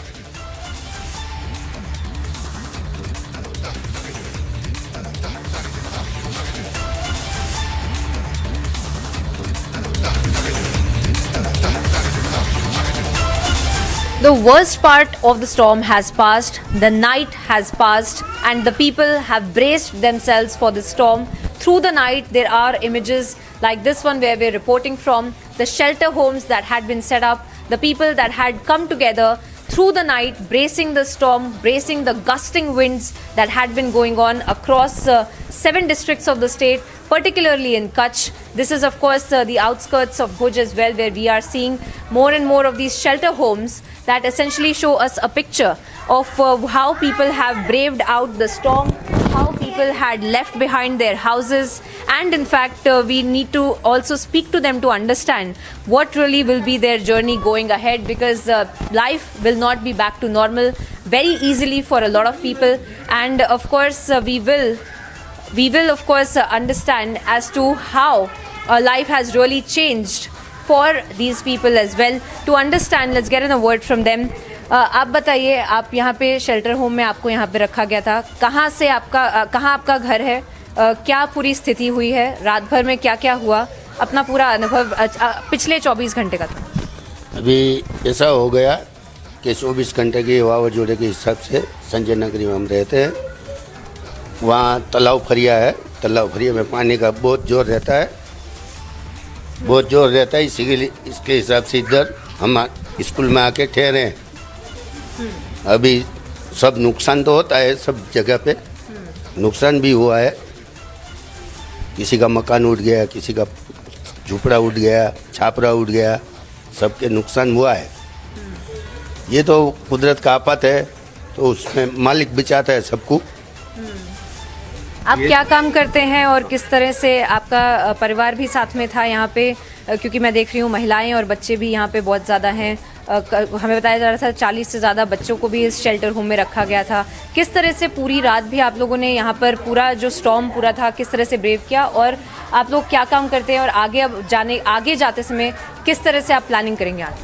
अभी सब मजदूरी करते हैं, ये मेहनत करते हैं, ये सफाई काम वाले हैं सब लोग. हम भी मजदूर इंसान हैं, मजदूरी कर रहे हैं. हमारा परिवार सब मजदूरी से हिसाब से नब रहे, हाथ की कमाई करके सब खाते हैं, सब गरीब लोग हैं. We'll try to get in a word from several of these women as well that have been here, because we see more and more women in this particular shelter home, and women with children as well, and that becomes all the more difficult. Let's get in a word from them to understand how essentially they have also braved out this entire storm. We'll speak to them. आप कहाँ से यहाँ पर shift किया गया है आपको? आपका घर कहाँ है? दीनदयाल नगर घर है हमारा. पतरा उड़ गया है, झुपड़पट्टी नुकसान हो गया है. अभी आगे से समाचार दिया था कि राशन भरवा के रख दो घर में, तो राशन भरवा के घर में रख दिया तो सब पानी पानी हो गया राशन। साहिब हमारा बच्चा भूख मर गया, तो बाजू में स्कूल है, तो स्कूल में हमारे को सहारा दिया, तो 3 दिन से हमारे स्कूल में बैठ गया है बच्चा, इधर खा पिए रहे है, सो रहा है, गादला तकिया सब है, पूरी सारवार सगोड़ है यहाँ पे। मैं देख रही हूँ आपके बच्चे भी आपके साथ में हैं। आप सब लोग साथ में ही थे, बच्चे भी कई सारे मैं देख रही हूँ, आप सब लोग यहाँ पे थे रात भर। किस तरह से आप लोगों ने ये पूरा डील किया? किस वो ही साहस के साथ टीम गुजरात ग्राउंड जीरो पे काम कर रही है। भगवान द्वारकाधीश और सोमनाथ दादा के आशीर्वाद से, सरकार की प्रोएक्टिव कामगिरी के कारण आज सुबह 8 बजे तक किसी भी प्रकार के कैजुअलिटीज़ की खबर नहीं है। कुछ लोग जख्मी ज़रूर हुए हैं, उनका इलाज सरकारी अस्पताल, प्राइवेट अस्पताल सरकार द्वारा कराया जा रहा है। पूरे गुजरात में 22 जितने पुलिस के जवान हमारे जख्मी हुए हैं, सेवा करते करते जख्मी हुए ये जवानों की इलाज भी अस्पताल में चालू है। इस प्रकार की तेज हवा और बारिश के कारण कई जगहों पे बिजली के खंभे गिरे, पेड़ गिरे और छपरे वाले मकानों को नुकसान हुए है। कच्चे मकान के भी गिरने की खबर आई है। कल भारी बारिश और हवा के बीच में जब साइक्लोन लैंड हुआ, तभी भी शहरों में जहाँ पेड़ गिरने की खबर आई, बिजली के खंभे गिरने की खबर आई, वहाँ पे Gujarat police, NDRF, army, navy, coast guard, SDRF और पीटीएफ की टीम ने साथ मिलकर अलग अलग जगहों पे पेड़ एवं बिजली के खंभे तात्कालिक हटाए।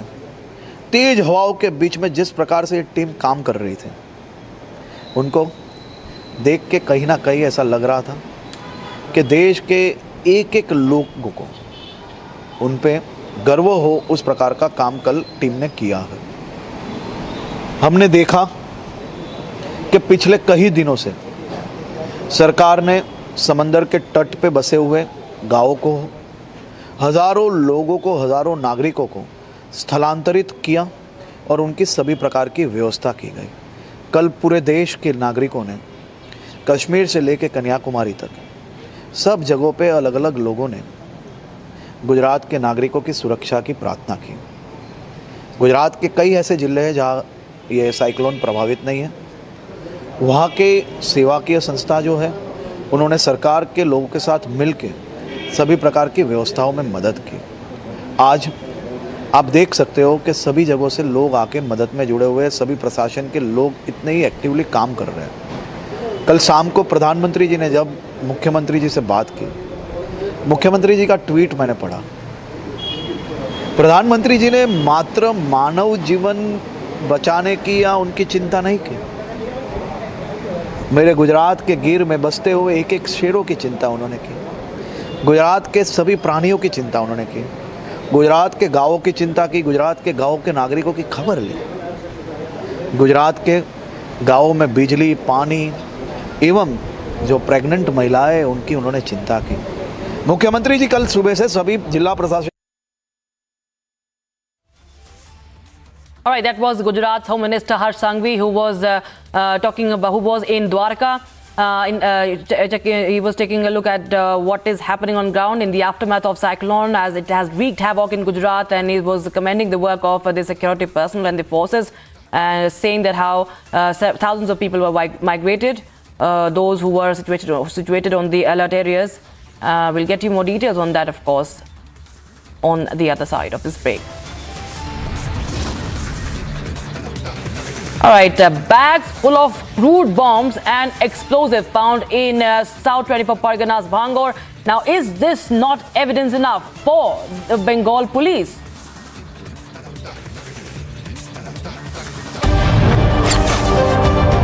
Sir, how far has the investigation reached?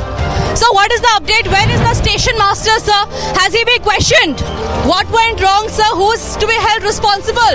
The victims' families are seeking answers, sir. So, how far has the investigation reached?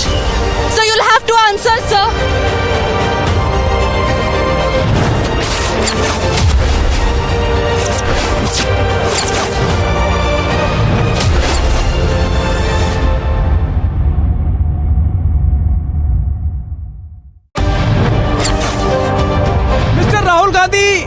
issue of institutions. Why this? Republic TV can ask any number of questions. I'm not going to be. So, but Mr. Rahul Gandhi raised the issue of institutions. Rahul, would you take a couple of questions on ED? Rahul, you can't push us around. किसान की बात करना गरीबों की. ठीक है, मैं किसान की पूछता हूँ, आप पूछने दीजिए.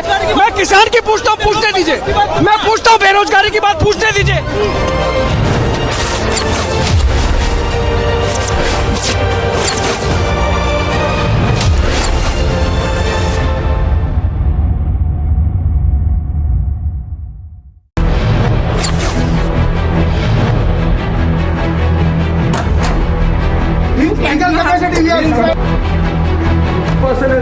This gentleman who has entered my house illegally.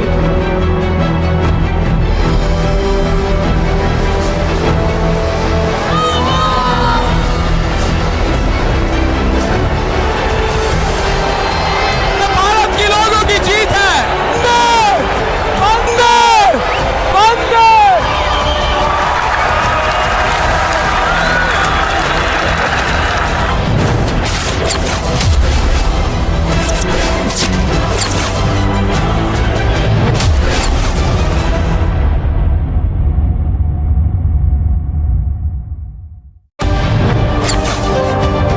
Lalu ji, आपके शहाबुद्दीन से क्या रिश्ते हैं? अरे तुम बराबर यही सवाल पूछते हो। शहाबुद्दीन हमारे पार्टी में थे, जेल में है। बातें होती हैं जेल में? कैसे बात होगी जेल से? टेप चलाते तुम्हारे पास होगा टेप? हाँ, टेप है, वो चलाया भी है। चलाते रहो, हरि का भजन गाते रहो। There you can see Lalu Prasad Yadav losing his cool with reporters, saying that you have absolutely no stature to ask him questions.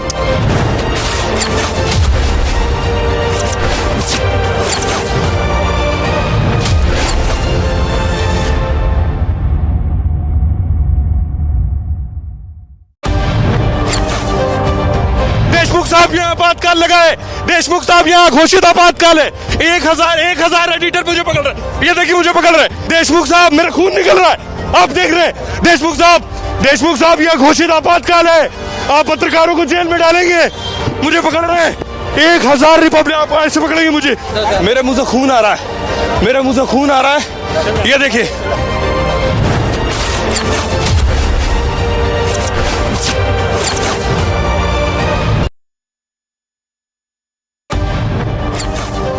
These are the images which shows you the reality of what really happened in the city of Bucha. What you see right now on your screens is the reality of this war where thousands and thousands of Ukrainians have lost their lives. We are standing in the premise of a church right in the middle of Bucha. ये जो आप अपने आंखों के सामने देख रहे हैं, ये विश्व के सबसे बड़ा एयरबस हुआ करता था एक टाइम पर, और आज आप जो देख रहे हैं इसका कुछ नहीं बचा. You have to leave from here.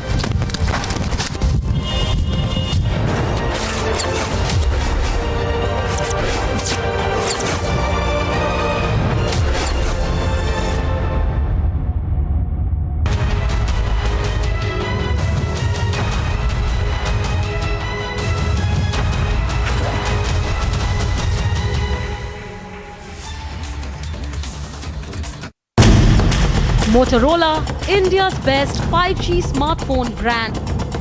A day after violence in Bengal, a Bengal governor visits clash site to get a first-hand report. Bags full of crude bombs and explosives found in Bhangar. Is this not evidence enough for the police? Union Minister's house attacked by insurgents in Imphal. Situation in Manipur continues to remain tense. VHP to stage protests against a Congress government. Decision to repeal law against forced conversions in Karnataka.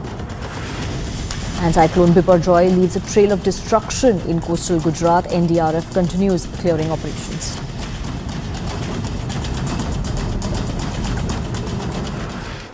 And we're cutting across to news coming in from the state of Himachal Pradesh, where prohibitory orders are in place following the murder of a man. Now, former Himachal CM Jairam Thakur's convoy has been blocked by the police as he tried to enter Chamba. In fact, we had some dramatic visuals coming in from Chamba earlier today, where the BJP along with the former Himachal CM staged sit-in protests in the hill town of Chamba that witnessed tensions for the last a few days after the murder of a man, the man who was hacked to death. He was, and there were certain tensions that erupted in this town. We have Amandeep. Amandeep joining us live, and he will report live from Chamba. But before that, let's listen in to what former Himachal Pradesh Chief Minister said.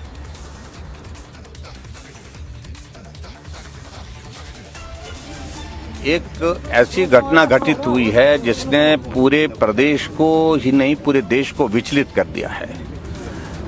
समाज का हर व्यक्ति चिंतित है, व्यथित है।